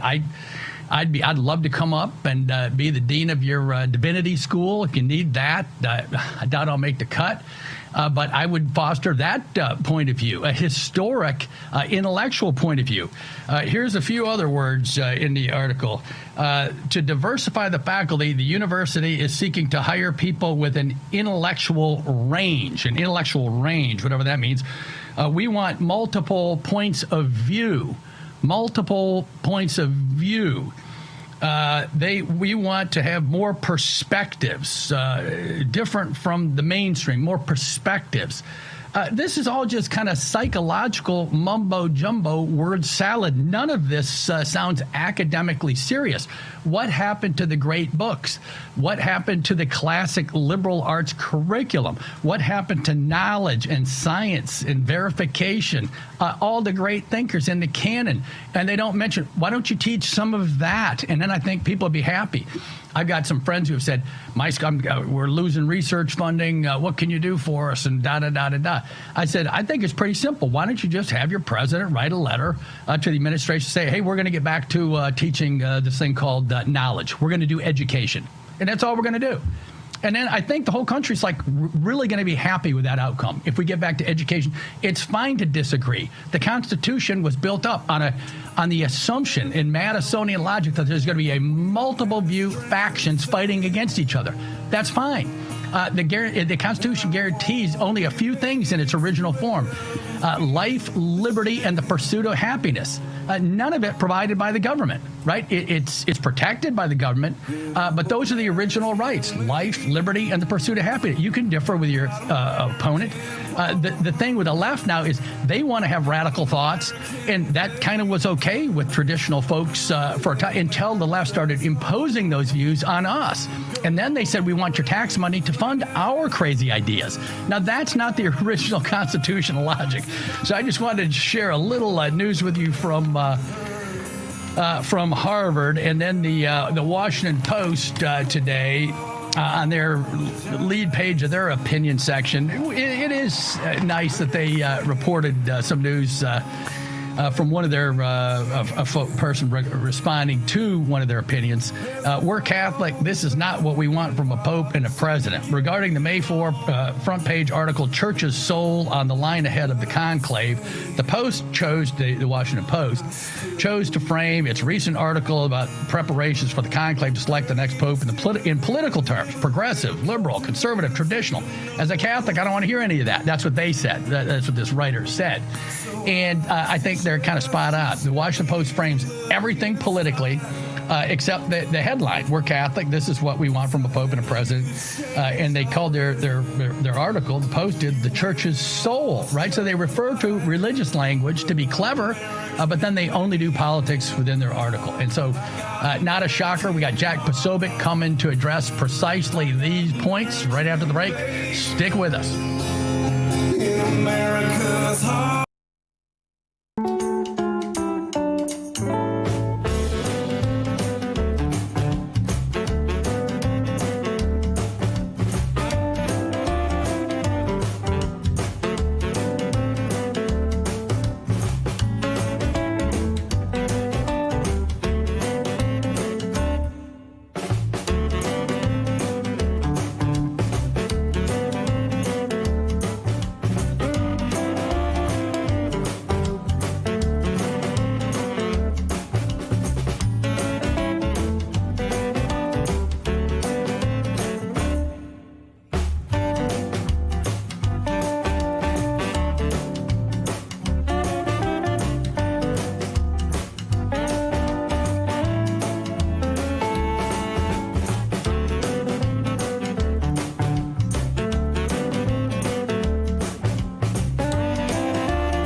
right, back in the war room. That is stunningly beautiful, and we're going to do some commentary. I think we're waiting for Jack Posobiec to get mic'd up. Might have Liz Yore or Harnwell with us. But I'll just offer up a few more remarks. Right, I just got done with the Washington Post framing up everything with religion to be political. The morning shows, Mika and Joe have on always their folks poking fun at religion, making fun of evangelicals, making fun of the church, making fun of Catholics. Harvard's motto used to be truth for Christ and church. It's not anymore. Why is American culture not at ease? But why is it a disaster right now? Why is there hardly any culture? We used to have a culture, and we do not have a sound culture anymore. It's because the foundation of it was the Judeo-Christian West, the synthesis between Greek reason, right? Socrates, Plato, Aristotle, and then all the greats in the Christian canon and the Jewish canon, all the way through. It framed all of history. It framed all of our studies, all the great schools. Cambridge, I mentioned, Oxford, Harvard, all of them. Princeton Seminary, Madison went, Adam Smith, Presbyterian schools for his invisible hand. Who do you think the invisible hand was? And so there you just saw the most beautiful clips of St. Peter's and the beauty and the majesty of the church. And that is the power of the church, right? The power comes from God. And that point, sadly, is not being made these days. Right? The other day, Steve asked me, what is love? And I didn't have a quick response on Good Friday. Right? I was trying to show the love came about only at zero in the Western tradition. It wasn't in the Greeks or the Romans. It wasn't in the Enlightenment science philosophers, none of it. It came uniquely as a virtue in the Judeo-Christian West, in the Christian tradition in particular. And the important part I omitted there is the great commands, right? And so I'm going to weave together this into the power and politics coming right here. But the power and the politics, the two great commands are love God with all your heart, mind, and soul, and love your neighbor as yourself. But in our in our secular culture, we skip the first command, love God. And so when Steve says, what is love? It's hard to get at that immediately, right? God is a person, right? It's the Father, Son, and Holy Spirit in the Christian tradition. And so it's a person. And so in order to love God, you have to first get to know who that person is, right? And that's key to the tradition. And Christ is certainly central to that. And then the church is central to that. And then you will know how to properly love your neighbor as yourself. To say, I'm just going to love my neighbor as yourself turns into a psychological mismatch, right? I think it was David Schweitzer. Everybody that went back after the historical Jesus, guess what they found in the scholarship? They found a Jesus just like them, right? So I would find a Presbyterian economist if I went looking for Jesus, because the power of our egos are so powerful. When we go searching for Jesus, the world is so turned upside down and so fallen, we find ourselves instead of God. So you have to go to the text and find God first. And then that teaches us how to love him and then to serve his people on earth, right? The kingdom on earth that is in heaven. And so all that to get to the point, that is an extremely powerful thing. When the Roman citizens were being tortured under Nero in 70, and Jesus comes and tells them, I love you. Can you imagine the stark contrast between Roman power and oppression and Jesus, a humble servant, washing feet and saying, I love you? That is the majesty of the church, of the Catholic service you just saw there, of the Papal conclave, that you're going to be seeing for the next, we don't know how long. And it's powerful. And of course, with power, I was in Congress. Whenever you get to power, you get power mongers that want to grab that power and use it. And so the left's interest in religion never has to do with God. And your clear check on that is to see if they ever mention God. If they just mention religion and want to mock religion, that's the trick. Right. And so on these days when our focus goes to the church, right, and we all hope we just get a great Christian leader. That's what the world needs. That's what China needs. Can you imagine if the church stood up strongly and condemned the Chinese oppression and the Chinese Uyghurs and the oppression going on all over and worked for peace in Africa, et cetera? Instead, we have NGOs working on a 10 million illegal border invasion in the United States. On the Protestant side and the Catholic side and the Jewish side, it's just gone crazy off the wheels. And so this has always been the great uniter in the country. The left does not want us to unify. We're unified because we're all made in the image of God. The founders of this country, the most cited book was the book of Deuteronomy in the Hebrew scriptures. That was the most cited book, The Law of God. The institutions of our government were crafted based on the wisdom in Deuteronomy.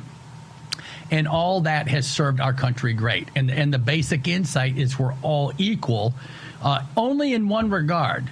We're not equal in many other regards, but we're all equal in the most important regard. We're all made in the image of God. Can you imagine if we could just fathom what that meant?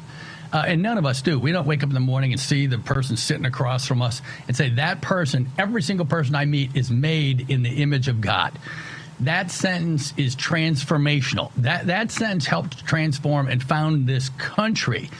And that sentence can transform this country again. And I think it is coming. And unfortunately, it all gets clouded in this political rhetoric because everybody wants power. And so one little proposition of conservatives, I was with the Heritage Foundation last night. Everybody ought to check that out. Kevin Roberts, the Heritage Foundation, he hosted a group of 20 African ambassadors. I've known many of them for the past 4 or 5 years. And we had a great meetings on unity, people working together. And the Heritage Foundation, it's all summed up in the word heritage, right? It's the Judeo-Christian West. It's the rule of law. It's foreign policy. It's military policy. It's education policy. And it all fits together in a seamless whole. And so the Heritage Foundation has been leading, and they provide a bridge to Africa and our friends in Africa, right? And the Africans couldn't have been happier to have friends who are trying to build bilateral trade relationships or just business-to-business relationships. And all this comes out of the Christian heritage, right? And so I want to just give a hat tip to Kevin Roberts again. There's always some politics that go along with it, but he gave a bold message yesterday to the rest of the world on the good news that is coming this year internationally. There's just huge good news coming. We got a clip to Jack Posobiec, I think, is with us. Hey, Jack in Rome. Wow, great to see you there, brother. Thanks for coming on the War Room this morning. Bring us up to speed, Jack. Well, thanks so much, Dave. Yes, we are here in the Eternal City where we have been dispatched by War Room and Human Events. Also, really want to thank our sponsors over at Catholics for Catholics and John Yep and the great work that they do for helping take care of this. We are here in the Eternal City. As you can see, St. Peter's Basilica directly behind me, the Sistine Chapel over my left shoulder. You can see it's very faint. I know the sun is just behind me, but the chimney that is just above there has been erected, and that is where the smoke will come out, black or white, depending on whether or not we have a new pope, which could come as early as just a few hours, though it's more likely either tomorrow or Friday. What we're seeing going on now is the 133 cardinal electors gathered from around the world, and they are going one by one, taking the vows of silence. They will go, we're broadcasting live from inside the Sistine Chapel right now. That's it was here. And of course, all of the politicking, all of the rumors, everything that goes on, it will be shut down behind closed doors within the confines of the Sistine Chapel itself, where they're turning it into a Faraday case where no signals, even your cell phone, even if they bring in some device or people are trying to use devices to try to figure out what's going on in there, it will be locked. So this is going to be very secure. There's police everywhere. There's security everywhere. Obviously, heightened threat environment, just given the nature of the world right now. The war is Ukraine. And so, of course, Dave, I thought what you were talking about earlier, what we're all praying for is we've seen, at least in Europe and in the United States, this resurgence of the traditional Christians. People are tired of the namby-pamby, light, shallow, substanceless Christian faith. That's what's bringing Zoomers, Gen Z, surging them into the churches. And so what we're hoping for is that we get a pope, a leader here. So by the way, if you're Catholic, even if you're not Catholic, this will affect you because of the 1 billion+ Catholics in the world. this is somewhere where we have the ability to actually shape the direction of the world going forward, and we want that with a return through tradition, just as we're seeing in the Awesome. United States. Frame that for us when we get back from the break, Jack. Going out in 5 seconds. War Room, hang with us. Back after the break with the great Jack Posobiec in Rome. Stay tuned.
Here's your host, Stephen K. Bannon.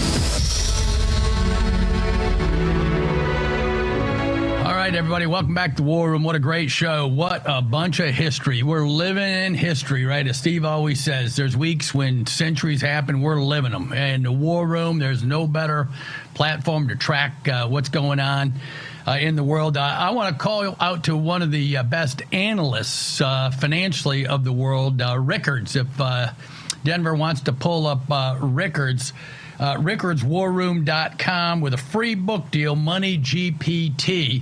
But you've all seen Rickards on the show, and he has worked at the senior levels of government, the most senior policy levels, most important public policy positions that he takes on the current financial wars going around the world, on money, on gold, on geopolitics with Steve. They're great when they're on together. And so he's one of our War Room favorites and experts. Make sure to look up Rickards, rickardswarroom.com with a free book, Money GTP. Follow him today. We're back with Jack Posobiec. Jack, we've been covering all things Rome. The mainstream media treats religion only in political terms. What's wrong with that? What do they got wrong? Why do they always frame everything as a war against religion?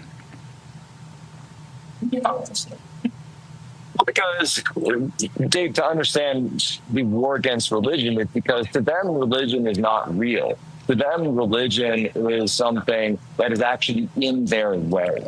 It is something that is outdated. It's old. It's something that people don't need anymore.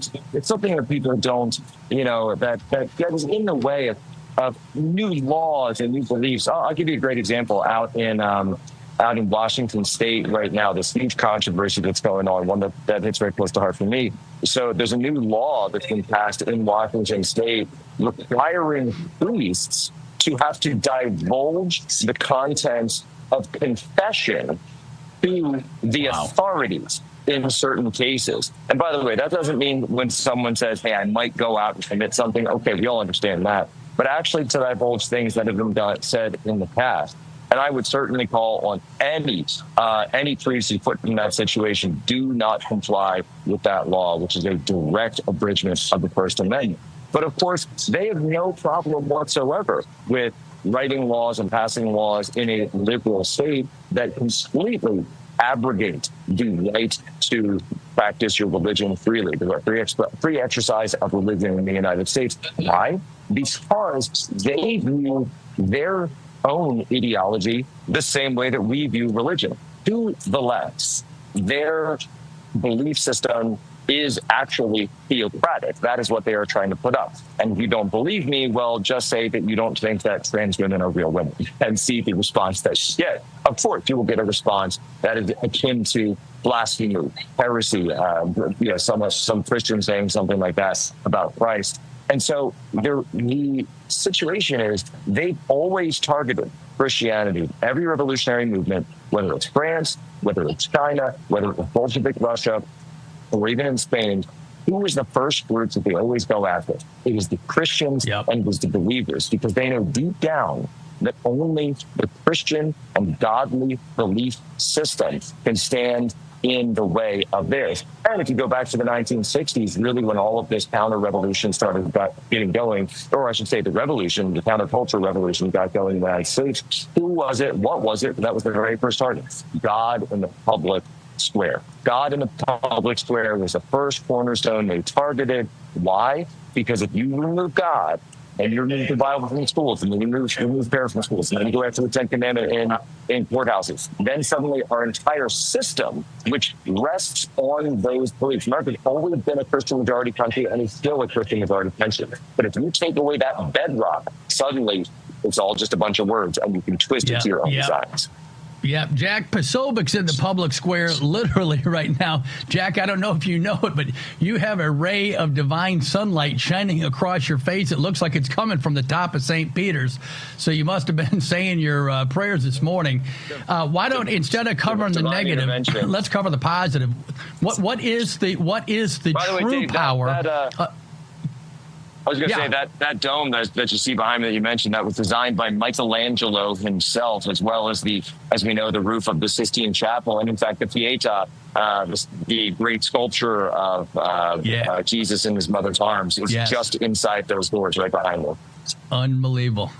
So get at that. Get to what is the true power of Christianity and the church and Jesus and the Pietà and Michelangelo? What is the true power which the non-faithful cannot stand? Why is it such an affront to them? What's the positive source of that power, Jack?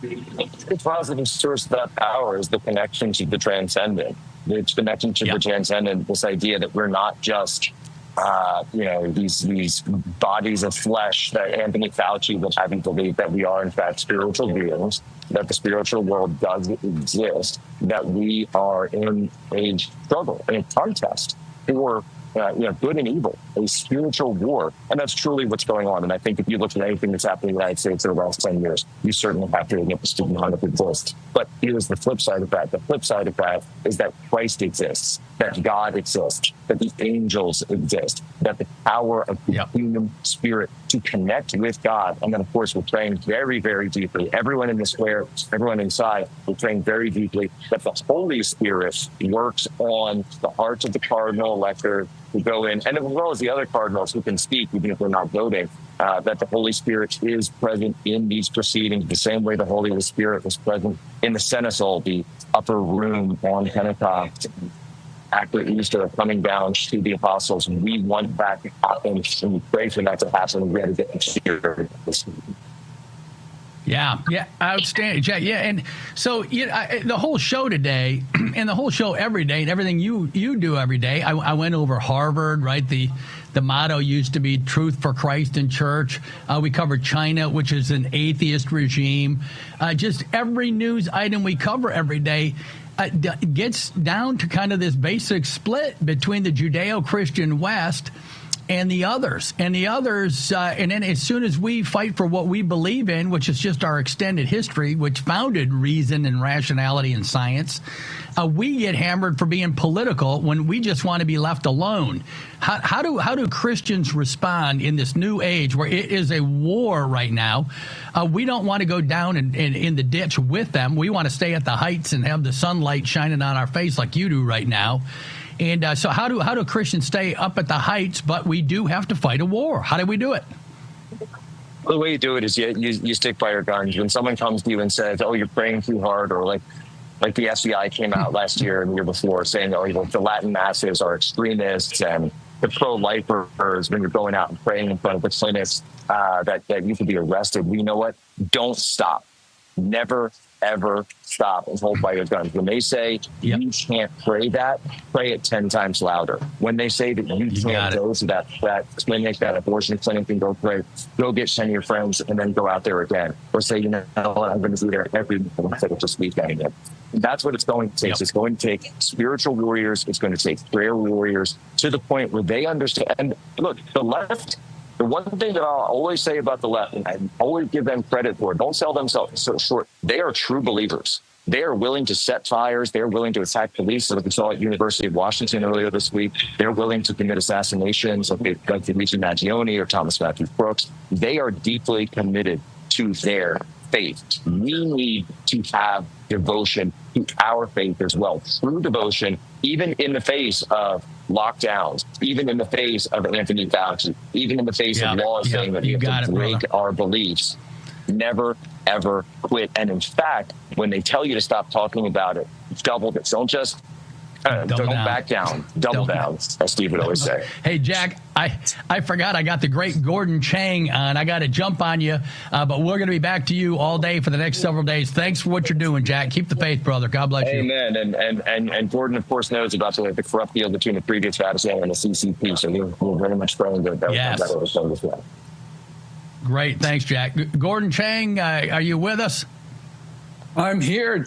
Dave. Hey, Gordon, thanks very much for coming on. I was excited when Cameron told me we had you today. You're one of my heroes. I wanted to get you on the weakness of China and the economy, any new data points you got.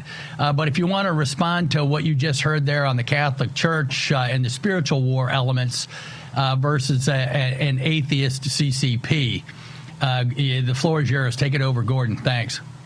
Yeah, the Communist Party is not just atheist. It is militant atheist because, especially under Xi Jinping over the last 5 years, it has gone hard after all forms of faith.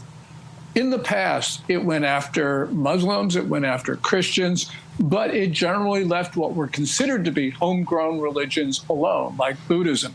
But under Xi Jinping over the last half decade, they have gone after Buddhism as well. This is a full frontal assault on anyone who has any faith at all. And against Christians, it has been taking crosses down off of buildings. It has been taking images of Jesus off of altars, been replacing them with those of Xi Jinping. It is basically devoided all content of religion in religious services. As it relates to the Catholic Church, there was the 2018 agreement between the Communist Party and the Catholic Church.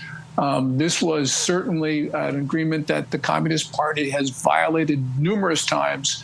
The church nonetheless has re-upped the agreement, which I think is wrong. The first agreement was wrong, and certainly extending it was wrong.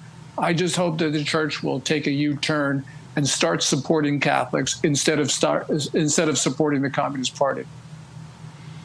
Yep, spot on. Hey, well, why don't we pivot from that to it's not as sublime as religion, but it's just as real. The whole world in our course over the next decades hinges on the question of the strength of China. I think you probably agree with that. So why don't you tee us up there? How is China doing? Can they sustain this trade war?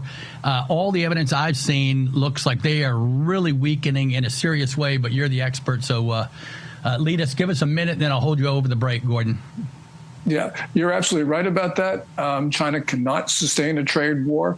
Their only hope is to get President Trump to back down, to de-escalate, as Treasury Secretary Scott Bessent said yesterday.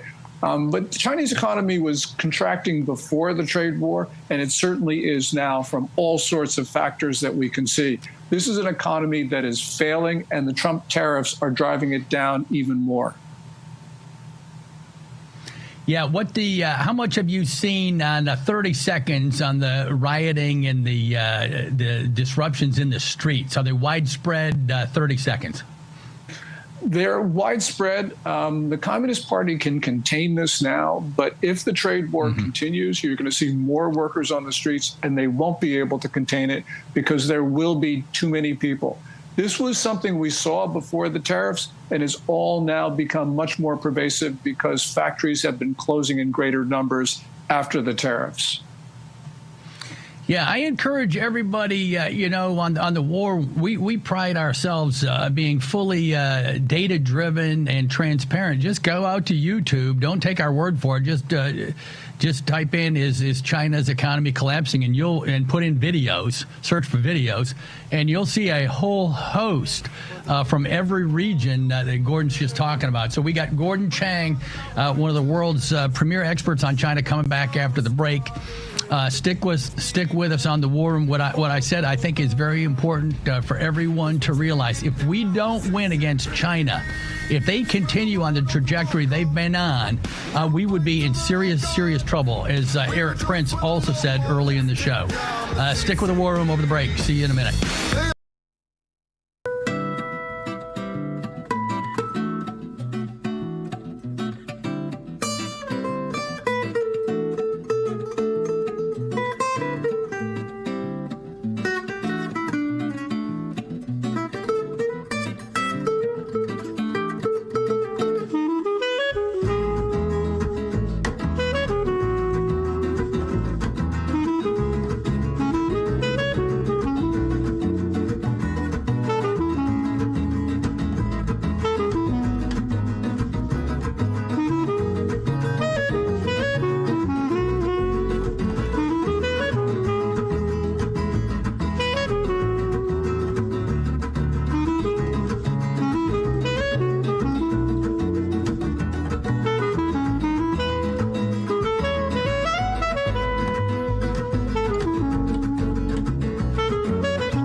Here's your host, Stephen K. Bannon. All right, welcome back to the War Room. Sitting in for the great Stephen K. Bannon today. We have Gordon Chang. Gordon, I think, by the way, on the TV, I think they just sealed the doors to the Sistine Chapel for the first round of voting, so stay tuned. We'll see how many rounds it takes. But, Gordon, you wanted to get at the trade wars itself, how important it is to sketch that out in a couple minutes, and then give us 1 minute up front.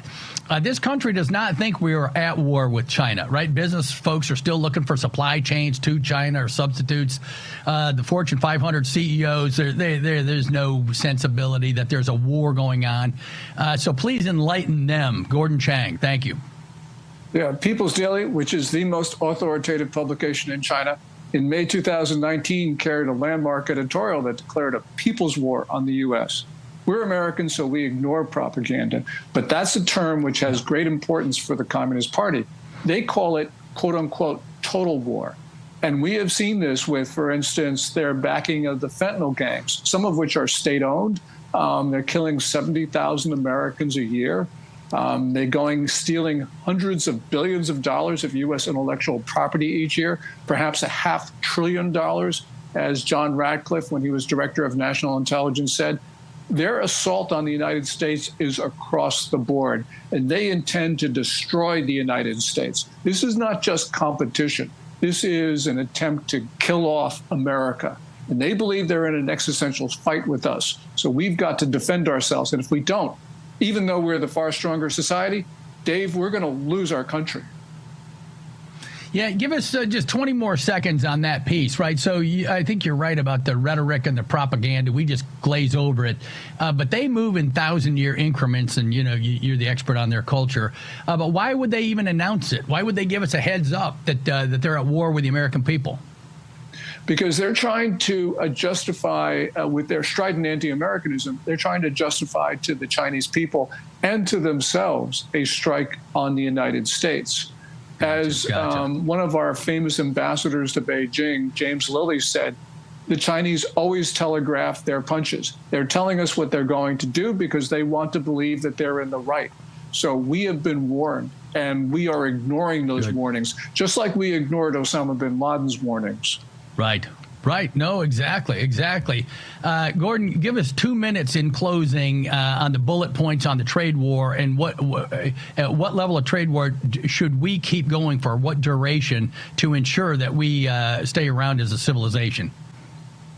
Yeah, remember, our tariffs are a remedy for the theft of U.S. intellectual property and for China's predatory trade practices.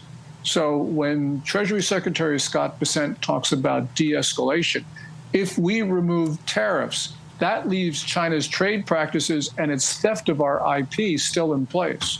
So we've got to make sure that whatever arrangement we come to with China preserves and protects the American worker. We've had a lot of trade deals with China. China has ignored all of them, not complied, including the last one, which was the January 2020 Phase 1 trade deal, which very easy for China to adhere to its promises of buying a certain amount of American goods. Well, they even failed to do that.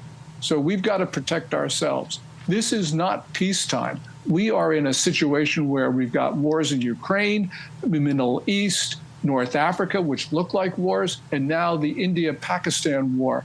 This is a world that is descending into chaos. We need to make in America those things that Americans need. We can no longer rely on buying stuff from the other side of the world.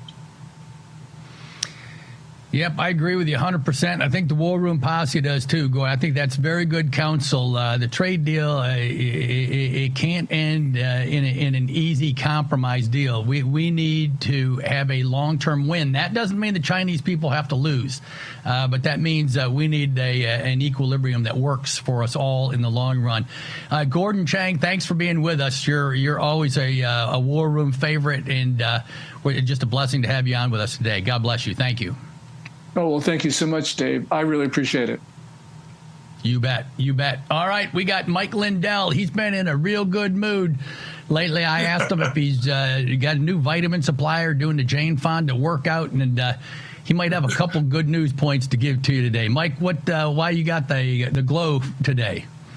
Well, I'm very happy happy that the president truthed out about Tina Peters wanting to get her out. I think that, that's huge, yes. Everybody. And then also, I have the first lawsuit that goes to all the way to jury trial. It starts June 2nd. You guys, every other case with this lawfare has been settled by their insurance companies. We're not doing that. We're going all the way to the wall. We're going to get paper ballots hand counted in this country.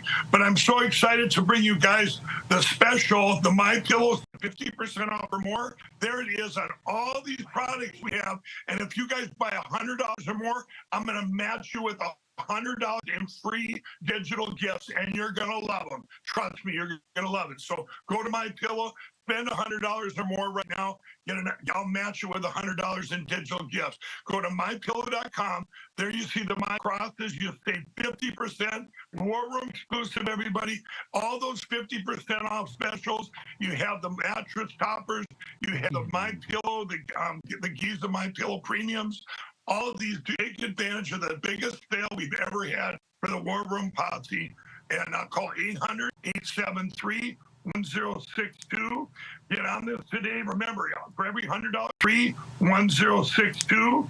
Get on this today. Remember, y'all, for every $100 you spend, you spend $100 or more, I'm going to match it with $100 in free gifts, and you are absolutely going to love them. I want to be a surprise for everybody.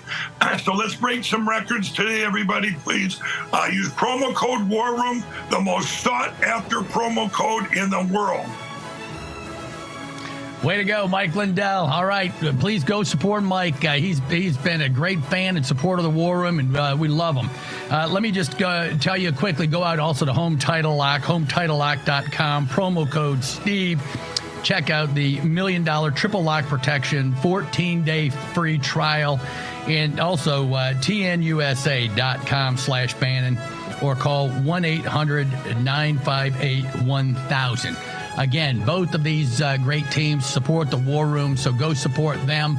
Thanks for being with us today. Please share this platform. Please share the War Room with everyone you know.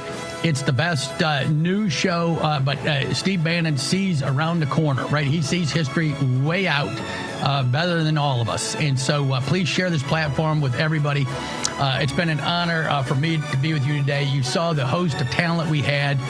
We covered the War Room. We especially celebrate with the Catholics today as they await the choosing of the new Pope and the leader of their church. We pray for Christendom today. We pray for the Judeo-Christian West. And just keep the faith. Everyone out there, we're going to win in the end. If we follow God, we win.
Charlie Kirk Show starts now.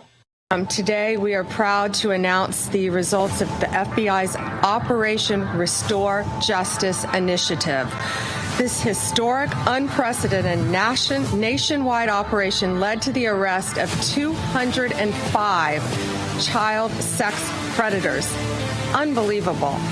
In just 5 days. This was an incredible operation done in conjunction with the FBI and our prosecutors. I do still very much think that the United States and Europe are on the same team. And, European civilization and American civilization, European culture and American culture are very much linked. Obviously, there's a big question about what that means in the 21st century. I think, obviously the president and I believe that it means a little bit more European burden sharing on the defense side. So there are a lot of ways in which this alliance will evolve and change. And the plan, the implementation plan to ensure moving forward, we are getting towards a more equitable enforcement rate. Look, we are reviewing the processes for who is audited at the IRS. There's been a great deal of politicization of that. So we are trying to stop that. And we are also going to look at the distribution of who is audited and why they are audited. The United States government will never default. That we will raise the debt ceiling, and Treasury will not use any gimmicks. We will make sure that the debt ceiling is raised. James Comer said yesterday that all the Epstein files are missing. They still haven't heard from you. No, the FBI, they're reviewing, there are tens of thousands of videos of Epstein with children or child porn. And there are hundreds of victims. And no one victim will ever get released. It's just the volume, and that's what they're going through right now. The FBI is diligently going through that. I haven't seen that statement, but I'll call him later and find out. What we're talking about, a big, beautiful bill that will be the legacy of President Trump, that will be the most important bill that we will pass in decades and will set us apart from what Democrats have done for multiple administrations and get this country back on track to hit the reset button. So we're crafting this bill, we're on track, and we're going to get it done. I think people underappreciate this about our president here in the United States is he has a genuine humanitarian impulse about this. He hates innocent people losing their lives. He hates even soldiers losing their lives in unnecessary conflicts. He just wants the killing to stop. I expect that we can see a substantial reduction in the tariffs that we are being charged, as well as non-tariff barriers, currency manipulation, and the subsidies of both labor and capital investment. When you look at all of those fentanyl pills and the pounds and the kilos there, when you transfer that to the amount of deaths that could have happened in our country, how many people are we talking about? So Lawrence, they seized 3 million fentanyl pills in that raid, and your graphic was just amazing what you showed. 3 million fentanyl pills, countless lives. Each pill had the potential to kill a human being, a human life, an American life. And that's why it's so deadly. This stuff had been in our country when our borders were wide open. The worst of the worst, and Donald Trump took them off the streets and saved countless lives. I think what we're seeing is that the Trump policies are working, certainly on the trade front. And we saw it in the jobs numbers last week. Instead of a lot of government hires and government-adjacent job numbers, we saw increases in transportation, warehousing. So I think what President Trump is trying to do is make it real. Let's have real jobs. I take pleasure. I can live here and mind rent-free every day. But we all know exactly what she's doing. Like I just said, she's educating the worst of the worst. How we invade law enforcement. But the tables have now turned. She's educating people how to get prosecuted. You can't hinder your own removal that was ordered by the federal judge. I would like AOC to read Title 8, United States Code 1253, because it's starting tomorrow.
Every day, there's a battle for your mind raging. Information coming from every angle with the will to deceive. Fear not. You found the place for truth. The voice of a generation that still has the will to believe in the greatest country in the history of the world. This is the Charlie Kirk Show. Buckle up. Here we go. Okay, everybody, radio stations across the country, honored to be with you as always. Happy Wednesday. We are here live in the Bitcoin.com studio, your gateway to democratized finance. Lots to talk about today. We're finally back in our studio. We've been traveling all week. San Diego. I was in San Francisco yesterday. We will recap that. I was in San Diego doing events there. We are also in Long Beach as well. Lots to cover. And I've been just chomping at the bit to be able to get in on this Tom Tillis story. Andrew did a great job filling in yesterday, talking about Senator Tom Tillis from North Carolina decided now to oppose Ed Martin as Washington, D.C. U.S. Attorney. So let's set the stage here and set the table. So the D.C. U.S. Attorney is arguably the most important U.S. Attorney when it comes to politics, the president, anything that happens in the jurisdiction of Washington, D.C., which is a lot of power broking and a lot of activity, falls under the D.C. U.S. Attorney. Now, the Washington, D.C. U.S. Attorney, in years past, have been enemies of the MAGA movement, have been out of control. The D.C. U.S. Attorney, Matthew Graves, which we'll get back to in a second, was the architect of the out-of-control January 6th behavior. So this is a big one. President Trump put in on a temporary and a provisional basis Ed Martin. Let me tell you about Ed Martin. Ed Martin is the real deal. Ed Martin is part of the Phyllis Schlafly coalition. Ed Martin literally ran the Phyllis Schlafly Eagles for years. From Missouri, a lawyer, and a truly committed patriot. Now, I'll fully acknowledge that President Trump picked someone that was very conservative, very outspoken, not your normal kind of cut D.C. U.S. Attorney type. He's a threat to the uniparty in Washington, D.C., because he is willing to push the boundaries of what is normal and acceptable in the best possible way. So Ed Martin, in just his couple of weeks and just with a couple of months of being D.C. U.S. Attorney, has probably been the best performing U.S. Attorney that President Trump has put in, without a doubt. He's actually gotten stuff done. He has reorganized his office. He's fired bad attorneys in the D.C. office, and that is a tough, difficult, very, very, very overwhelming assignment. And Ed Martin has taken it with his head down, punching.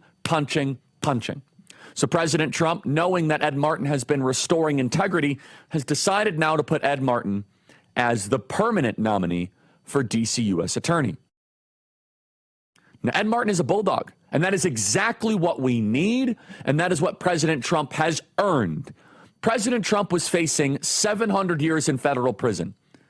He gets the D.C. U.S. Attorney that he wants. And remember, he did not get the U.S. Attorney that he wanted.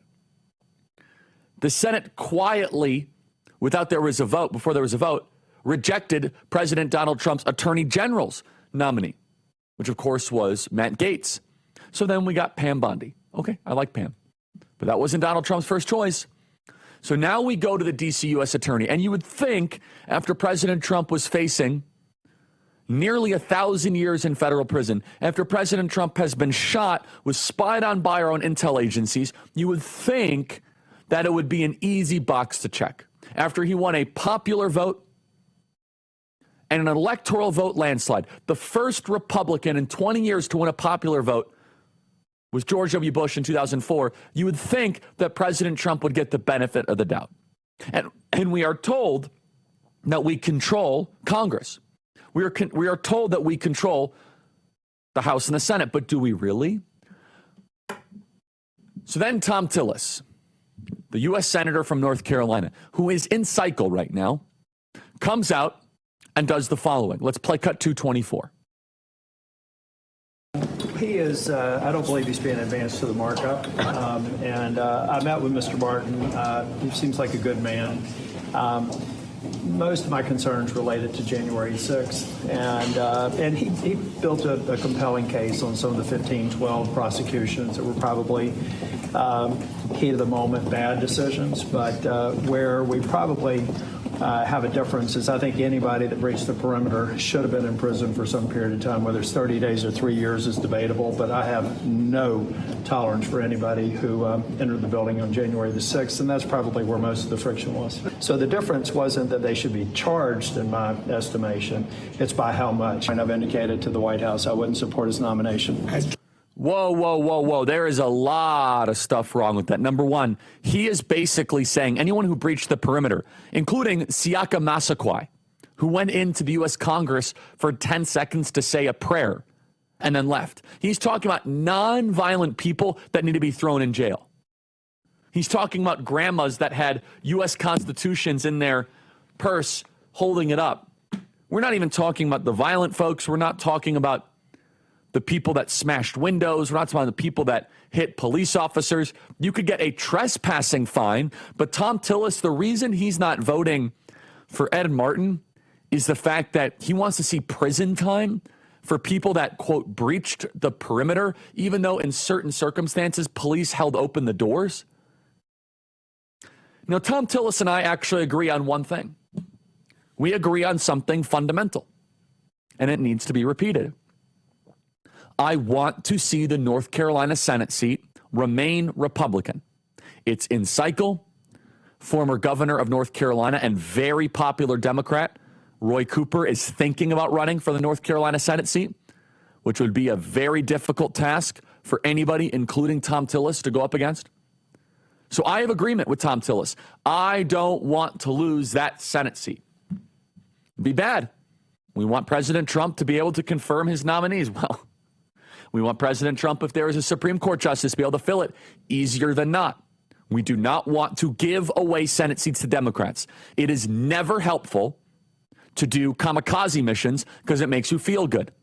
It is never helpful to go on a suicide pact just to try to teach somebody a lesson. But here is where Tom Tillis is so fundamentally wrong, beyond that ridiculous clip that you just saw,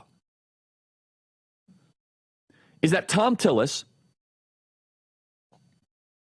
thinks that by opposing President Trump's nominee for the D.C. U.S. attorney, he thinks that will improve his electoral chances.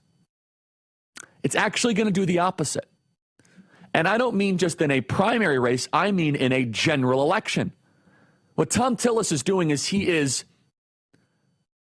committing a fatal error. The number one factor in Tillis's reelection is President Trump's approval. And there's a reason why Tom Tillis is 20 points less popular in North Carolina than President Donald Trump. And when Trump's administration looks weak, his approval goes down.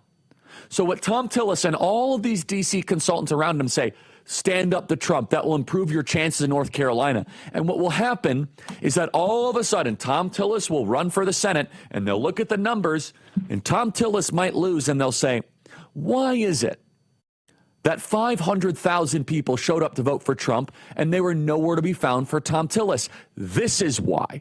And this is a broader point that we are going to make this entire hour, which is people ask a lot about the midterms. And we just had an amazing investor retreat at Turning Point USA in San Diego. And they say, Charlie, what is the key to the midterms? And there's a lot of keys. But the most obvious one is that if you cannot even get close to replicating the electorate that won us the election in 2024, a bunch of people are going to stay at home, because why reward senators and congressmen that don't do anything?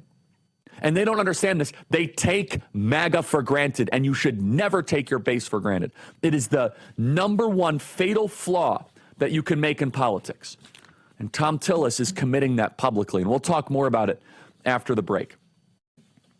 Good Ranchers is amazing, amazing partner, guys. You guys got to check it out right now. Good Ranchers. By the time the show ends, another American family farm will shut down. Not because they stopped working hard, but because grocery store meat doesn't come from them anymore. Over 80% of grass-fed beef in the United States is imported, and most people have no idea. That's why I get all my meat from GoodRanchers.com.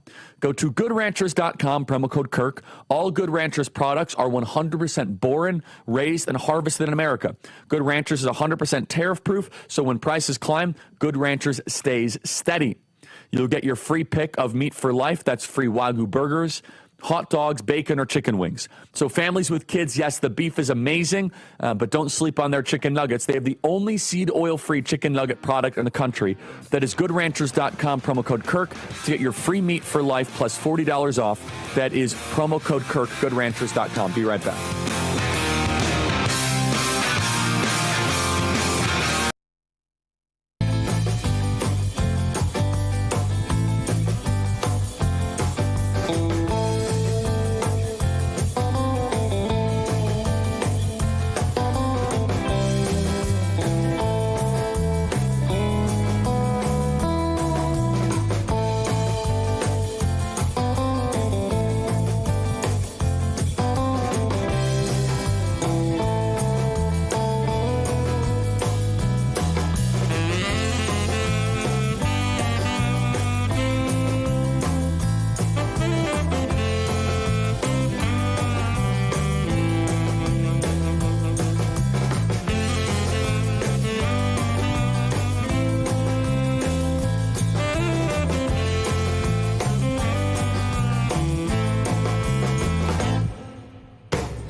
Where tyranny dies and wisdom lives. The Charlie Kirk Show. Okay, everybody, welcome back. I want to tell you about YRefi. And as you know, YRefi is the supporter of our viral cultural phenomena campus tour. Yesterday, I was on campus, San Francisco State University. Look at that crowd there in San Francisco. And that crowd would have been even bigger if we were on the main campus. We were relegated to some sort of a AstroTurf cage. I'm not kidding. They put us on some sort of intramural field. Off campus, they had to check IDs and check bags before students entered. And still well over 1,700 students attended. And I know that because they had to click every single one in, and they gave us the official tally at the end. 1,700 students attended at San Francisco State University. All made possible by whyrefi.com. That's whyrefi.com. Whyrefi can save you thousands of dollars by refinancing and even lowering your total cost. Do you have a co-borrower? Well, Whyrefi can get them released from the loan. You can give mom or dad a break. You can even skip a payment every 6 months, up to 12 times without penalty. Just call 888-WhyRefi34 or log on to whyrefi.com. That is YREFY.com. Whyrefi.com. May not be available in all 50 states. Whyrefi.com. Be right back.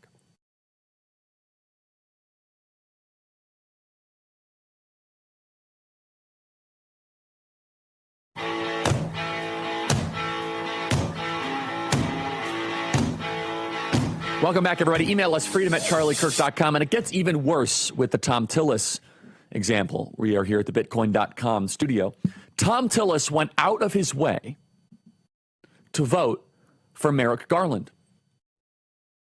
This was Tom Tillis' statement when it came to Merrick Garland. Quote, Merrick Garland has an outstanding record serving our country and has a deep understanding of the law. His experience reflects his extensive legal knowledge and unbiased application of the law, and his long-standing reputation of bipartisanship has earned the respect from both Democrats and Republicans. After talking to him and participating in his confirmation hearing, I have no doubt he will serve our country well. He voted for Merrick Garland. Tom Tillis did, but it gets even worse. And the reason why I think this is emphasizing is that he's not Susan Collins. If this was Susan Collins doing this, I cut her a lot of slack. She represents Maine. Trump didn't win Maine. He won a singular district in Maine. No, Tom Tillis represents himself to the voters in a different way than how he votes. And for that, you will receive the greatest criticism. When you represent yourself to your voters one way and you do something the opposite, that is a violation of representative government. It is a breakdown of the consent of the governed. That means you will say one thing to your population and do another. Susan Collins doesn't vote the way we like her to. However, she has voted when we absolutely need her. She is a team player. And she doesn't represent herself as a MAGA person. She goes to her voters and says, I'm going to be an open-minded, independent, center-right Republican. Fine. Thank you, Susan Collins, for giving us another Senate seat. You will not receive criticism on this show. You just won't. But people who will are those that go to their voters and say, I am MAGA. I am Tom Tillis. I stand with President Trump. I represent the red state of North Carolina. Whoa, whoa, whoa, whoa, whoa. And then you go and vote this way? Unacceptable. And it gets even worse than that. Tom Tillis voted for Matthew Graves. So Tom Tillis, this is what is so incomprehensible. Tom Tillis voted for Biden's DC U.S. attorney, but he won't vote for Trump's U.S. attorney. Tillis approved Tony Blinken. He voted for Janet Yellen. He voted for Lloyd Austin. He voted for Gina Raimondo. He voted for Lisa Monaco, the number 2 at DOJ. He voted for Pete Buttigieg. And then, of course, Merrick Garland and Matthew Graves. But he won't lift a finger to vote for Ed Martin. And to be honest, before I saw the tape, I thought that Tom Tillis's reason he did not vote for Ed Martin would be like, oh, he was too radical because he was part of the Phyllis Schlafly Eagles. Something like that. I anticipated that. Or he had some social media post that I don't like. But the reason he gave was that, oh, I want every single person who breached the perimeter to go to jail from 30 days to 3 years. I'm sorry, breaching the perimeter, Mr. Tillis? This was not Normandy Beach. The vast majority of people on January 6th, the vast majority waltzed in through an open door. Now, if Tom Tillis's argument would have been, look, I'm still undecided. I think Ed Martin is a little too relaxed on January 6th. It was hard for us. The violent people shouldn't gotten pardons, but I'm going to try to work through it. That's reasonable. But his argument of all the reasons that you could oppose Ed Martin is that you want to put look at that's a perfect clip. Thank you guys. Great pull. Tom Tillis's argument is all those people who are just walking as if they're trying to board a Delta Airlines flight, that they should all go to jail from 30 days to 3 years. Look, they're opening the interior of the doors.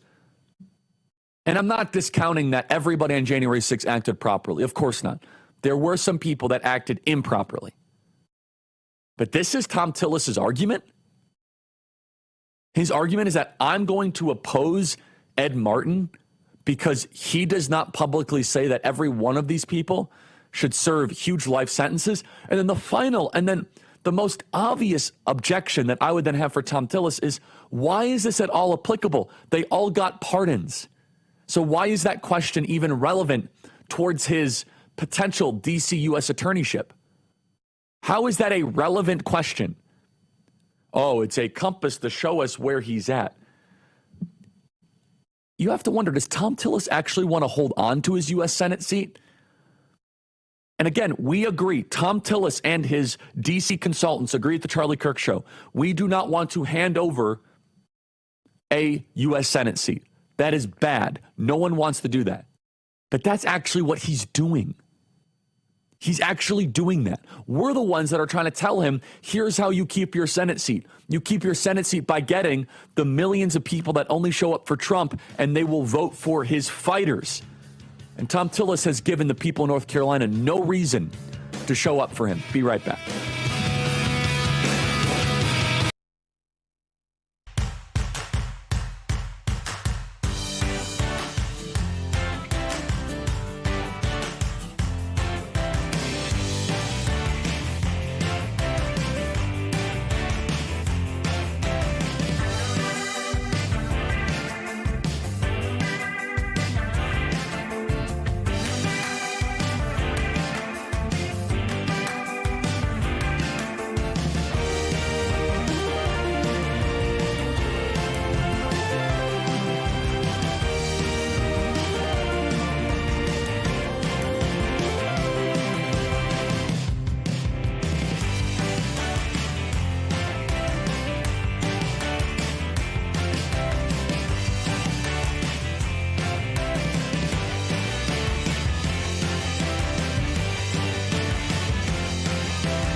back to this Real America's Voice news break. I'm Terrence Bates.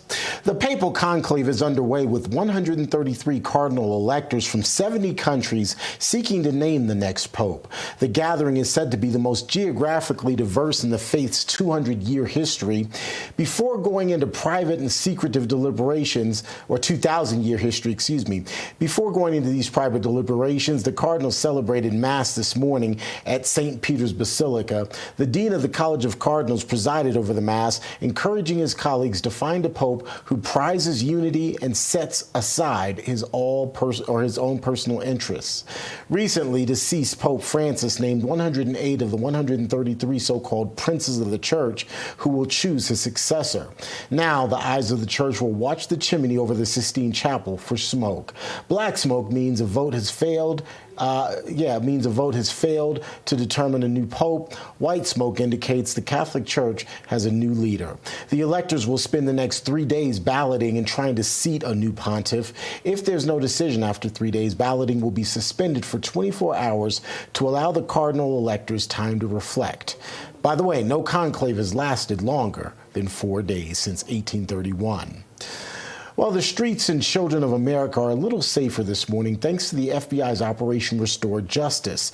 The nationwide sting netted 205 accused child sex predators in just 5 days. Attorney General Pam Bondi says there were at least 115 children who were victimized leading up to the arrests. These depraved human beings, if convicted, will face the maximum penalty in prison, some life. We will find you, we will arrest you, and we will charge you. If you are online targeting a child, you will not escape us. The FBI and the Department of Justice will come after you, and we will prosecute you. Parents are being encouraged to monitor what their children are doing online because that's one of the prime places child sex predators are preying on kids. The FBI says the predators often pose as kids online in order to gain their victims' trust. That's a quick check of your headlines. I'm Terrence Bates.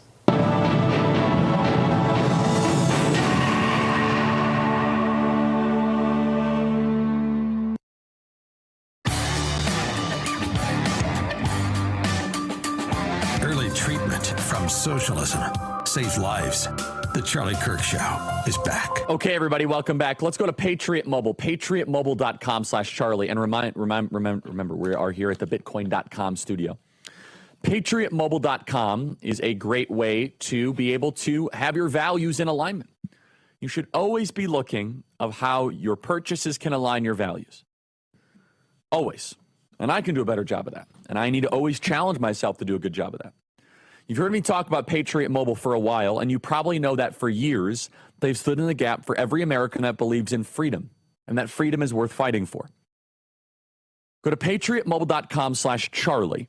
Are you worried about coverage? Don't be. Patriot Mobile is one of the few cell phone providers that operates on all three major networks. The fact is, if you have a cell phone service in this country today, you can get exceptional or even better service with Patriot Mobile. That's why they offer a coverage guarantee that others cannot. Or maybe you've not joined Patriot Mobile because you think making the switch is painful. Well, I'm here to tell you that it is not. Go to patriotmobile.com/Charlie. Still locked into a contract, not a problem. Patriot Mobile's contract buyout program covers up to $500 per device.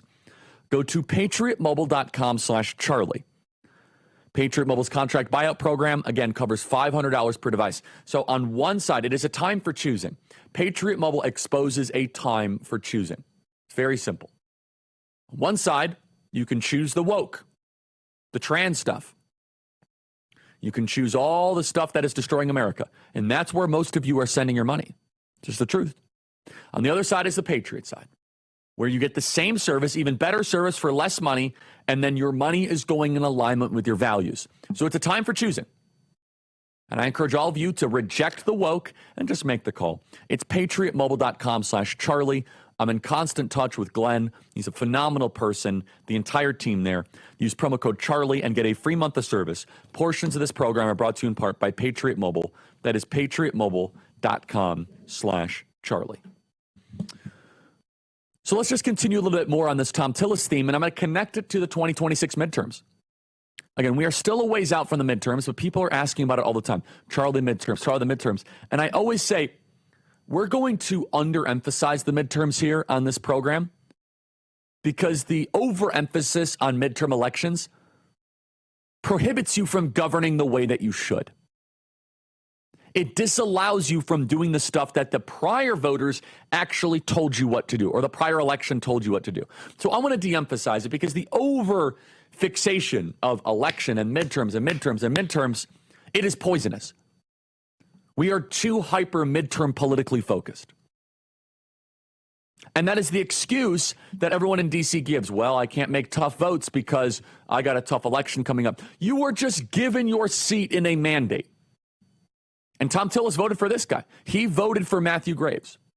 He voted for one of Joe Biden's top attack dogs against patriotic Americans.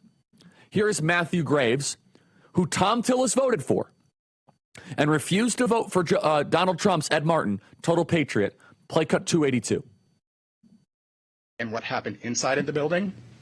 An important note when it comes to our prosecutions about those who remained outside the building. We have used our prosecutorial discretion to primarily focus on those who entered the building or those who engaged in violent or corrupt conduct on Capitol grounds. But if a person knowingly entered the restricted area without authorization, they had already committed a federal crime. Make no mistake, thousands of people occupied an area that they were not authorized to be present in the first place.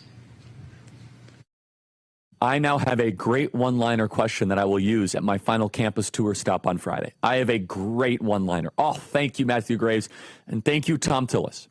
And I love questions like this, and I learned this from the great Dennis Prager that we should all pray for, which is a what is worse question. What is worse?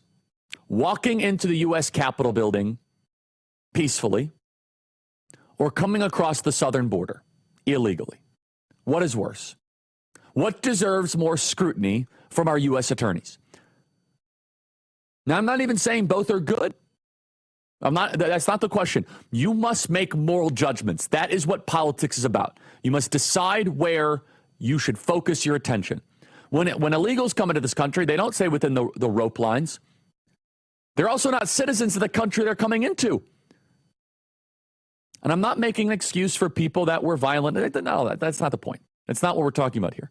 But I just can't help but think that, well, Matthew Graves says they've already committed a crime. Hey, pal, 15 million people are committing a crime of 8 U.S.C. 1312 by not notifying the government of their presence here in America. You can look it up. 8 U.S.C. 1312. They are currently violating federal law. But Tom Tillis's pal, Matthew Graves, created the largest manhunt in federal government history. You would have thought that on January 6th, someone who detonated a thermonuclear weapon. Also, when people go into the Capitol, they don't end up having anchor babies or undercutting U.S. wages or going on overstretched U.S. welfare programs, but illegals do. So according to Tom Tillis and according to Matthew Graves and that whole regime that he supported, those folks that are staying within the rope lines, wearing MAGA hats, taking selfies in the Capitol Rotunda, some of which saying prayers with their pocket constitutions, that is worse than Tren de Aragua coming across the southern border and squatting on our homeland. You must develop a moral hierarchy.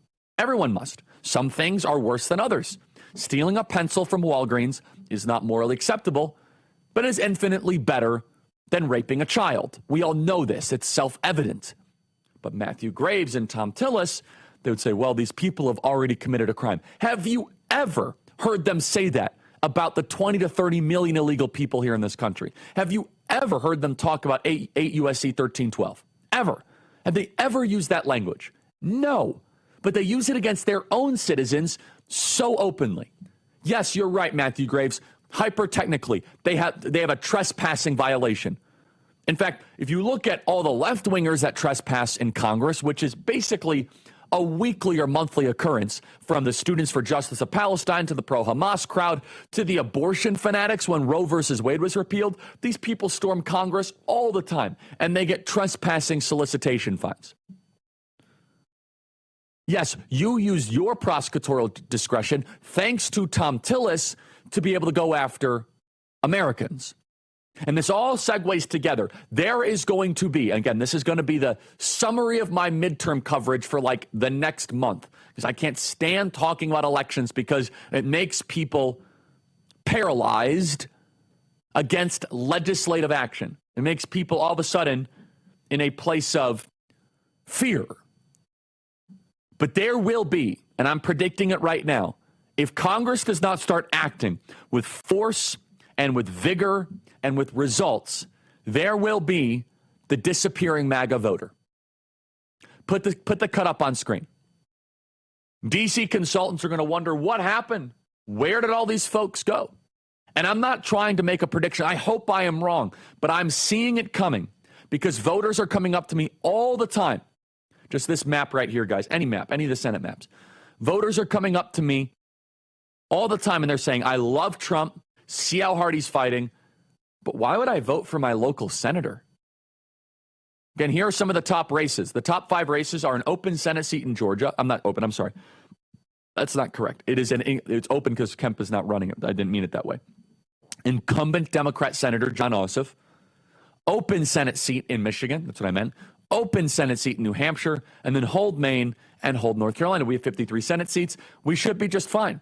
Now, Georgia's going to be tough. Georgia's going to be hard because Kemp is not running. I'm not a fan of Kemp, but Kemp would have had a much better chance than somebody else. And there won't be national money pouring in. Kemp would have had national money. Shaheen is not running in New Hampshire. And so it's an open seat. So that image is actually incorrect. It's an old image. But if you guys want to actually expand your power in Washington, D.C., if you want to hold on to power, then you must do what you said you're going to do. And I have a very provocative question that so many of you in this audience are feeling, and I'm trying to bang this over the head of these U.S. senators. I had a U.S. senator call me yesterday, right after I got on campus at San Francisco State University. Great guy, comes on the show. I like him. He says, Charlie, I don't know, Ed Martin's going to be hard. I said, do any of your colleagues understand? And let me say this in very simple language that you can relay it. They will cease to be in the majority if they don't do what President Trump requests. And they don't believe that. You are a product of your environment. You are. If you're around a bunch of U.S. senators, you start thinking like them. You start thinking that the American body politic is like the Senate clerks. And I can tell you that even being around the ruling class, as I reported back on Sunday, for 2 hours, you can start to see the allure of how your worldview can be shifted around neatly tailored expert testimonies. And these U.S. senators fail to recognize that the rank and file of the people of North Carolina, the first-time voters that we helped bring out at Turning Point Action of all of our campus events, Tom Tillis, they are not going to show up for you. They just won't. And it's not that they'll even vote for the Democrat. It's that they'll vanish. They'll look at their mail-in ballot and say, waste of time. We saw this in the Hegseth fight, in the Tulsi fight, in the Bobby Kennedy fight. Did they learn nothing? And the answer is yes. They learned nothing. And it shouldn't even be that shock to a system, but it is egregious. There is no excuse. I'm sorry. There is no excuse where you go and vote for Biden's DC U.S. attorney and Biden's United States Attorney General, and you will not vote for Trump's U.S. attorney. And the excuse you give is that we didn't give harsh enough prison sentences for people that stayed within the rope lines after the doors are open for them. It's an egregious violation of the social compact, an egregious one. At that point, you can just say to yourself, well, I can't evaluate nominees well.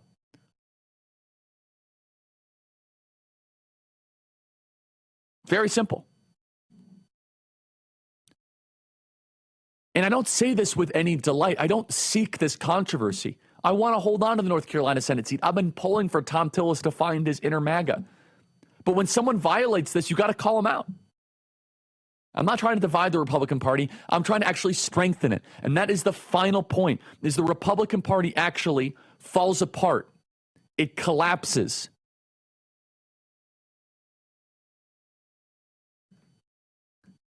And it's a tough moment to say because the midterms that will then be coming and in the future elections, the voters in this audience, they're either going to launch primary campaigns or they're not going to vote for you because you took them for granted. The number one rule of politics, and Trump did this better than any other leader, I think, in the last 100 years. I mean, I can't think of any political leader that did this better, is he had a base-first political strategy.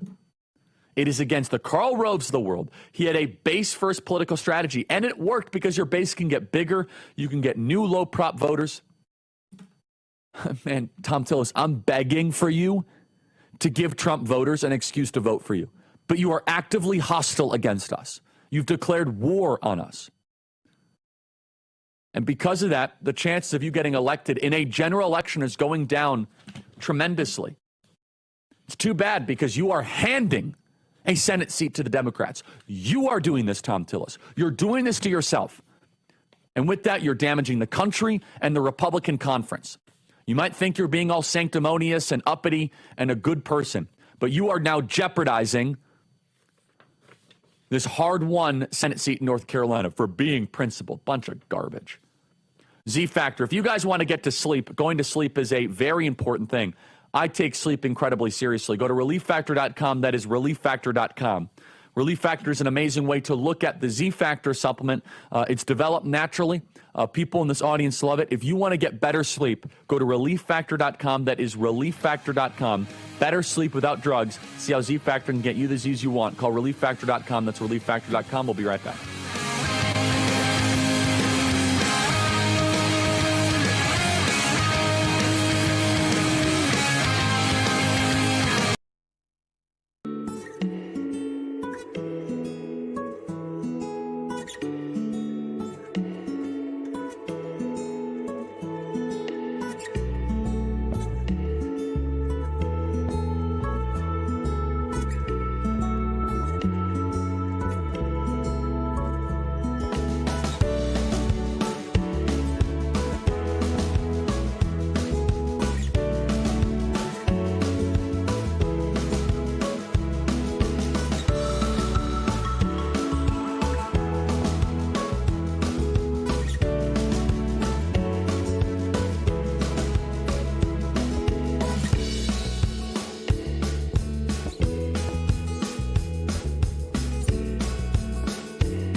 The vanguard of the next great American generation.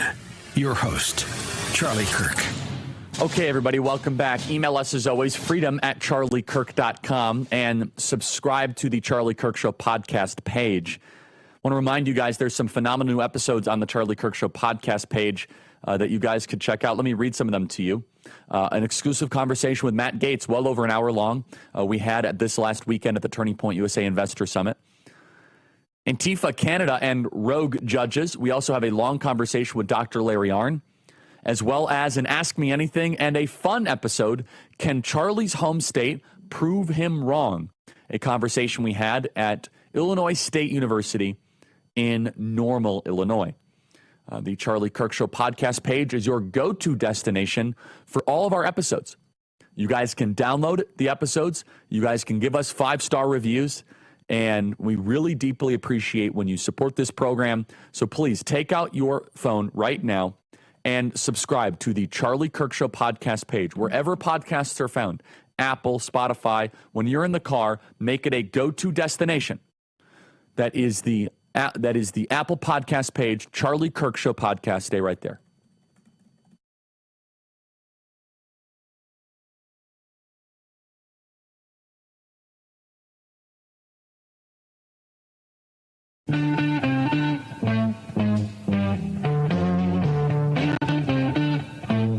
Welcome back, everybody. Great song. Let's see here. Let's go to My Patriot Supply. Look, a lot of stuff is happening right now. India and Pakistan are nearing war. And that could be, boy, if one of them drops a nuke on the other, they hate each other. That can be very, very bad. You have to stay prepared, everybody, at mypatriotsupply.com. There's something happening with our farmland here in America as in not getting enough attention. The Chinese are buying up hundreds of thousands of acres of U.S. farmland. They've taken control over critical supply chains, things like fertilizer, animal feed, and farming equipment. Why? It's clear they're tightening their grip on global food production. And if things go south, we need to be ready. That's why I trust My Patriot Supply. They're America's largest emergency preparedness company. And right now, when you get 4 weeks emergency food supply, you get 4 free 72-hour food kits with 12 days of food absolutely free. These 4 weeks of delicious meals last up to 25 years, delivering 2,000 plus calories every day. We can't control what China does, but we can control how prepared we are. Go to mypatriotsupply.com to claim your 12 days of free food. That is mypatriotsupply.com. mypatriotsupply.com. Portions of the Charlie Kirk Show are brought to you in part by mypatriotsupply.com. That is mypatriotsupply.com. Email us as always, freedom@charliekirk.com. So India and Pakistan are on the verge of a war. What does this mean exactly? Well, here's the basics. Pakistan is 100% Muslim. Remember, they sheltered bin Laden and have been a very, very sneaky actor. India is mostly Hindu. They don't care for each other much at all. There's a region called the Kashmir that they dispute. There was just a Muslim terrorist attack on tourists there, which Pakistan seems to be linked to, so India is furious. There were air and missile strikes on 9 different sites in Pakistan, killing a few dozen people. Reportedly, some airplanes have been lost on both sides. These are big countries. They have more than 1.7 billion people between them and lots of people. That said, very simple. This is not our war. Maybe we slightly favor India because they're retaliating to Islamic terror, but that should go no further than moral support. That is it. This is not our conflict to get involved in. I do not believe this will escalate in any way, shape, or form to nuclear power. And look, we hope for negotiations, but this is a great test of whether or not every conflict is America's problem.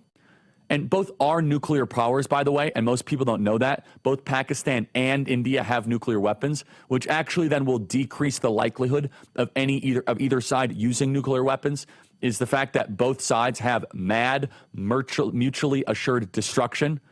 Trump said yesterday that India is willing to drop all of its tariffs, by the way, on trade with the United States, which is good for icing out China because India very well could become the new China. What you're seeing there is demonstrations on the Kashmir border. I think they think these are kind of like 2 birds peacocking at each other, but instead of 2 birds, it's like Pakistanis and Indians peacocking at each other. Very strange, but again, more power to them. They can do whatever they want. And so this is them at the border. They kind of are taunting each other. You actually can go see this live. They have tickets where you can go to the Kashmir border. They actually have arena seating where you can watch this, and they do this like every day at 4 or 5 p.m. where the Pakistani and the Indian armies. This is a visualization of this is not our culture. This is not our fight. We have nothing to do with this. If they want to go high step and high kick their way into a war, I hope they don't. A lot of innocent people die in war. War is terrible. The only role that we should have is to help negotiations and have moral support. We should not supply armaments. I'm sure Lindsey Graham and John Bolton are already on a plane somewhere to New Delhi, try to figure out how we can annex Pakistan or try to give F-35s. No, enough of that. This is not our fight. This is not our region. We hope for a ceasefire. We hope that this does not result in more unnecessary deaths. Ro Khanna was already suggesting that we get involved. These neocons know no limits to our own borders. You know what we should get involved in? The cartels. That way we should very much get involved in the cartels. We should get involved against the Chinese Communist Party, not militarily, but by every other means. Again, I'm just looking at this high-stepping stuff. They're still in the 1100s. If this escalates, they'll also pressure us to take refugees. Nope. Not going to happen. Stuff we should get more involved in. Yesterday, in a lesser-covered news story, we seized 3 million fentanyl pills from the Sino-US drug cartel yesterday. The largest such seizure in American history. Enough to kill 200 million Americans. That's what we should get involved in. The full force of the government should be in protecting our own citizens. If India and Pakistan want to tragically high-step their way into a war, they have the agency to do that. I hope they don't. I pray they don't. We should try to negotiate peace and for a settlement. But that's it. No more than that. That's what America First looks like. We defend our citizens. They want to high-step their way into it. That's their prerogative. Second hour coming up.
They tried to shut them up. There's no guarantee to free speech. They tried to cancel them. Deplatforming works. They even threw them in jail. Peter Navarro, Steve Bannon, now in prison. But they couldn't stop them. It's not a prison bill that will ever shut me up. They call them rebels. Basket of deplorables. They call them rogues. They claim to values or religion. And they say they're outlaws. These are the kind of guys you like to smack in the ass. War Room presents Rebels, Rogues, and Outlaws. You set out to take Vienna. Take Vienna!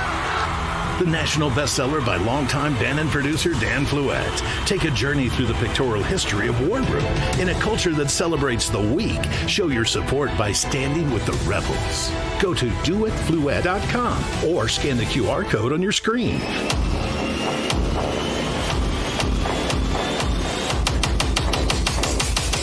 Use the code RAV20 for 20% off your order. Stand with the rebels and never back down.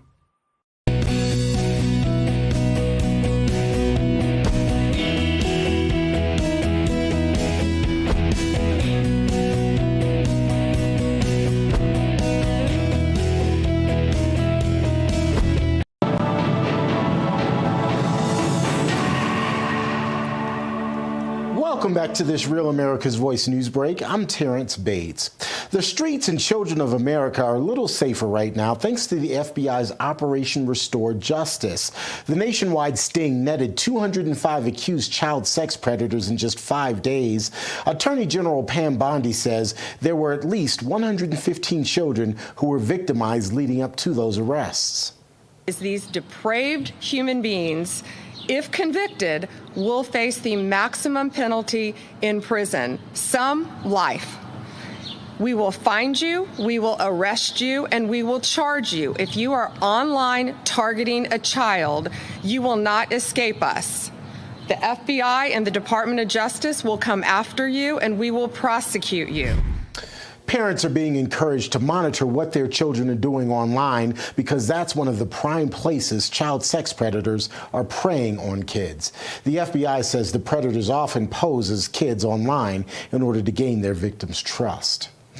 Homeland Security Secretary Kristi Noem is in Illinois, dropping the hammer on that state's Democrat Governor J.B. Pritzker. Since 2017, Illinois has been a sanctuary state.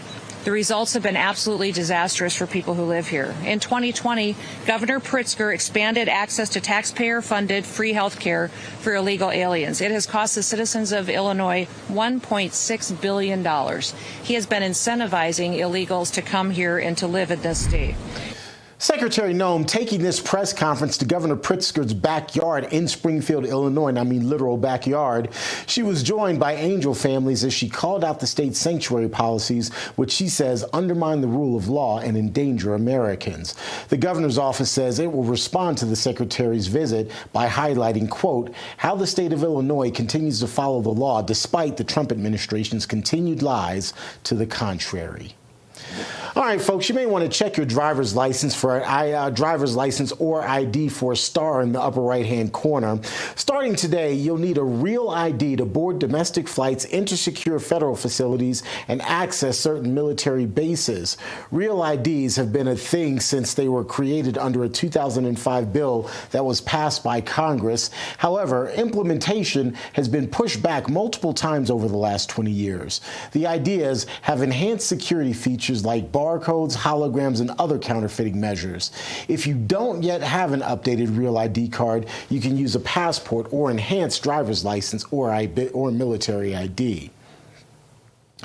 A number of names are being floated as potential successors to Pope Francis.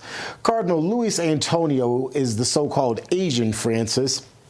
The liberal Filipino cardinal is 67 years old and serves as the Archbishop of Manila in the Philippines.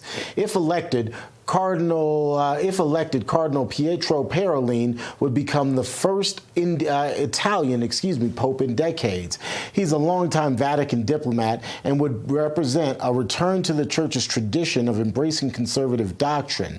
72-year-old Cardinal Peter Erdo of Hungary is also said to be in contender.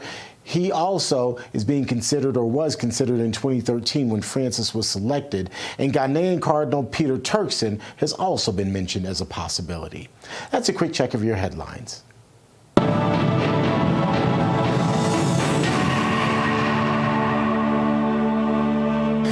Tax day may have passed, but for millions of Americans, the real trouble is just now beginning. If you happen to miss the April 15th deadline, or if you still owe back taxes, the IRS is ramping up enforcement. Every day you wait only makes things worse. With over 5,000 new tax liens filed every single day and tools like property seizures, bank levies, and wage garnishments, the IRS is applying pressure at levels that we haven't seen in years. Increased administrative scrutiny means that collections are moving fast. Here's the good news, though.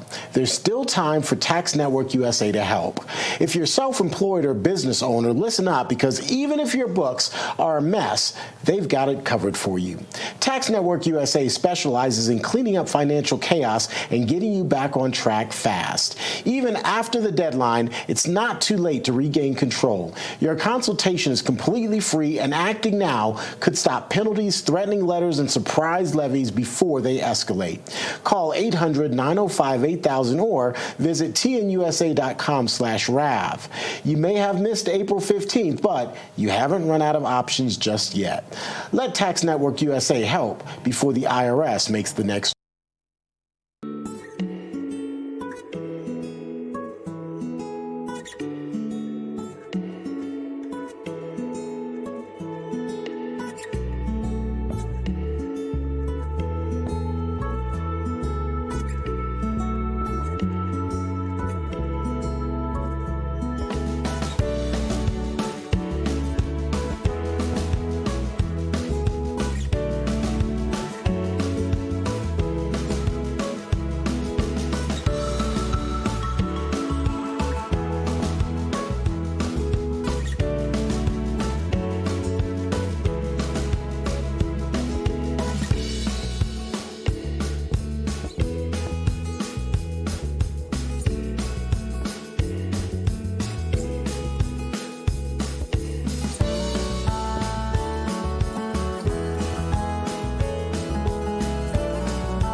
Email us, as always, freedom@charliekirk.com. And remember, we're here live in the Bitcoin.com studio, your gateway to democratized finance.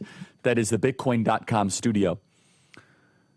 There are men still winning female championships all across the country. President Trump signed an executive order saying no men in female sports, but states are actively defying it. They say, what good is the president? Who cares if you won a popular vote? Who cares if 90% of the country doesn't want this? It's irrelevant to them. Well, the fight is on in California, of course, where Gavin Newsom told me that he had a problem with this. Was Gavin Newsom lying, or is he too much of a coward to do anything about it? Well, joining us now is Sophia Laurie, Outreach Director for California Family and host of a This Is a Woman podcast. Sophia, welcome to the program. How are you? I'm doing well. Thank you for having me on, Charlie. So, Sophia, tell us the state of affairs, I should say, in California and a little bit nationally. Are men still winning competitions, awards, and medals over female athletes? Unfortunately, they are, especially in California. You know, Trump put out this great executive order, and just days later, CIF, who's the governing body of high school sports in the state of California, said, nope, we're not going to follow it. We're going to continue to allow boys to compete in girls' sports, to be in their locker rooms, and we're seeing that happen this weekend. We're going to watch a male who is right now first in 3 different track events compete against girls and beat out the girls for the position of finals. So tell us about A.B. Hernandez. So A.B. Hernandez, I actually brought up to Gavin Newsom. Let's start with this, actually. Let's play cut 266. This was my conversation with Gavin Newsom. Play cut 266. So, you right now should come out and be like, you know what? The young man who's about to win the state championship in the long jump in female sports, right. that shouldn't happen. You as the governor should step out and say no. No, and I appreciate but would you do something like that? Would you say no men in female sports? Well, I think it's an issue of fairness. I completely agree with you on that. So that's easy to call out, the unfairness of that. There's also a humility and a grace, that these poor people are more likely to commit suicide, have anxiety and depression. And the way that people talk down to vulnerable communities is an issue that I have a hard time with as well. So both things I can hold in my hand. How can we address this issue with the kind of decency that I think, is inherent in you, but not always expressed? So A.B. Hernandez, the person in question, is in first place. That's a biological man in 3 different track and field events, and he's competing in the women's category in preliminaries. Tell us more. Yeah, so this Saturday at Yorba Linda High School, we have the CIF preliminaries, and he right now is in first for high jump, long jump, and triple jump. And so these girls are going to have to be competing against them. And let's be real, he's going to beat them. He has these biological advantages. I've been able to talk to some of their girls and some of the families that are competing this weekend, and they know it's unfair. And the fact that they have to go into preliminaries and not just be ready to compete, not just make sure they got enough sleep, make sure they ate the right things, make sure they trained hard enough for the preliminaries, but they now have to focus on the fact that there is a boy competing against them, that no matter how hard they train, that he is going to outperform them because of these biological advantages. And, we've worked real hard in California to push back on this. We had actually 2 Save Girls sports bills this year. I testified in support of one of them. It was Assembly Bill 89 by Assemblywoman Kate Sanchez. And I was actually able to quote that clip of Governor Newsom saying it's deeply unfair that boys are in girls sports. And guess what? He actually doesn't care about this issue, because when that bill had a hearing, where was he? He was nowhere to be found. And when his office was asked for a comment on the Save Girls sports bills, he said his office doesn't make comments about current bills, which is a complete lie. Yeah, and so, again, we can go through the list that your wonderful organization has composed. I don't know if I'm allowed to name these names off because they might be minors, so I'll instead just name the school, if that's okay. There's someone at Sonoma Academy who's a man who is on pace to win a cross-country and track and field championship. Half Moon Bay High School, volleyball. Waldorf High School, volleyball, basketball, and soccer. A.B. Hernandez, we talked about. Martin Luther King High School, cross-country. The Buckley High School, cross-country, soccer, track, and field. The Buckley High School, volleyball. Davis Senior High School, skiing and mountain biking. Davis Senior High School, track and field. Davis Senior High School, cross-country. Now, what I find really interesting about that list that you compiled, as a side note, there are schools that have multiple trans athletes. What is the likelihood of that? So this is This is something that is not yet a majority. It happens a lot. What's the likelihood of it happening that half that list actually is from a overlapping of schools? This seems to be a social contagion. Absolutely. It's extremely evident that teachers are pushing this agenda on students. We see the schools, some of the schools you listed, we're getting pictures sent nonstop of trans flags, pride flags, BLM flags hung up in these teachers' classrooms. And so it really goes to show, as these grown adults are pushing this ideology, this trans ideology on students, they're going to start falling for it. And like you said, these are minors. These boys, whether or not we agree with what they're doing, and we absolutely do not agree with them being girls' sports or pretending to be girls, they are victims to this too, and it's because of what these teachers are pushing. Yeah, and so I want to dive a little bit deeper into this. And so is it true that we actually have no idea how the magnitude of this? I mean, one thing the Trump administration could do is they could demand information, that they could say, hey, we not only are we prohibiting it, but we are requiring, since you receive federal money, to know if you have men and female sports. You guys had to somewhat informally, in a guerrilla tactic way, compile this list. Is that correct? Yeah, absolutely. It would be great to have that force being put on California, being put on CIF, because right now there is no way to fully track those schools and athletes that you listed off. That's just what we've been able to pull together. But we know it's happening up and down our state and more than we can even imagine. So if we could get President Trump to come in and force California to start keeping track, that would be phenomenal. What is the rank and file of parents in California? What are they saying about this? Is word starting to really get out, the fact that there's now dozens of these instances of men winning female championships?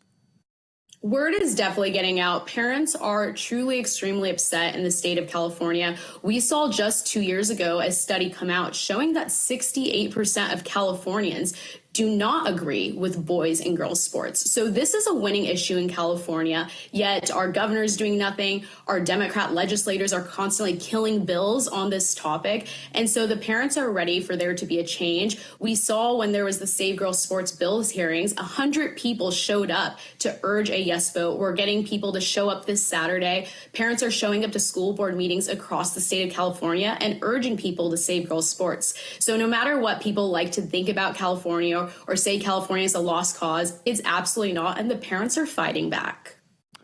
In closing here, what are the marching orders? And also, I do want to ask, does this also mean that the boys who are stealing these girls' championships, do they get access to the girls' locker room? Yes, currently in the state of California, since 2013, boys have been allowed to access locker rooms and bathrooms, the girls' locker rooms and restrooms. And so it's been a big issue, and we need to put an end to that. And the way people can get involved and make a difference is CIF is acting like Californians don't want this change, that Californians don't want to stop boys being in girls' locker rooms and sports teams. So we need to make sure CIF knows Californians and Americans are over what California is doing. So at CaliforniaFamily.org, we just launched a petition urging CIF to save girls' sports. So if people can sign up for that, we'll get that in the hands of CIF and to their president, John Becker, and make sure they know where we stand.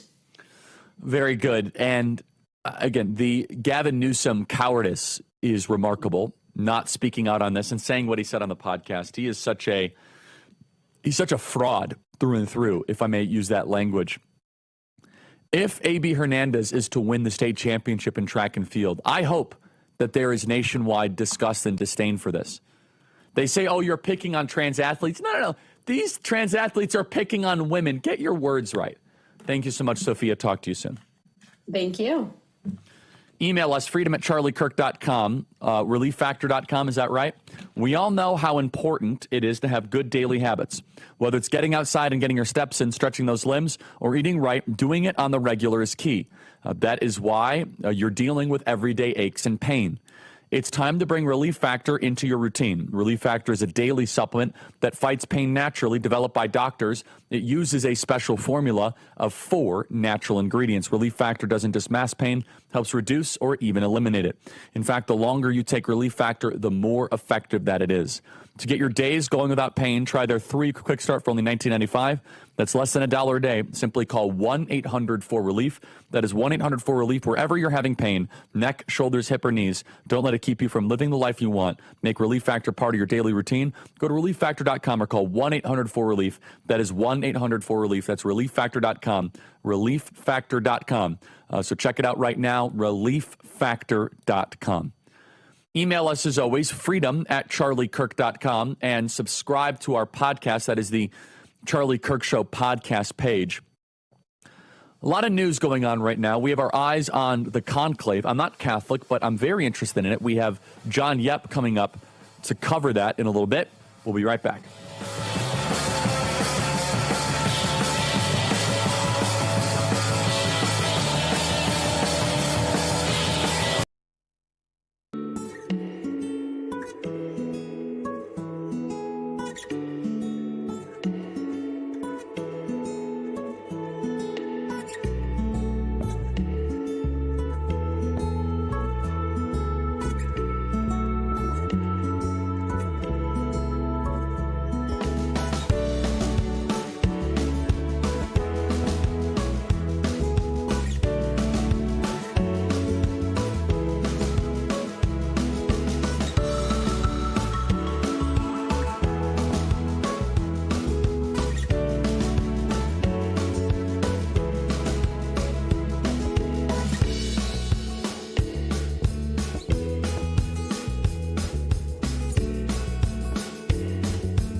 Patriots love him.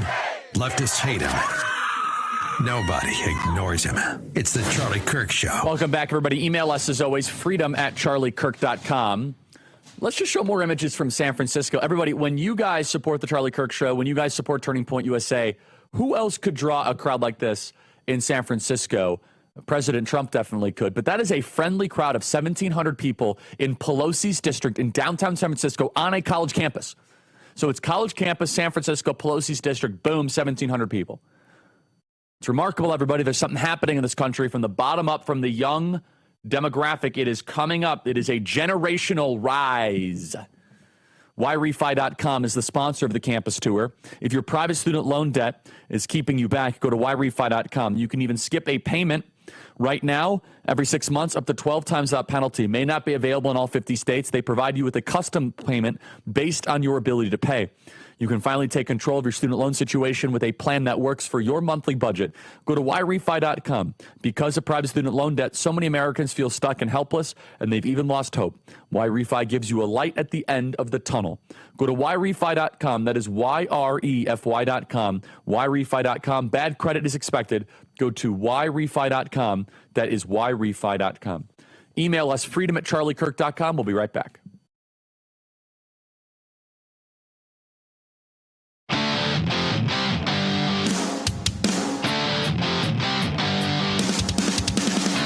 Welcome back, everybody. Email us, as always, freedom@charliekirk.com, and subscribe to our podcast. I commonly say that college is a scam, and artificial intelligence is going to replace so many jobs. It will make millions of college graduates wondering, why did I go to college in the first place? It's interesting. When I go to these college campuses, sometimes I'll have some hecklers. At Long Beach, I had some hecklers. Whenever, and in San Francisco, whenever the topic of AI comes up, everyone gets really quiet. You can almost hear a pen drop or a pin drop. Even the protesters shut up when I start talking about AI, because they know. These kids know. They're using ChatGPT to write their essays. They're using Grok to answer questions. Nobody knows what the impact of AI will be, but it will be immense. It could be really good. It could be really bad. But they know it. These 19-year-olds on campus know that they are going to be disrupted. Despite all the ranting about trans stuff and open borders, when AI and that topic gets surfaced, woo, they listen intently. We know that it will replace a lot of jobs, but also could destroy a lot of expertise.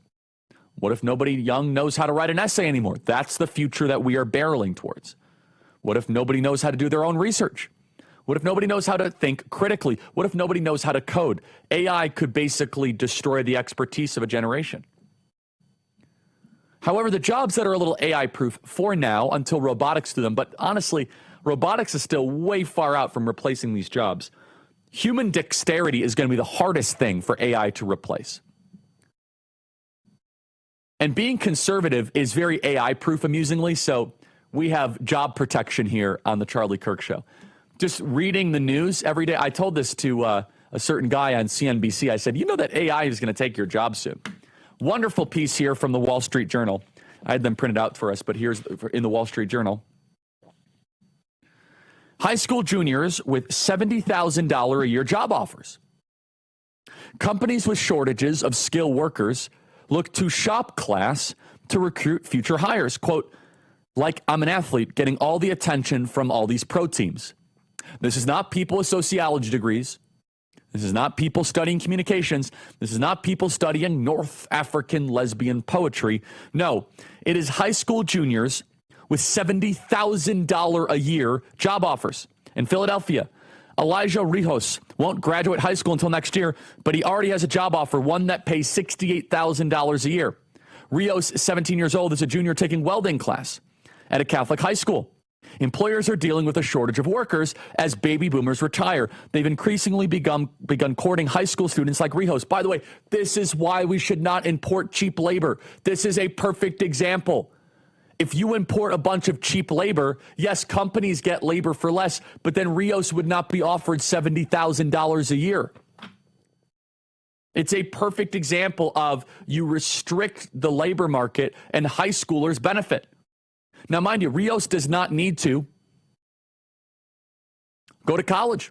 He doesn't need to get a 4-year degree. There are 11 million job openings right now where you can work with your hands. It's the muscular type labor that pay more than a living wage. $68,000 a year. I know a lot of people that would want a job for $68,000 a year. At age 18, no college debt, no indoctrination, no lazy river. $70,000 a year. Jenny Cantrell, 18, is working at Canestrano, a plumbing and HVAC mechanical contractor. Hosted her in his summer camp in Massachusetts. She credits the camp for piquing her interest in plumbing and accepted Castellano's job offer without looking elsewhere. Quote, I already had that connection, she says. That's right. This is a long piece in the Wall Street Journal that details how now kids are getting high paying jobs in the trades. If you can make $70,000 right out of high school right now, you most certainly should not go to college. And it's not just tuition, but it's your time as well. It's the compound interest of the extra earnings of those 4 years. But let me tell you the biggest problem. The biggest problem is not the kids. The biggest problem is not the trades. It's all of you listening right now that are parents that are afraid and ashamed of turning to your neighbors and saying that my kid is a welder. You as a suburban parent think that you are a failure if your kid does not go to University of Iowa. You as a suburban parent think that your kid is a failure if it doesn't go to CU Boulder. That if you turn to your neighbors and turn to your relatives and you have Christmas and Thanksgiving and they say, oh, what is Elijah doing? Oh, Elijah's a welder. They'll scoff. They'll look as if you failed or you fell short. Parents, stop making decisions based on the social currency from snobbish, elitist, left-wing socialites that act as if you need to make your decisions because you don't have the Stanford mom bumper sticker on your Lexus. Instead, you should say, my kid has a $70,000 a year job with no debt, working with his hands, not indoctrinated, and he loves the country. Your kid is trans. I win. Be right back.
Welcome back to this Real America's Voice news break. I'm Terrence Bates.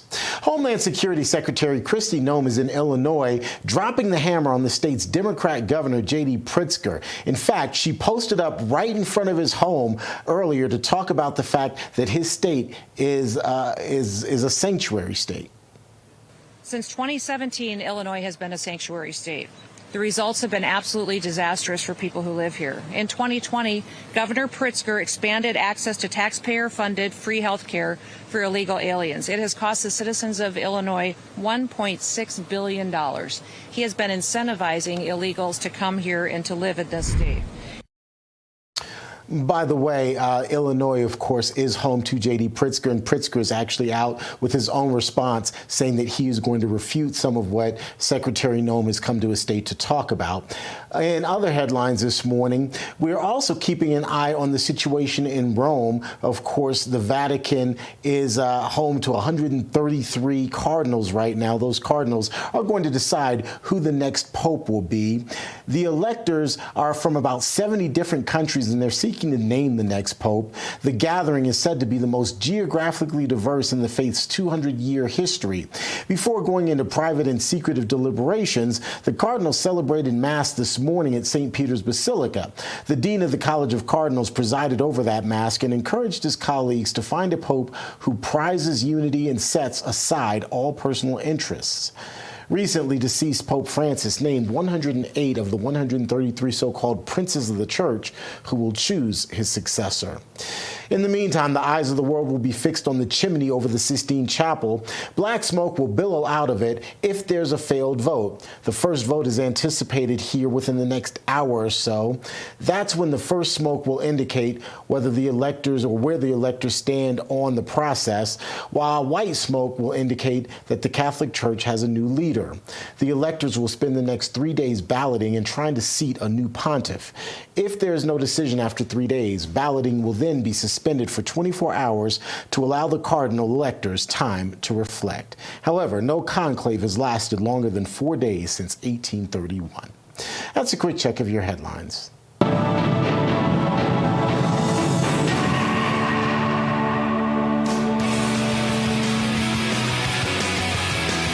Truth incoming. It's the Charlie Kirk Show. Okay, everybody, as you know, we've gone very, very viral on TikTok. As a reminder, we're here in the Bitcoin.com studio. Billions and billions of views. Let's show those pictures again from San Francisco State University. What does a mechanic and an auto shop owner in Georgia, taco restaurant operator in Arizona, and life-saving medical innovator in Tennessee all have in common? Well, they thrive on TikTok, and we thrive as well. You can see these crowds here. A lot of those kids watch us on TikTok. In fact, 74% of businesses on TikTok say TikTok has allowed them to scale their operations, increasing sales and expanding new locations, and that growth means jobs. Today, there's over 7.5 million U.S. businesses on TikTok employing more than 28 million people. Small businesses thrive on TikTok. We thrive on TikTok. Learn more about TikTok's contribution to the U.S. economy at TikTokeconomicimpact.com. That is TikTokeconomicimpact.com. Portions of our program are brought to you in part by TikTok. Right now, there is a conclave happening in Rome. Now, I am not Catholic, but I have great reverence for the Catholic Church and for Catholics.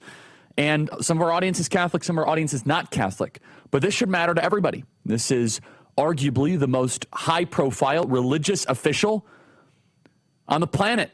It involves geopolitics. It involves issues of morality. And helping us to unpack that is John Yep, who runs Catholics for Catholics. He is live from Rome. John, great to see you. Thank you for taking the time. First, educate our audience on what is a conclave, who is voting, and what can we expect? It's great to finally be on the Charlie Kirk Show, and what a way to do it. Right here from Rome with an incredible view of St. Peter's Basilica behind me. You mentioned conclave, Latin word for key. So what just happened about 2 hours ago, 136 men journeyed over to the Sistine Chapel designed by Michelangelo. They locked themselves in. All their electronics were taken from them. And what are they doing? They don't come out. Those cardinals don't come out until they, with together with it, choose the man that will lead 2 billion Catholics around the world. So that's what a conclave is. This is a tradition that goes back almost really to the foundation of the church 2,000 years ago, and it's a special moment for Christians and non-Christians alike around the world.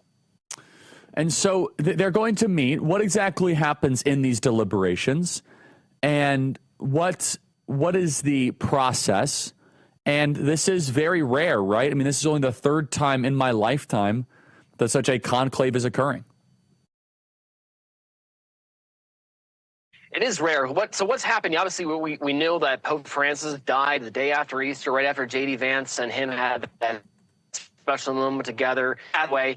And then these past 2 weeks have been extremely, extremely important, Charlie, because, you know, even if you're not Catholic, you probably understand that we've had a pontificate under Pope Francis, which has genuinely created a lot of scandal for Christians across the world. You know, there's been a lot of just obfuscation on Catholic doctrine and biblical principles, and it's been a time these past 2 weeks for the Catholic faithful to voice their concerns, which they have in abundance, to these men and let them know we want to return to orthodoxy. That's been so essential, right? So these cardinals have spent the last 2 weeks hearing and meeting on their own. This is actually the first time that they have been gathered together in roughly 10 years. So they themselves have also had time to get to know each other. But now it's up to them. Like I said, there's no electronics. They've cut themselves off from the outside world, and it's time to listen. You know, I will say, Charlie, if you're not Catholic, you're like, wait, great, so what is this? This is like John 21 being lived out right before your eyes. Like that moment when Christ told Peter, he told him 2 verbs. He told him, I want you to feed my sheep, boske from Greek, and I want you to shepherd, poimane, feed and shepherd the sheep. Christ needed Peter to do that. So what these men are going to be doing, they're going to be choosing that successor of Peter to continue to lead to and minister to the Catholic flock around the world. So let's talk about some of the concerns. Pope Francis was not necessarily well received by all Catholics. And I'm not I just know from Catholics I know, like Taylor Marshall or Jack Posobiec. Privately and publicly, Michael Knowles, they definitely would have some objections with some of his statements. What are you looking for in the next pope? What do you think could be improved upon? And who are the frontrunners?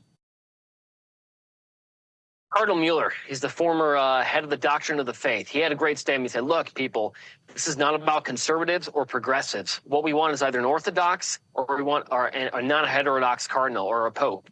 In other words, we want someone that's faithful to traditions of what we believe for 2,000 years. You had Pope Francis who, you know, he danced with traditional things like the blessing of same-sex marriages. On the geopolitical scale, he signed that horrendous deal with the, Chinese Communist Party, which really sold out the underground church over there and gave the power to the Chinese communists, that ability to name bishops, something that's never been done, Charlie, in 2,000 years. So what are we looking for? We're looking for someone who's going to be what the popes are supposed to be. There's a Latin title for them, Pontifex Maximus. That literally means greatest bridge builder. A bridge builder for what? Between God and Jesus Christ. The day we fail to mention that name over and over again is the day that we have failed as a Christian religion, okay? So that's what we're looking for in a pope, and also just even on a geopolitical scale. You know, Charlie, you and I grew up in a time where we lived at John Paul II, Ronald Reagan. Look what they were able to do to bring down the Iron Curtain, okay? Think big. Imagine if we had a pope. We're interrupting this program for a special live report.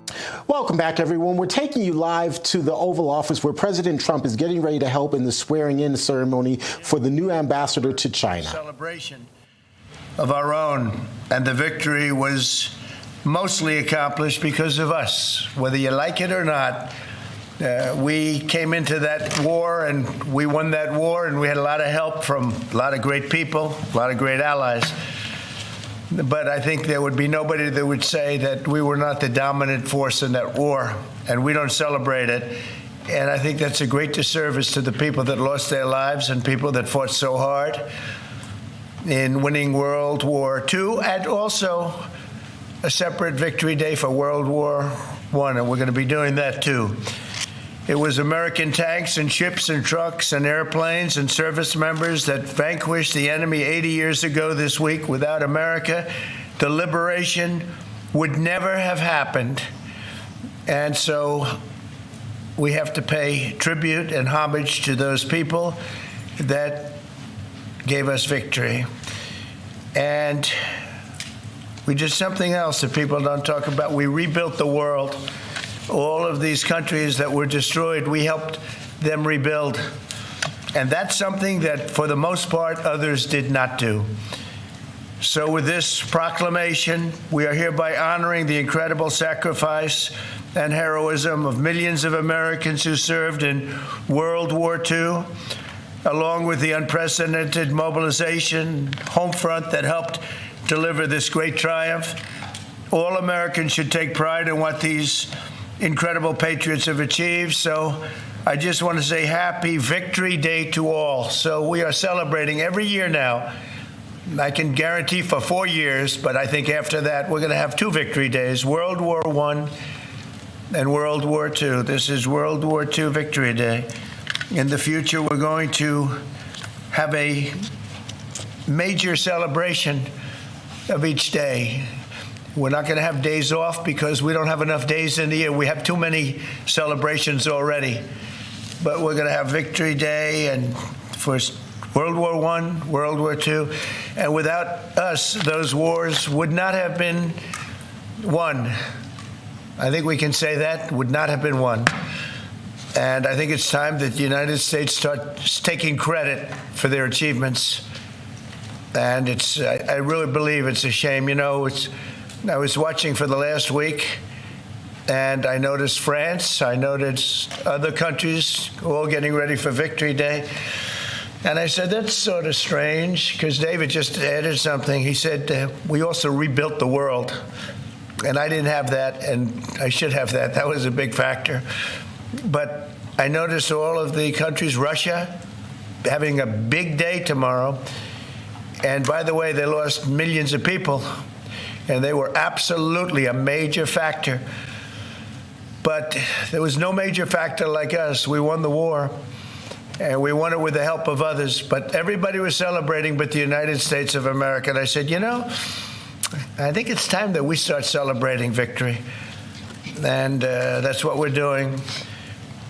So now for the reason that we're here, but I asked David, would it be appropriate if I did that? He said, absolutely. That's a big thing that we're doing on your swearing in. Very big thing. But now for the real reason. And a reason that I'm very proud of, because he's been my friend for a long time. We're swearing in our next ambassador to the People's Republic of China. What timing, David? What timing? Only you could have picked this timing. It's your fault. I picked him a long time ago, but it just happened to come due on a pretty important date. But our friend David Perdue, Senator David Perdue, joining David this afternoon are his incredible wife, Bonnie, who's been at his side for a long time. Their sons, David and Blake. Their daughter-in-law, Danielle, and daughter-in-law, Charlotte. And their grandsons, David, Hudson, and Jack. That's a beautiful family. Congratulations. I didn't think you had it in you, David. That's really something. That's pretty amazing. Look at that. Our new ambassador brings to this position a lifetime of experience at the highest levels of business and politics, and he is at the highest level. Over 4 decades in business, he rose to lead several major American corporations, including as the president and CEO of the footwear giant Reebok, where he did very well. He did a great job.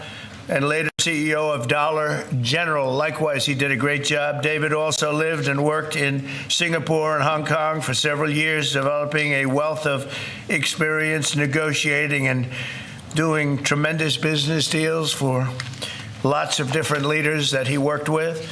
Following his tremendous business success as an executive, David stepped forward to serve America in government. And as we all know, in 2014, he was elected United States Senate in Georgia. And he was very popular, very respected from day one. He served on the Senate Foreign Relations Committee and was a tremendous partner to our administration during my first term. I dealt with him a lot, and he solved a lot of problems. Now I'm entrusting David to help manage one of America's most complex and consequential foreign relationships, and I know he'll do a fantastic job. as our lead diplomat in Beijing. David will work to promote American interests and stability in the Indo-Pacific, help stop the flood of Chinese fentanyl across our borders, which we have to do. We lost, I believe, 300,000 people last year. Seek fairness and reciprocity for the American worker, ensure the safety of our citizens overseas, and promote peace in the region and in the world. And I'm confident that he will do an exceptional job. He's an exceptional man, and make our country very proud and make our country very safe, too. So, David, I want to congratulate you. This is as big as it gets, and the timing is unbelievable, but it's time that we have somebody like this. This is a very, very extraordinary man, and you're going to do a fantastic job. And say hello to President Xi when you're over there, please, okay? Thank you very much. Marco, would you do the service? Thank you. So why don't we come? Just stand here in the middle. Put your left hand and raise your right. Raise your right hand. All right. I state your name. David Perdue, do solemnly swear that I will support and defend the Constitution of the United States against all enemies, foreign and domestic, that I will bear true faith and allegiance to the same, that I take this obligation freely without any mental reservation or purpose of evasion, and that I will well and faithfully discharge the duties of the office on which I am about to enter. So help me God. Congratulations.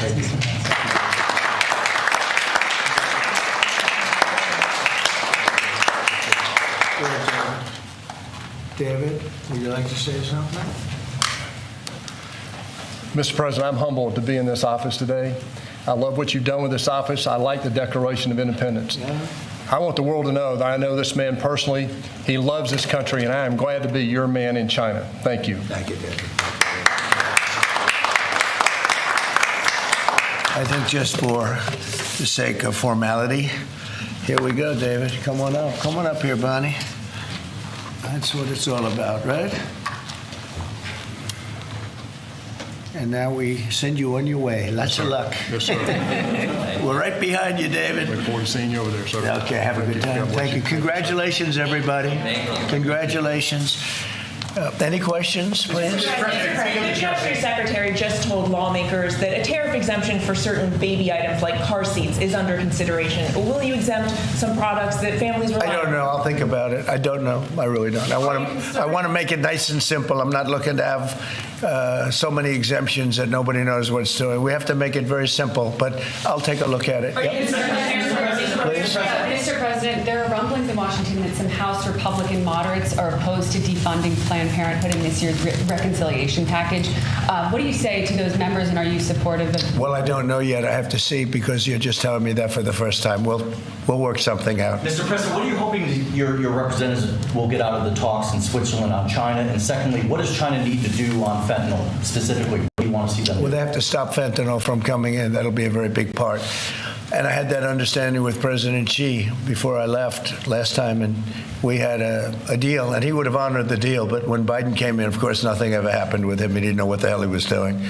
But that would have saved a lot of lives. That election cost us a lot of lives and a lot of heartache. The fact that we went through 4 years of misery, and you look at what's coming through the border, and the job of getting murderers out of our country. So many bad things happened. The wars.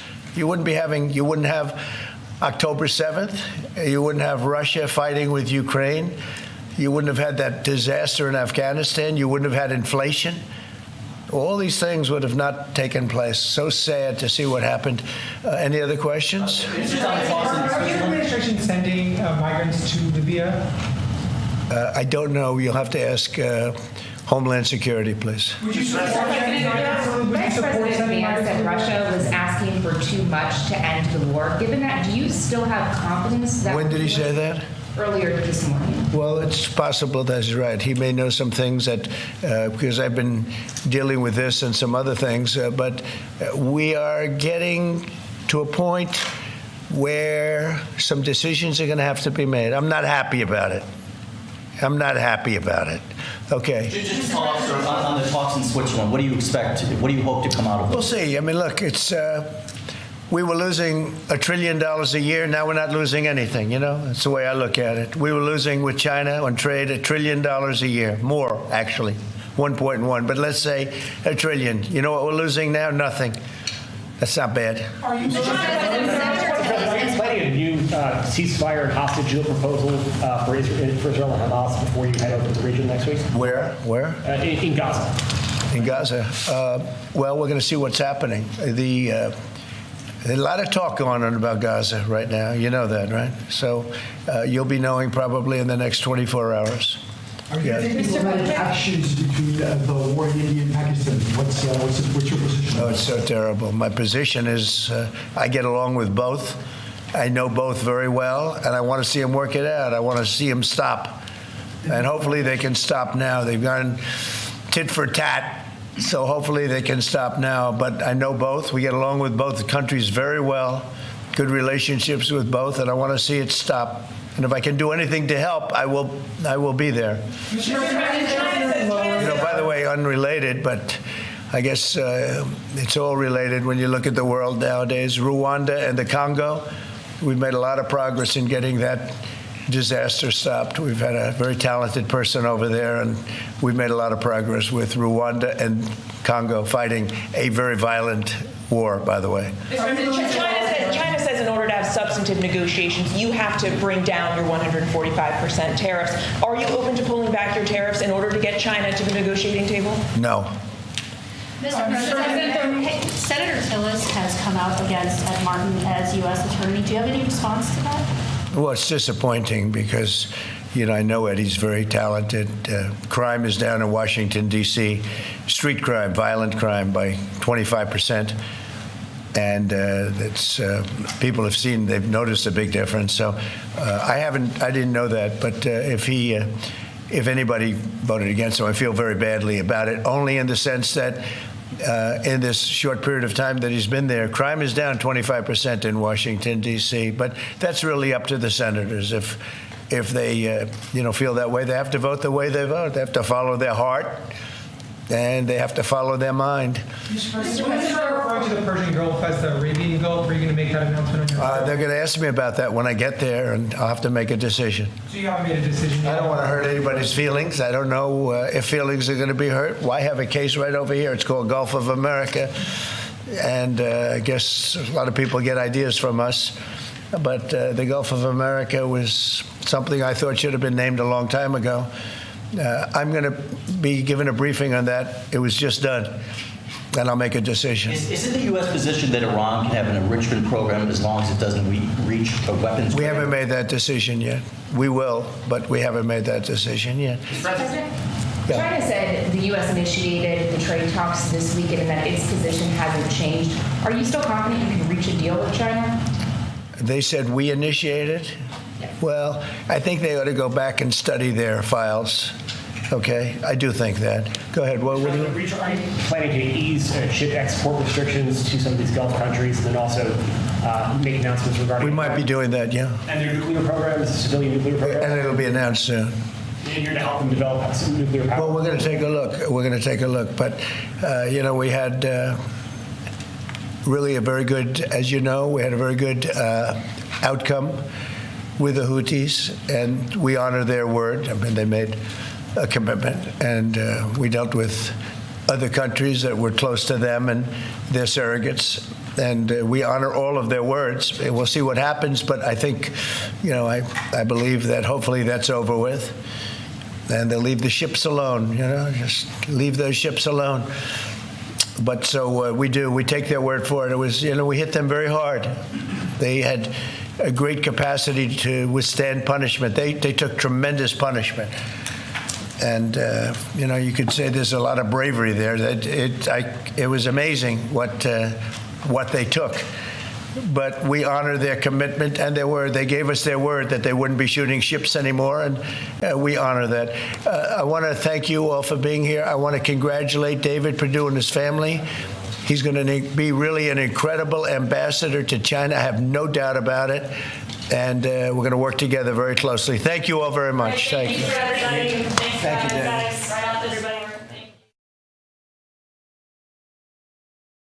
All right, so that was President Trump. You just saw the swearing in of David Perdue, who is the new ambassador to China. Of course, that's happening right before President Trump's representatives are going to be meeting with Chinese trade officials to talk about tariffs. That is set to happen on Saturday in Geneva, Switzerland. So that's obviously something we're going to be watching. President Trump also answering a number of questions from reporters there in the Oval Office as he prepares to continue his day with some of the other things happening today. We'll, of course, have more here on Real America's Voice, but for now, let's get you to break.